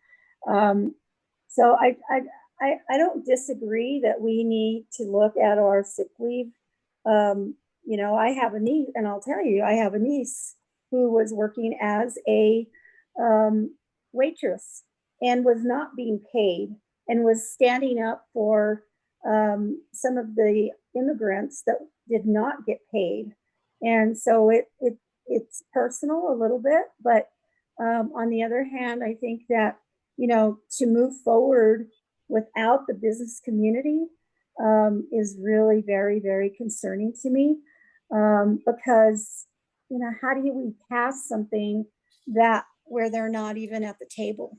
That is just not good government. I think everybody needs to be at the table, and maybe the magic number is 10. I don't know. Maybe it's 15. I don't know. But I'm just wondering if the sponsor would consider making an attempt to, because since we did get these letters this afternoon, none of us have really had an opportunity to talk with them or respond to them. Councilor Gibson, I think that's the last question. So we'll let you respond to that and close as well. All right, thank you. Thank you, Mr. President. Councilor Borrego, I'd really rather not defer this. And let me see if I can explain to you why. It is get discussions going where people can be heard. It's better and speak. Everybody gets a chance to speak. Everybody gets a chance to listen. That happens better with a smaller group.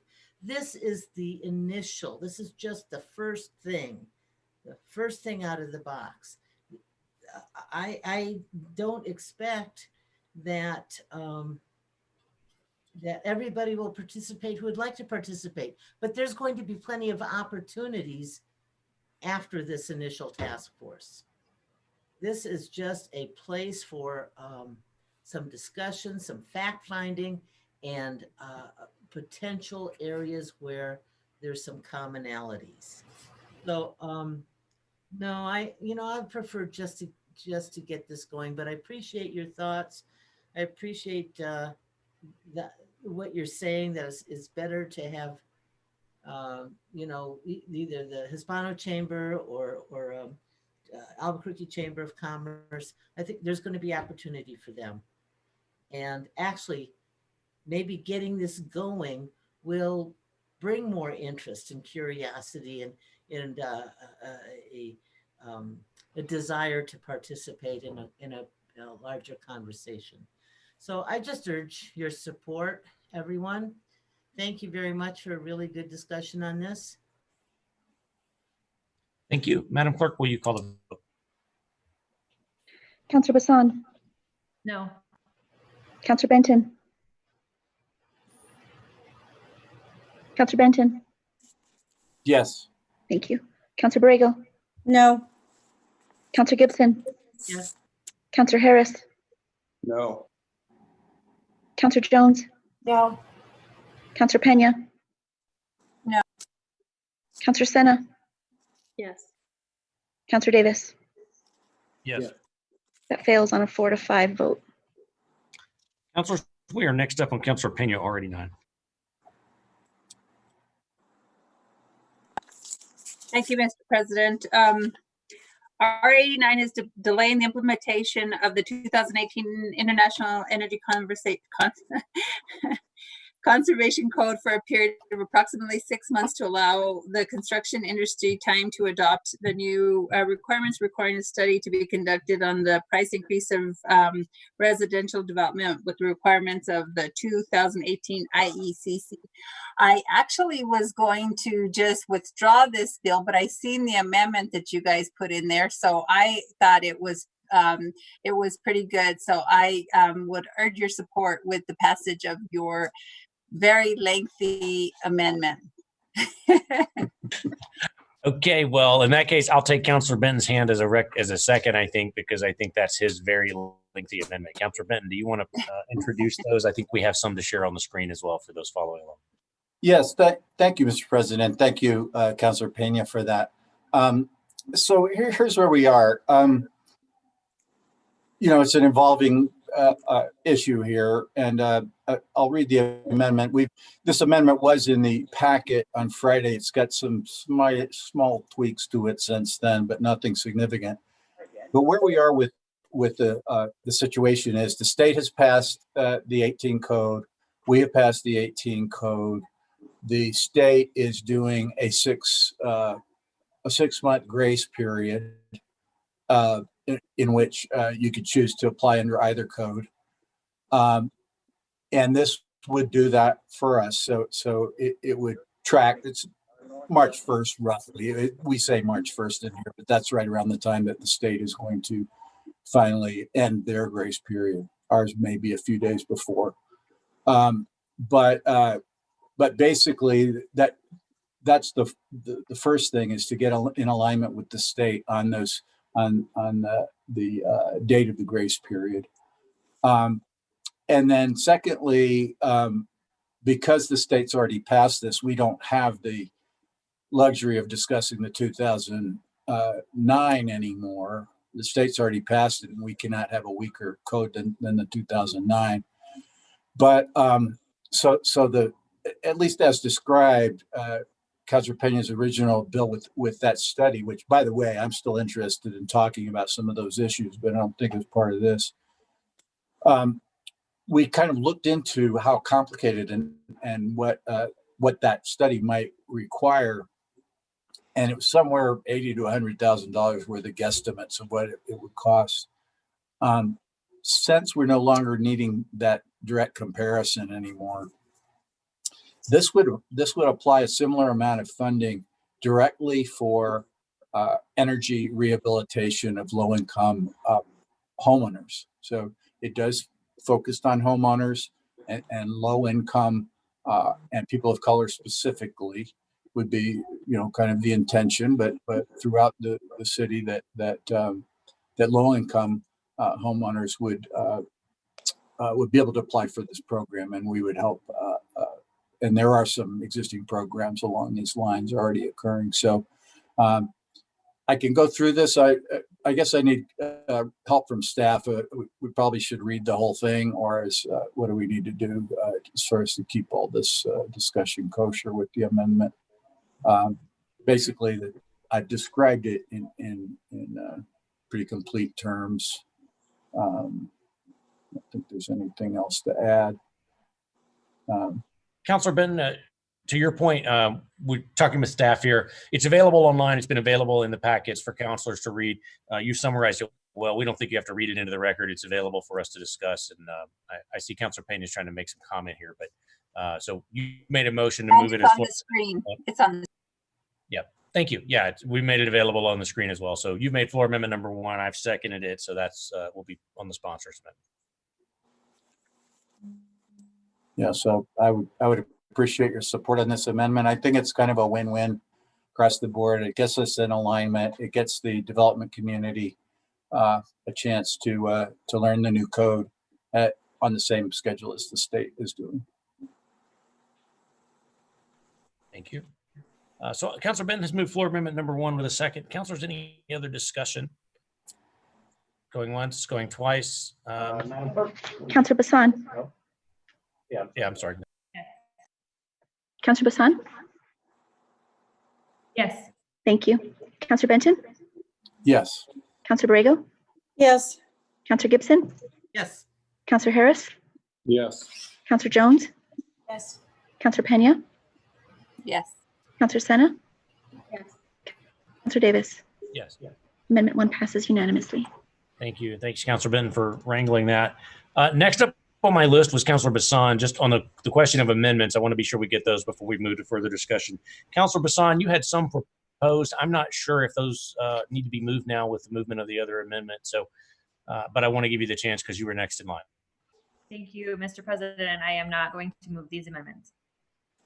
Thank you. And Councilor Pena, I know you also had a draft amendment that I also believe may not be necessary because of the other. Is that right? Okay. Just check. I just wanted to be sure, so I don't see any other amendments available. So councilors, we are back on the bill as amended for discussion. And from the administration, if you have any comment. So are you on me now? Yes, ma'am. I'm sorry. We are back on your bill as amended for discussion or for other discussion. Okay, are you closing? I heard your support if you're closing. There are no comments, so we will take. Okay, urge your support.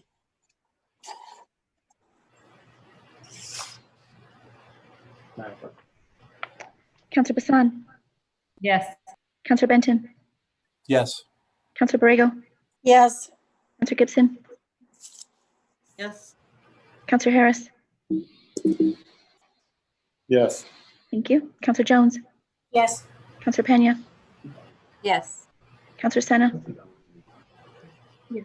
Councillor Davis. Yes. Passes unanimously as amended. Congratulations, Councilor. And thank you, Ms. Porter, for being with us just in case we needed you for technical expertise. I'm sorry you sat through the whole amendment, but the bill passed and we appreciate your support. So Councilors Bassan and Jones, R92. Go ahead, Councilor. Thank you, Counselor. I wasn't really prepared for this. Counselor Bassan is much more well-spoken than I. But this is legislation that we've talked about before. And it is to provide, to use $10 million of the CARES money to provide funding for small businesses. We will, Counselor Bassan will talk to you about how we're looking at doing it and the means of doing it. This is one of those things, we've had some hard times here and our small businesses are hit very hard. And there are any number of them who have no place to look for any kind of assistance. This is what CARES money is meant for.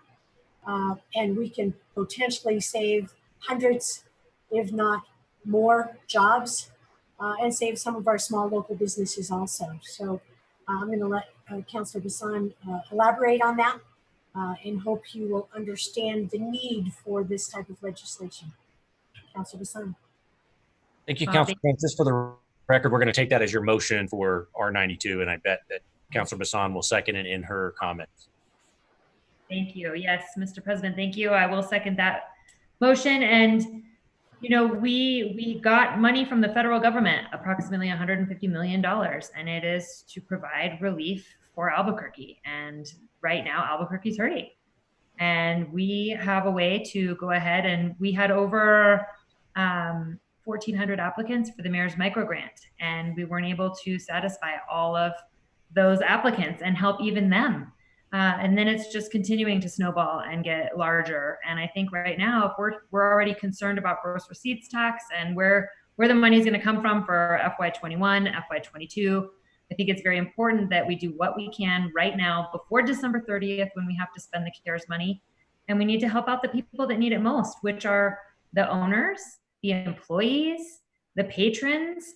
This is going to be how we can continue to support and stimulate our economy. And I really hope that the council wills this to happen, because I think it's going to be very important to help not only the businesses that are, you know, it's 50 or less, as you read in there. So I think that that's different than some of the others. And we do have an amendment that we would like to move, if I may. Thank you, Mr. President. So I would like to move amendment 1 for R 2092.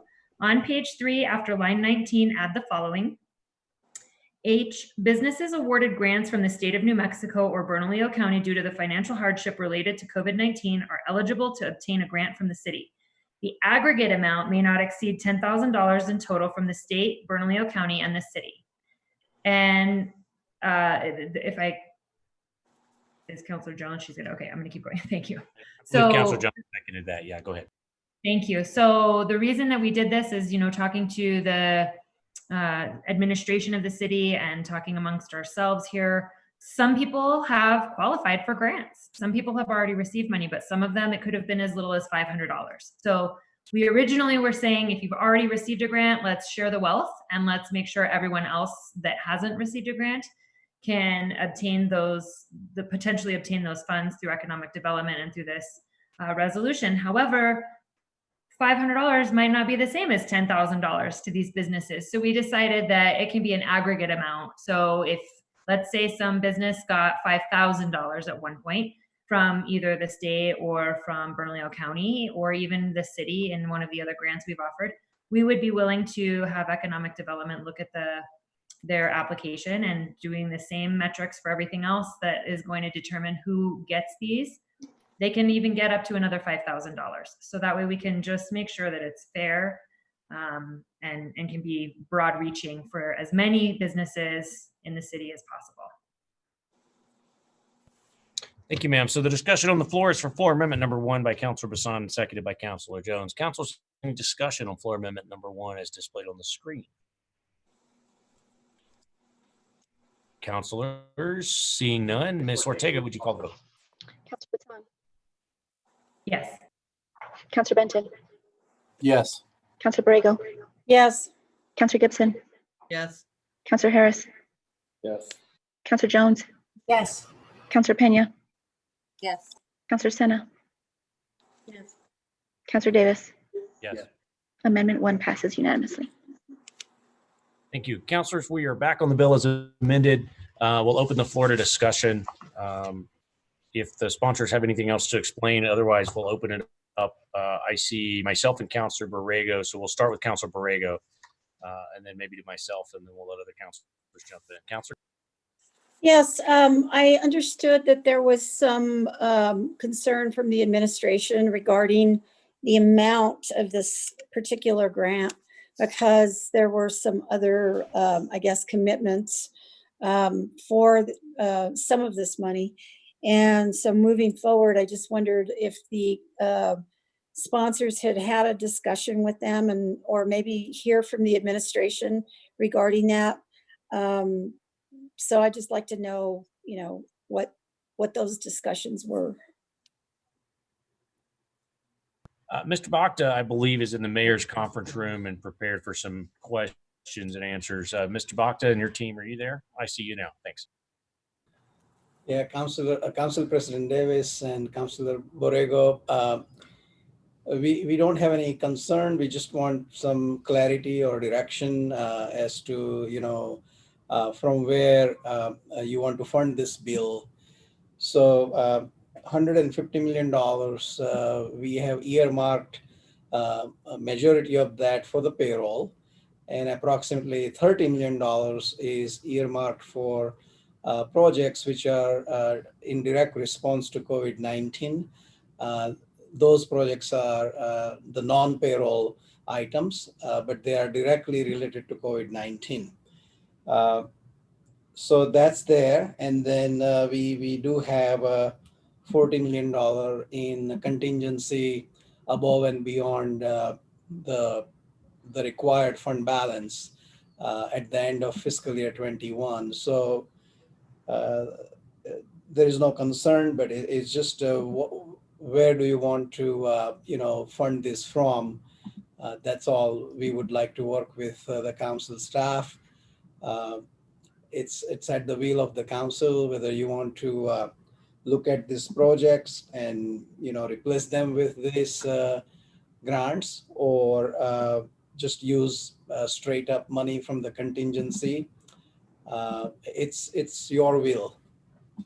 So can I ask a follow-up question, Counselor? Sanjay, so if I had some deficiencies that I was looking at for my own, is there still funding available if I came to you with those requests? So Council President Davis and Councilor Borrego, as I mentioned before, the $150 million is already earmarked. And you're still on. You're still on. Okay, I'm not too sure you can hear me, but we have earmarked it. However, it's your will, and you may want to look it up. What are the processes? What are the projects that we have? And if you want to work on those, or maybe just use the money from general fund, it's your will. And your question was that whether we have some money. Well, we have earmarked them and we are spending them right now, but it's not completely spent. So the money is there, however, it's earmarked. Thank you. I'll be coming to you. Thank you. and perhaps maybe all, if this is where this conversation We're having goes. some technical Mr. Bogdan, difficulties in this room. you I'm and I. not sure if you can hear us, but we're going to move Sanjay into a different room to continue with the questions. Just give us 1 second. We could hear him fine, but okay, we'll see if we can see him in the budget conference room. Okay, can you hear me now? I think we could hear you earlier, but we'll take you here as well, so we can hear you now as well. We can see you better. Yeah, thank you. Mr. Bogdan, I wanted to ask, you and I had a chance to talk about this a little earlier today and just sort of demystify sort of how we had gotten here. And so I want to be sure that I have a chance to outline what I understood from you about when we say that there's money available, it is a question of sort of priorities. And I want to be sure that I understand how we're communicating that. So as you mentioned, we had roughly $150 million in federal COVID-related funds available that the council appropriated in R34 earlier this year. Can you walk me through how we've drawn that down? In other words, I know there's about 71 million allocated for payroll. There's another chunk for about 33 million for projects, but explain to me how we have the 150 million that's allocated so far, please, in just those big buckets. Yeah.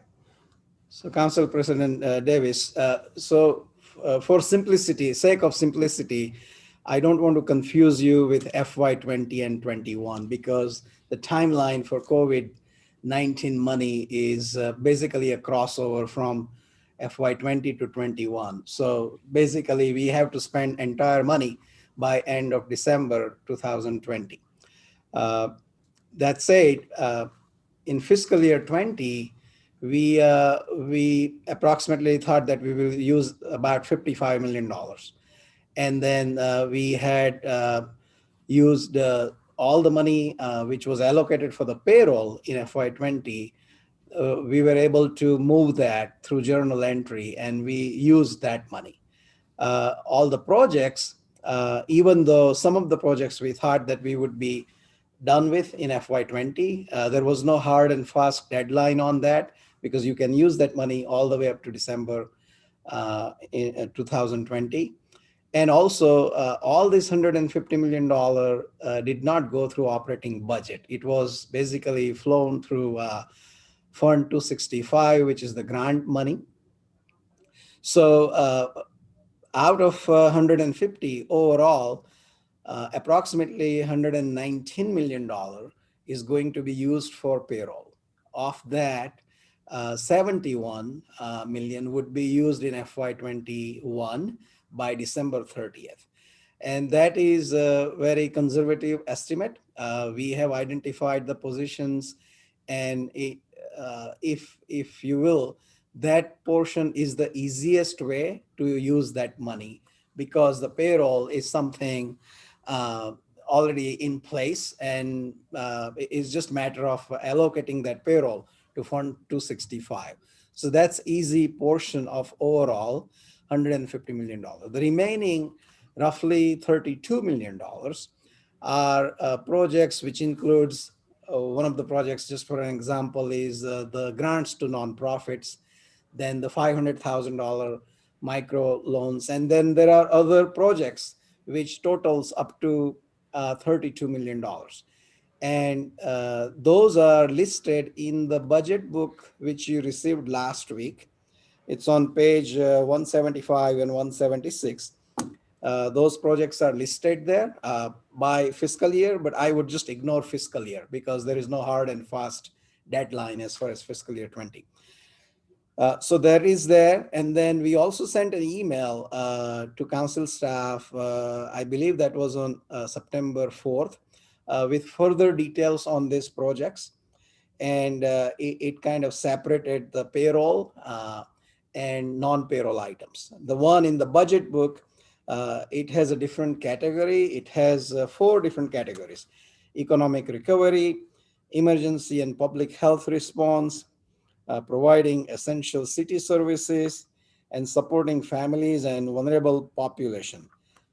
All these 4 categories have items which are payroll related also and non-payroll related also. So I think between this document and the email that we sent to the staff, it's very easy to figure out what are the projects. And as I mentioned before, Mr. Bhakta, could I interrupt you and we have a copy of that proposed projects list that's earmarked.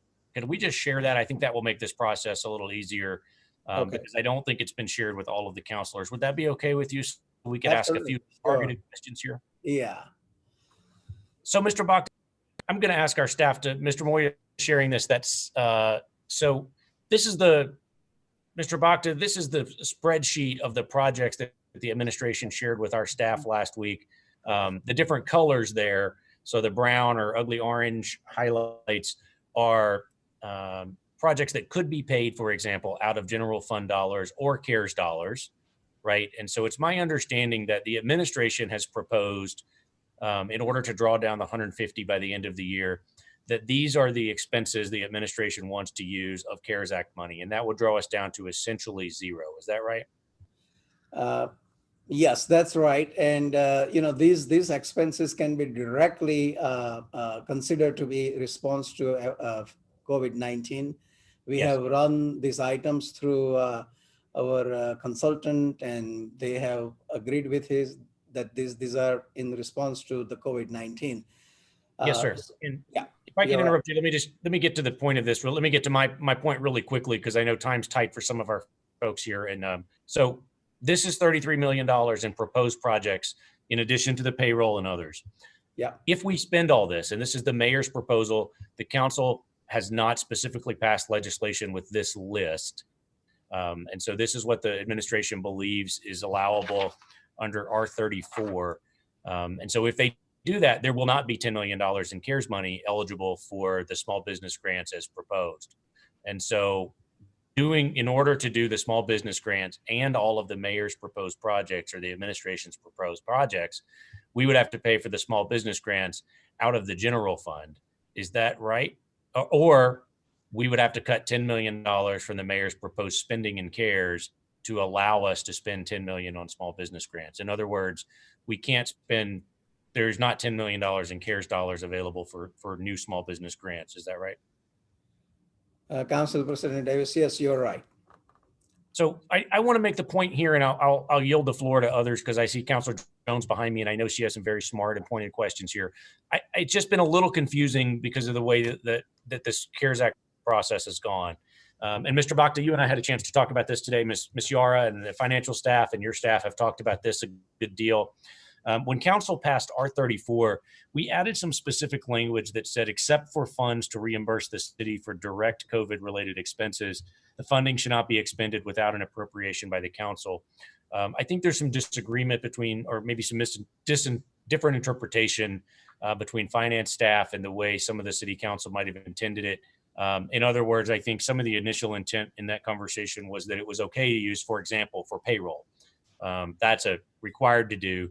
And I'm not, and that in other places, the council has specifically directed that, like the small business grants or the PPE grants, could be allocated, and those could be indirect expenses. I totally agree with that.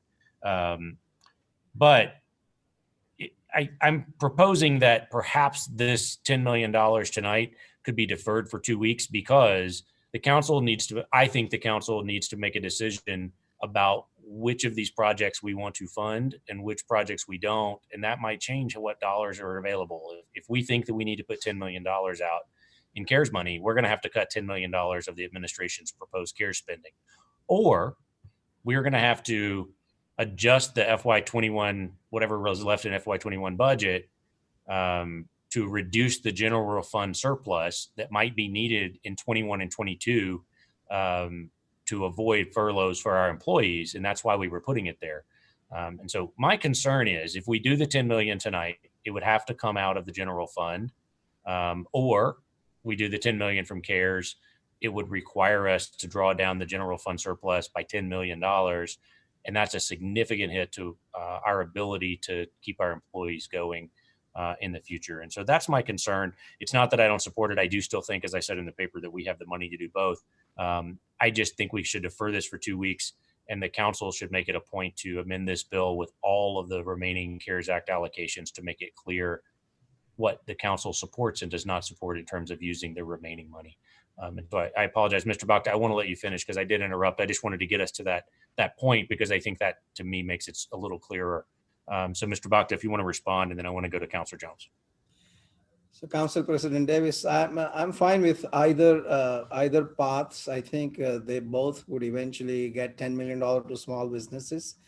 And it's your will. I think there was a concern about using the general fund money for this $10 million grant.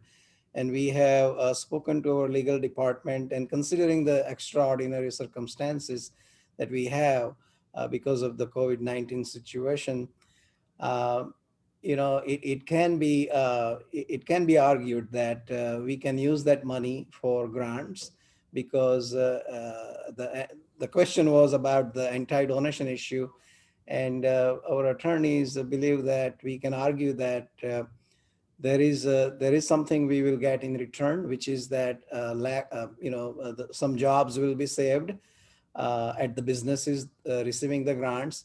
And also they will continue to do business, and that means they will continue to generate gross receipt tax. So I believe that using the general fund money for this will not raise an issue about anti-donation.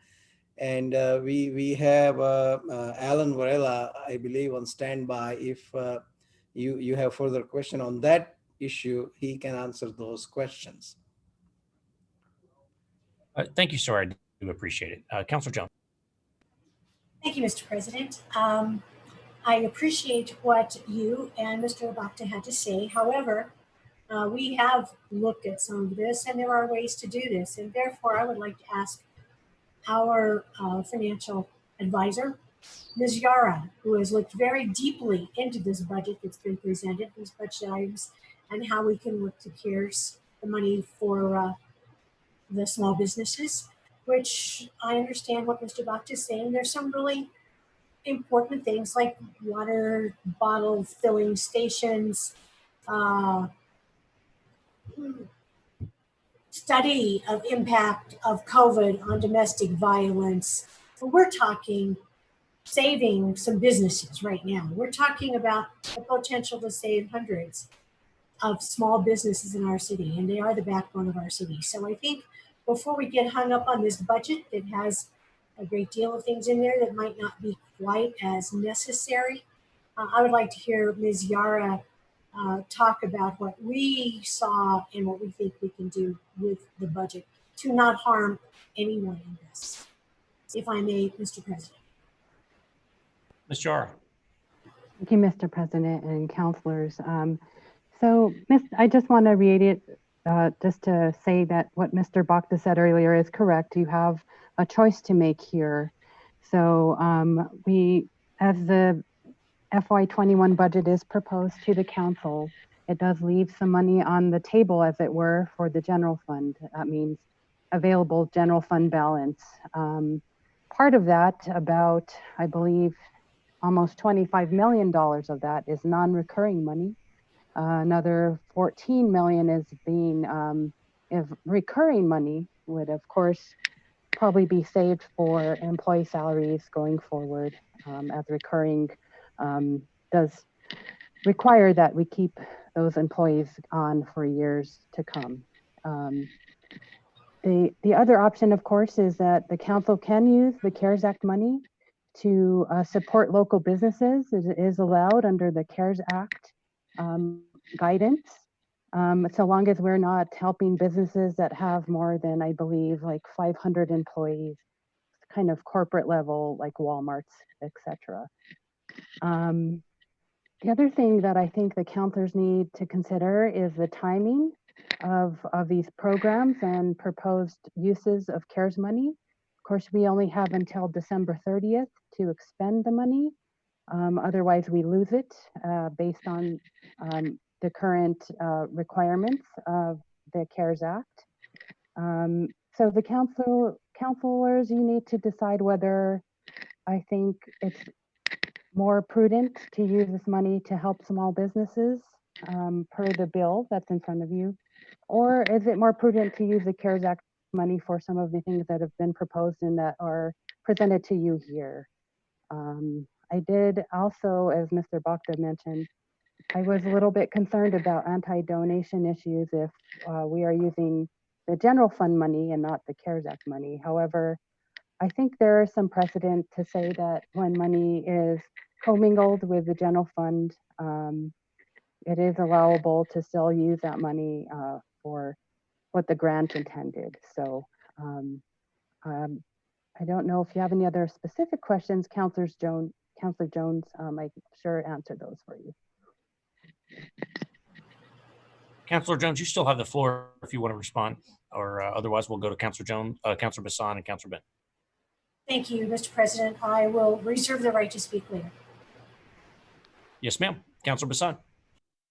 Thank you, Mr. President. I want to go back to the point of, to clarify from everything that I've been told multiple times now, because I keep circling back to double check in regards to even what Councilor Borrego was asking about originally. It has been, and what Mr. Bokta had just described to us as well. So out of the $150 million, we have approximately 71 million earmarked for payroll, 33 million earmarked for projects, and 40 million earmarked for contingency. And that's wherein lies what I believe we are trying to get at is CARES money. We want to use the CARES money now because CARES money was designed and given to us by the federal government for people in need now. And those people are their businesses, which encompasses the same employees that we're talking about wanting to support and not have unemployment rates. I really believe that even if it'll be challenging, helping people now with the money that was given to us now is a higher priority. And then we will work on next year or FY22 budget, and we're going to figure it out. Administration has told us that they believe that if this is the will of the council, we will make it work. And so I am going to try to make it work as well, but people are hurting now and we're on a really short timeline. So I am really hesitant to do any kind of deferral because of the process. And I really believe that these businesses, they're on their last leg. And the sooner we can help them, the sooner we can go ahead and try to make sure that they stay open to help again with that gross receipts tax, to help their employees, to help all of that situation so that it doesn't continue getting worse by this time next year. So, Mr. Bhakta, I saw you shaking your head and you were invoked there. Do you want to clarify? yeah. Council President Davis and Councillor Bassan. Just little correction, Councillor Bassan, you are right, $71 million in payroll. That is for FY21. 33 million, about $32 million in projects. They are not just FY21, but some in 20 and some in 21. And the remaining balance is not the contingency. The remaining balance is about $48 million. And that is actually used for the payroll in FY20. So what we did is in FY20, we already had budgeted the payroll from the general fund. And then the COVID-19 hit. And then we had this issue with the declining revenue. So what we did in FY20, we used $48 million of the COVID money to fund the payroll. And that basically freed up some money, which was already budgeted in FY20 through general fund, and we ended up not spending it. So that added to some fund balance, because the way you described that, we put aside $40 million from Relief Act money, that's not allowed. We are not allowed to use the money as a contingency or revenue replacement directly. However, you can use it for allowable expenditure, and especially in the payroll, even if it was budgeted previously through some other funding, you can use COVID-19 funding, and that way you may be able to free up some money. So that's how you have that contingency. And that contingency would be actually at the end of FY21. And that would help us in FY22, because the way it is going on right now, the revenues are not coming up as we expected. There is a lot of uncertainty. We also sort of know that there may not be another round of federal help. So we just want to be prudent and put aside $40 million for FY22. That's the goal here. But that money cannot be just straight appropriation from COVID-19. You have to use it for some other things, and then it may free up the money. So that's how we ended up with that $40 million. I hope that answers your questions. Thank you, Mr. Baca, and thank you, Mr. President. So if I may follow up real quick, thank you. So thank you for clarifying that. I think that that is very helpful. It's been a concern of mine that we have, and I've been understanding it as contingency money when it doesn't make sense when we're supposed to spend it as CARES.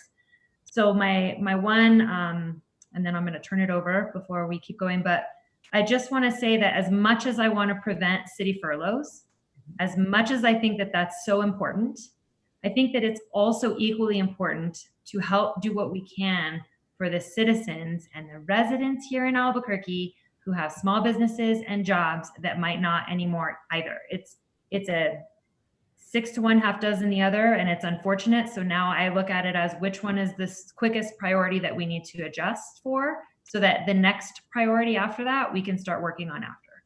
Although I do appreciate how prudent you are being, Mr. Baca. Thank you. Thank you. Thank you, Councilor. Next up, Councilor Benton. Thank you, Mr. President. I do support moving forward on this tonight, but I also want to address the concerns for Mr. Bhakta and the list that we just saw. So we've seen that list recently. Just to remind everyone here on the council, we did have a proposal of an informal committee that would work between the council and the administration on federal relief money. That bill failed, and at the time, I think it was stated by the administration, while during that discussion, that the council has a role in the use of the CARES Act money, and that's our budgetary role, and that can, with regard to where we go from here, if this were to pass tonight, there are definitely some areas where I see, that we could backfill this. I'll just say one example, right? The council itself, kind of including myself, pulled some numbers kind of out of rough thin air, not thin air by any means, but by an important federal relief fund towards, for instance, PPP equipment that's only that, this kind of aimed towards employers and businesses. Well, let's see how much of that, we really still are going to be needing. That's just one example, okay? And I had the bill on, I think we had $500,000 in there for street closures for recreational purposes during the pandemic. Maybe this is more important. I think it's arguable. And so I think, we can have this discussion. It can continue. There's not much time on the rest of the money either, but I do agree with the sponsors that if we're behind this bill, then we need to get this money on the street sooner rather than later. Thank you, Mr. President. Thank you, Councilor Benton. Well said. Councilor Borrego, then myself, then we'll go back to the sponsor to close. Thank you, Counselor. I think it's a great idea to do an infusion to our small businesses. There are some other areas that I'm concerned with as well. And if we use all of the money, I mean, would the sponsors consider maybe reducing the amount a little bit? There's some areas that, I've been looking at with regard to my district, and I mentioned some deficiencies earlier. One is the mayor's internet Wi-Fi access. I know that in my district, I think I only have one area, and I was wanting to expand some of that. The other area that I see a little bit of a deficiency, and I'm hearing more and more about this, is youth that are, in need of some kind of activity. I mean, we just had a young man commit suicide down south from being in isolation. And I understand that it's difficult because, our kids are our future. And, I just wondered if the sponsors would consider maybe a little reduction in the $10 million. I agree that we need to keep our businesses going. But, there's some other things that, we're kind of hard pressed to figure out what are our priorities. And, our kids are our future too. So there's some things that, especially like kids that don't have, connection to internet, to get their schoolwork done. There's some other things. I know Councilor Pena recently had a bill for people that are being evicted. And I thought, geez, that was not even a drop in the bucket for some of those people that are, will eventually become more homeless on the street unless they have families that can put them up. So, we're being pushed in a lot of directions, and I gather that, but I just wondered and maybe a deferral is the way to go. 2 weeks or we could even, I'm looking at Councilor Davis, we could even have a special meeting to do.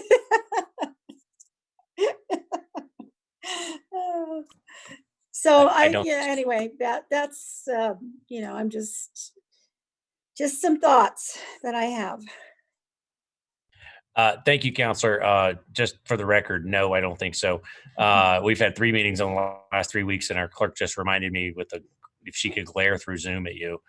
We have 3 big budget meetings coming up starting in a week or so. So perhaps not, but thanks. And just in the next order, let me just say, I agree. Look, I do think it's important that we do this. I just don't want to shortchange our future for our employees.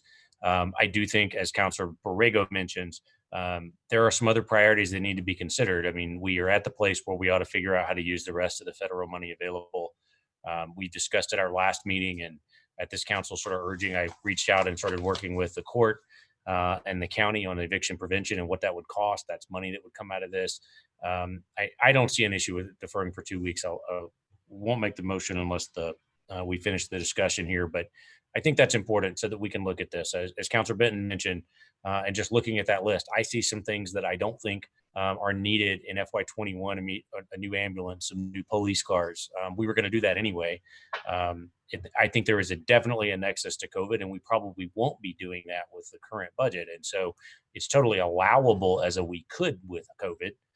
But is it more important to buy a new ambulance, or is it more important to have that money available for small businesses or our employees in the future?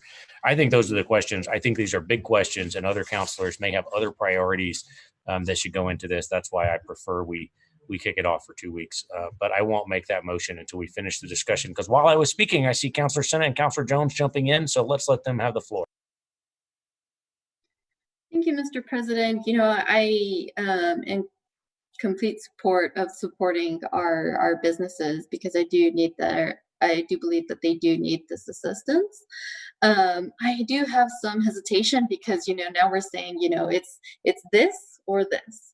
And without looking at either of them, especially in the process, because, I want to make sure as we're saying, this would be awarded to those that potentially didn't get the first round of assistance. And really, it's the businesses that are owned by people who may have limited English proficiency, for example. Are we doing the proper outreach? And that can take quite some time, especially just in my own experience of translating documents and doing that outreach myself in just these town halls and doing webinars of what resources are available to these small businesses. It does take a while. So I'm just curious about that process of what the outreach would look like for this, just going into December. It's right around the corner. I would really like to take a stab at this and maybe possibly have this deferral, just because having this conversation and evaluating what projects we can evaluate, because I don't like the notion that, some of these programs are for working families, or are we supporting small business? I think we can do both. But I think that it's hard to know without seeing the numbers and kind of having that discussion as to, what can we be supporting and what can we actually kind of kick down the can and look at it another time. And thinking about the process of our timeline, whether it's CARES money, general fund money, again, it would have to be spent by December, and just that outreach to those that didn't get the assistance that they needed, especially for those that got rejected for the PPP program. Some of them, some of these businesses operate sometimes cash only and didn't have a bank account to begin with. And, this actually states that you have to have that bank account. And we've been trying to do outreach to businesses and saying, this is what you should be doing as a business account, examples like that, and just knowing what programs are available to them. So, for the outreach, I'm just curious what that process would look like. Is there funding allocated from this that would go towards outreach for our communities of color owned businesses, translating documents and really doing that outreach to make sure that everyone's included? Thank you, Counselor Sena. Counselor Jones, you appear to be the last one with a comment, so we'll let you use this as a response and as a close. We'll go back to Counselor Bassan if she has any further, and then we'll go to a vote. Thank you, Mr. President. I understand everyone's concern here. This is big stuff we're talking about, but we're talking about, when we're helping small businesses, we're not talking about giving business people money. We're talking about who we are. But what we're talking about is the result of them. And the result of that is keeping what's the multiplier of the number of people and families that we're keeping employed and fed and clothed and housed. We're talking about a method to take care of all of these things that we want to do by helping individual small businesses. And there's really good criteria for doing this. They don't get to play with other games. They don't get to get other grants. We're going to try to keep our businesses open. And most of them are local businesses. Very few of these small businesses are out of state or out of town. And they employ our local people. They employ our teenagers. They employ our mothers. They employ the people who have children at home. They employ the people who won't be able to pay their rent. They won't be able to pay their utilities. They won't be able to buy groceries if we can't keep these businesses open. I think what we're looking at here simplistically. Is do we take the money out of the budget, or do we take the money out of the CARES Act and take the money that we were going to use for CARES for police cars or whatever and put that in the budget? I mean, it's not a matter of not having the money to do this. It's the matter of what pot do we take it out of? And in my opinion, what really counts here is which pot can we use first to get this thing going and to make it work and to save all of those people that we truly can give another 6 months, another 9 months, however long it takes. Keep the business open, keep the people employed, keep those people they have employed helping with all the things that we need. I don't think that this should be argued over which pot it comes out of. Which one can we do it quicker? Which one has the money? And we can move the money around. We know that full well. Stephanie has looked at this inside and out. And we can do this out of the CARES money, and we can do it much quicker. And we already have some programs set up on how to do it, we've already helped we've already helped business people, we've already helped organizations. The questions that we need to ask and the I's that we have to dot and the T's that we have to cross have already been set up. This is a now. We need it. Our city needs it. The people of our city need it now. I'm very passionate about this always because we can help the people who need the help the most. And unfortunately, people look at this and we say helping small businesses. We're not just helping the people who own the businesses or running the businesses. We're helping all of the people who come down the stream from them, all the people who depend on those jobs and those businesses to keep their families going. So I would certainly urge that we vote for this tonight and we take it out of the CARES money and work with council. Council has final say on this money. Work with council on how we get the budget where it needs to be also. We can do both of these things. We can do it with CARES quicker. So I will let Councilor Bassan close, but obviously I have a passion for this and the hundreds of people we can help with this kind of money. Thank you. Thank you, Councilor. Well, before we go to close, I want to make a motion that we defer this matter until till our October 5th meeting. That gives us time in order for us to facilitate this and figure out how much money should go to which allocations and what money should be held sort of in reserve in the future. And perhaps that we write that legislation to put that money in reserve so that the administration and the council won't spend it until we need it. So I'll make a motion to defer to the 5th. I see Councilor Borrego, I believe, has a second. Councilor, any discussion on the motion to defer? Councilor Bassan briefly. I'm sorry, Councilor Bassan. Thank you, Mr. President. I just want to say that we have really had extensive meetings. We've had conversations. I just want to make sure that I know that this is on the motion for deferral, but this is something that's already been deferred. It's already something that's been taking longer. We can keep picking at it, but then it's gonna, I fear, get picked apart. And I don't think that that's what our city needs right now. So I am not in support of the deferral. Thank you, ma'am. Any other discussion on the deferral? If not, I'll ask the clerk to call the vote on the motion for deferral. Councilor Bassan? No. Councilor Benton? No. Councilor Borrego? Yes. Councilor Gibson? No. Councilor Harris? No. Councilor Jones? No. Councilor Pena? Yes. Councilor Sena? Yes. Councilor Davis? Yes. It fails on a 4-5 vote. Thank you. And councilors, we're back on your bill. I know Councilor Jones, I apologize. I did sort of cut you off for a close if you want to finish, or we'll go straight to Councilor Bassan. I see the mayor's conference room actually inserted a hand here. Anything further from the administration? Thank you, Council President Davis. I just wanted to chime in to say that as a general principle, of course, we support the notion of supporting these small businesses in all the ways that they need. One option the council might consider is just amending to remove the specific source of funds from your bill right now. And that way, that would give us all the flexibility to work through whether it comes through a mix of general fund or CARES or either one. But certainly that's up to you. I think at the end of the day, though, I just wanted to express that we will get it done. We will make it work. And it is part of that larger balancing picture, as one of you mentioned. But we support, of course, our small businesses and getting as much relief to them as quickly as possible. Thank you. Thank you, Ms. Nair. Any other discussion on that item? If not, I'm going to go back to Councilors Jones and Bassan to close, and then we'll call the vote. Thank you, Ms. I would like to have Councilor Bassan close. I gave you all the passion that I have about this, but I could do it again if you want. Thank you. Thank you, Councilor Jones. Thank you, Mr. President. I want to circle back to just a reminder of the last conversation we had at the last meeting.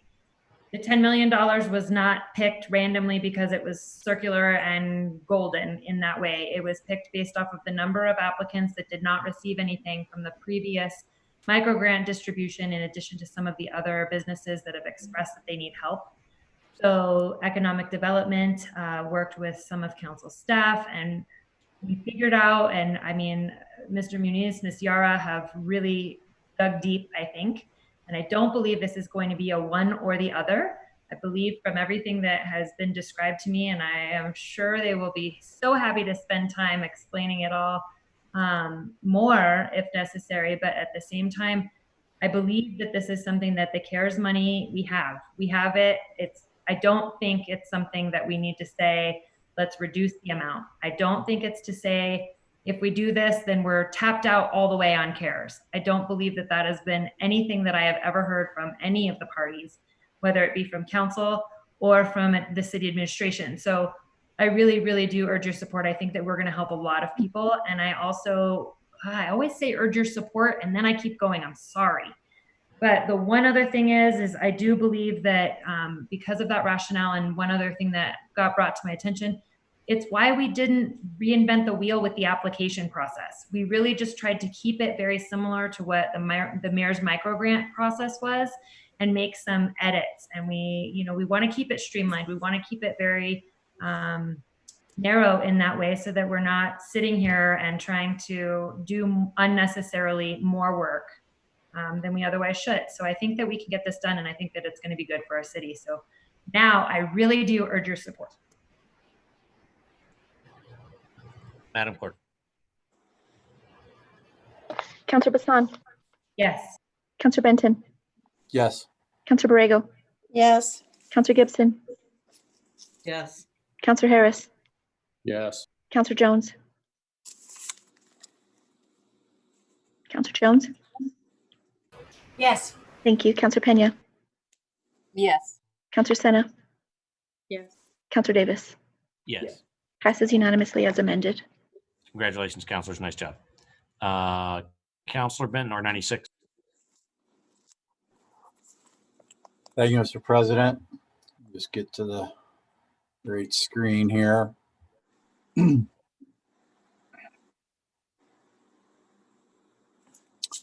I'll move a do pass on R96. This is amending, the adopted capital implementation program of the city of Albuquerque by approving new projects, supplementing current appropriations, and changing the scope of existing projects.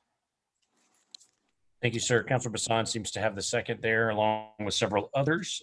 Councilor Benton to explain the bill, and then we have some amendments. Either what you take your lead, sir. Thank you, Mr. President. I'll just ask Ms. Yara to explain the bill. Thank you. Ms. Yara, you're up. Hi, thank you, Mr. President. Yeah, this is our spring CIP cleanup bill. It's one of two semi-annual bills that we get to just supplement the capital funding and do some changes. This bill, as proposed, is just going to appropriate all of the state capital outlay grants that were received this year, as well as impact fees, the biopark capital tax, miscellaneous revenues and interest that has been earned since the last time you cleaned up the bill. There are only a few small new projects here. One of them has to do with, I'm sorry, let me just, there's a new AMPA wide bike program that's being funded by the New Mexico Department of Transportation for $150,000. The rest of it is basically what I stated and some other minor project transfers. So sometimes there are some small amounts of money left in projects that can't be used anymore, and DMD is asking the council to rescope those or change them around so they can be used for other needed items. Thank you, ma'am. Councilor Borrego, I see your hand is there. Is that from the second or is that something new? Okay, just checking. Thank you, Ms. Yara. Councilor Benton, we're back to you because I believe you have at least one amendment, and then I think we have amendments from Councilors Borrego and Pena as well. Putting me on the spot, Mr. President. Ms. Yara can explain the amendment. Yeah, if she would tackle my amendment, that'd be great. It's also available on the screen for sharing for those need the reference. Oh yeah, this primarily has to do with South Broadway and District 2 existing drainage funds. Just trying to make sure we've got our contingency for the Marble Arno detention basin, the pump station. And thanks, councilors, for supporting that project. We're going to have a groundbreaking on that very shortly. And then also just some help for Explorer Museum. Thank you, Councilor Benton. That's a second from Councilor Borrego. Councilors, any discussion on floor amendment number 1? I see none, and I'll ask the clerk to call a vote. Councilor Bassan. Yes. Councilor Benton. Yes. Councilor Borrego. Yes. Councilor Gibson. Yes. Councilor Harris. Yes. Councilor Jones. Yes. Councilor Pena. Yes. Councilor Sena. Yes. Councilor Davis. Yes. Amendment 1 passes unanimously. Thank you. Councilor Borrego, I believe you also have an amendment. We'll call it floor amendment number 2. I would just ask Stephanie if she'd show that one also, please.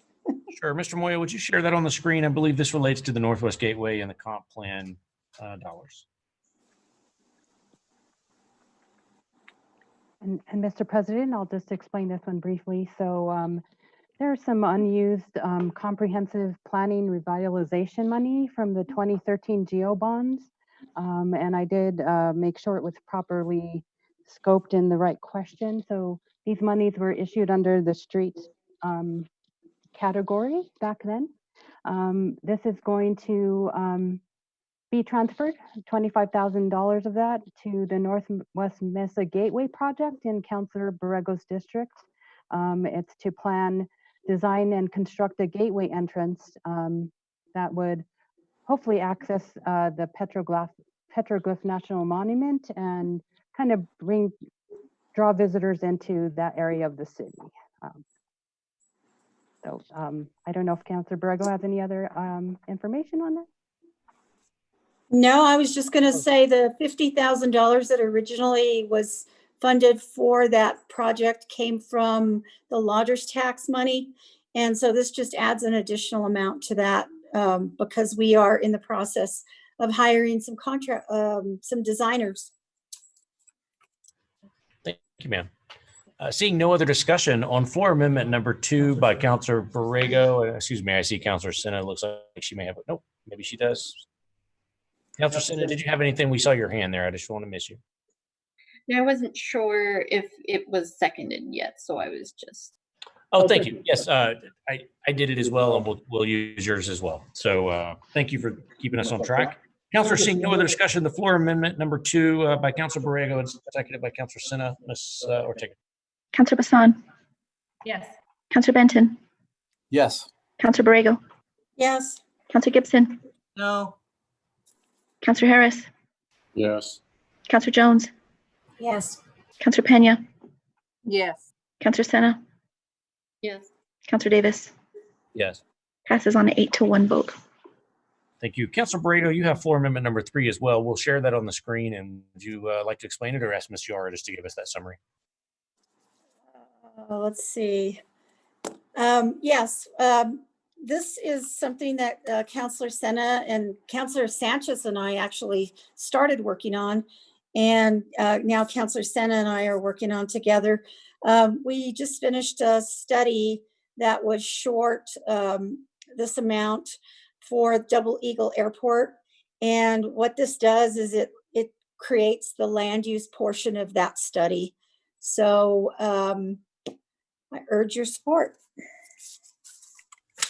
Thank you. And for the record, thank you, Councilor Senna. You beat me to it. So we have a motion and a second on floor amendment number 3. Seeing no other discussion, Ms. Ortega.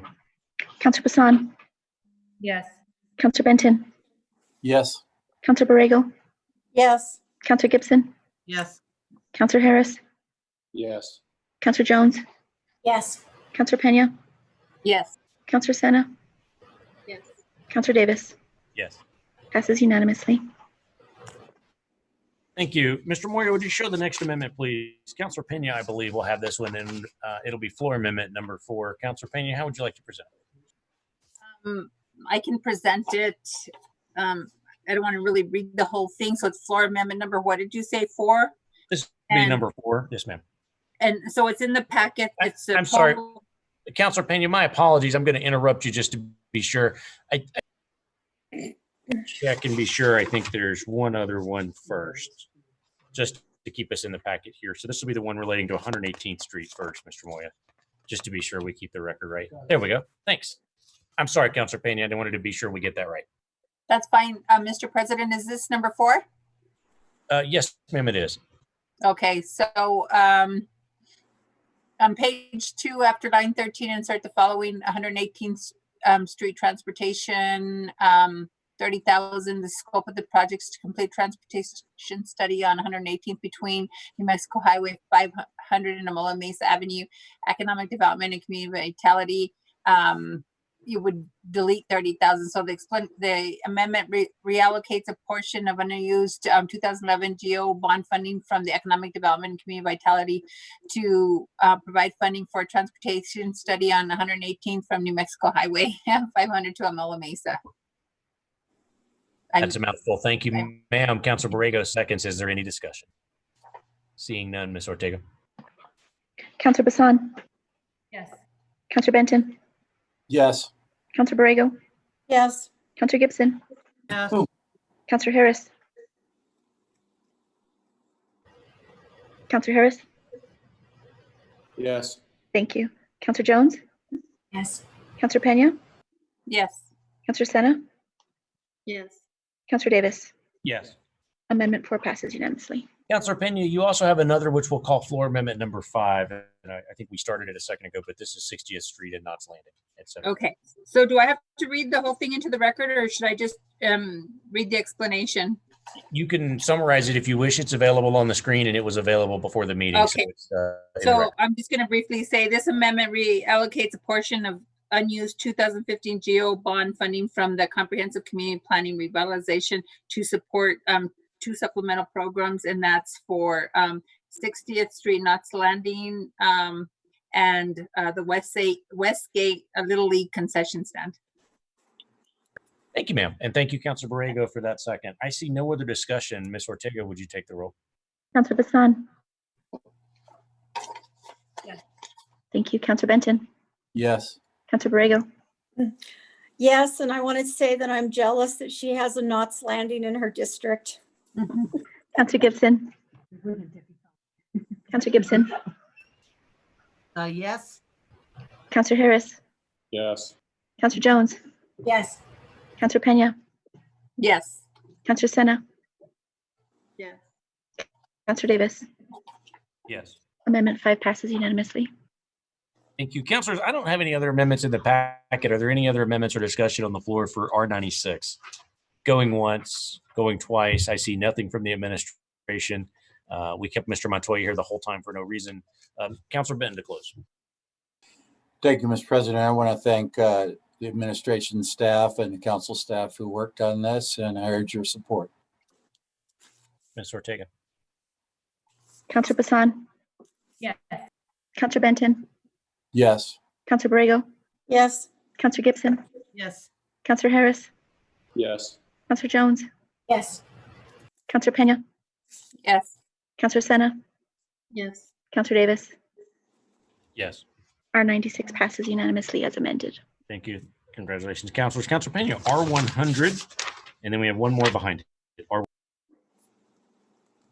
Thank you, Mr. President. R100 is approving and authorizing the acceptance of a grant grant funds from the Department of Commerce Minority Business Development Agency and providing an appropriation to the Economic Development Department for fiscal years 2021 and 2022. I move to pass. Thank you. I see Councilor Senna as the second. Councilors, any discussion on R100? Councilor Borrego, do you still have a question? Okay, there we go. Just checking. It's on our end, not yours. Seeing no other, Councilor Pena, to Urge your support. Ms. Ortega. Councilor Bassan, Yes. Councilor Benton, Yes. Councilor Borrego, Yes. Councilor Gibson, Yes. Councilor Harris, Yes. Councilor Jones, Yes. Councilor Pena, Yes. Councilor Senna, Yes. Councilor Davis. Yes. Passes unanimously. Thank you. Councilors, the last item we have on the agenda this evening is M4, and that is from Councilors Borrego and Benton. Sponsors, the floor is yours. Counselor, you want me to read this? Since Yes. I have it pulled up on my phone right here. Yes, please. You If I can still see. did Urging- heavy lifting, so. This is a memorial urging the legislature of the state of New Mexico to repeal statutory provisions preempting stricter county and municipal regulations of the sale of cigarettes, tobacco products, and electronic smoking devices. And I'll tell you that the American Heart Association approached Councilor Benton and I regarding this with some kind of astounding numbers with regard to our youth. And the sale of tobacco and I forget what the little what is it, Counselor? I'm sorry. Vape. Thank you. I'm sorry. Anyhow, that's basically what it is to urge them to take a look at the use and how we can sort of curb that use. Urge your support. Thank you. Councilor Benton, any other discussion? No, I just make sure I got me down as a second. And yeah, this is I mean, it's really an epidemic of young people. They don't smoke as many cigarettes. They're super expensive now. Thanks. And I apologize. I missed Councilor Bassan, who raised her hand just as that's we're mentioning there. So let me go back to the councilor for her question. No problem. Thank you, Mr. President. Thank you, Councilor Benton. You know, honestly, it's just that I wanted to say thank you for doing this. I also got a call and I have no good explanation that I didn't get to it yet. So I'm really very thankful to you two for doing this. I think this is a really good memorial and I hope that the legislature does look at this. Absolutely. And yeah, you know, nothing more needs to be said. I think we all know what's going on. The numbers are astounding out there, especially among young people. And so I urge your support. Can I just say also, Counselor, you know, the sale of tobacco is at age 21, but we all know that in seeing these statistics, our youth at 12 and, you know, even younger than that are being affected. So I just think it's really important. Great. Thank you. Councilor, seeing no other discussion, I'll ask the clerk to call the vote. Councilor Bassan, yes. Councilor Benton, Yes. Councilor Borrego, yes, Councilor Gibson, Yes. Councilor Harris, Yes. Councilor Jones, Yes. Councilor Pena, Yes. Councilor Senna, Yes. Councilor Davis. Yes. Passes unanimously. Thank you, councilors. And that is the last thing on our agenda tonight. Thank you for hanging out with us. Thank you to the administration and our folks in the public for being here. And thankfully, we finished everything, so we don't have to have a special meeting. We will see you next month. This meeting is adjourned.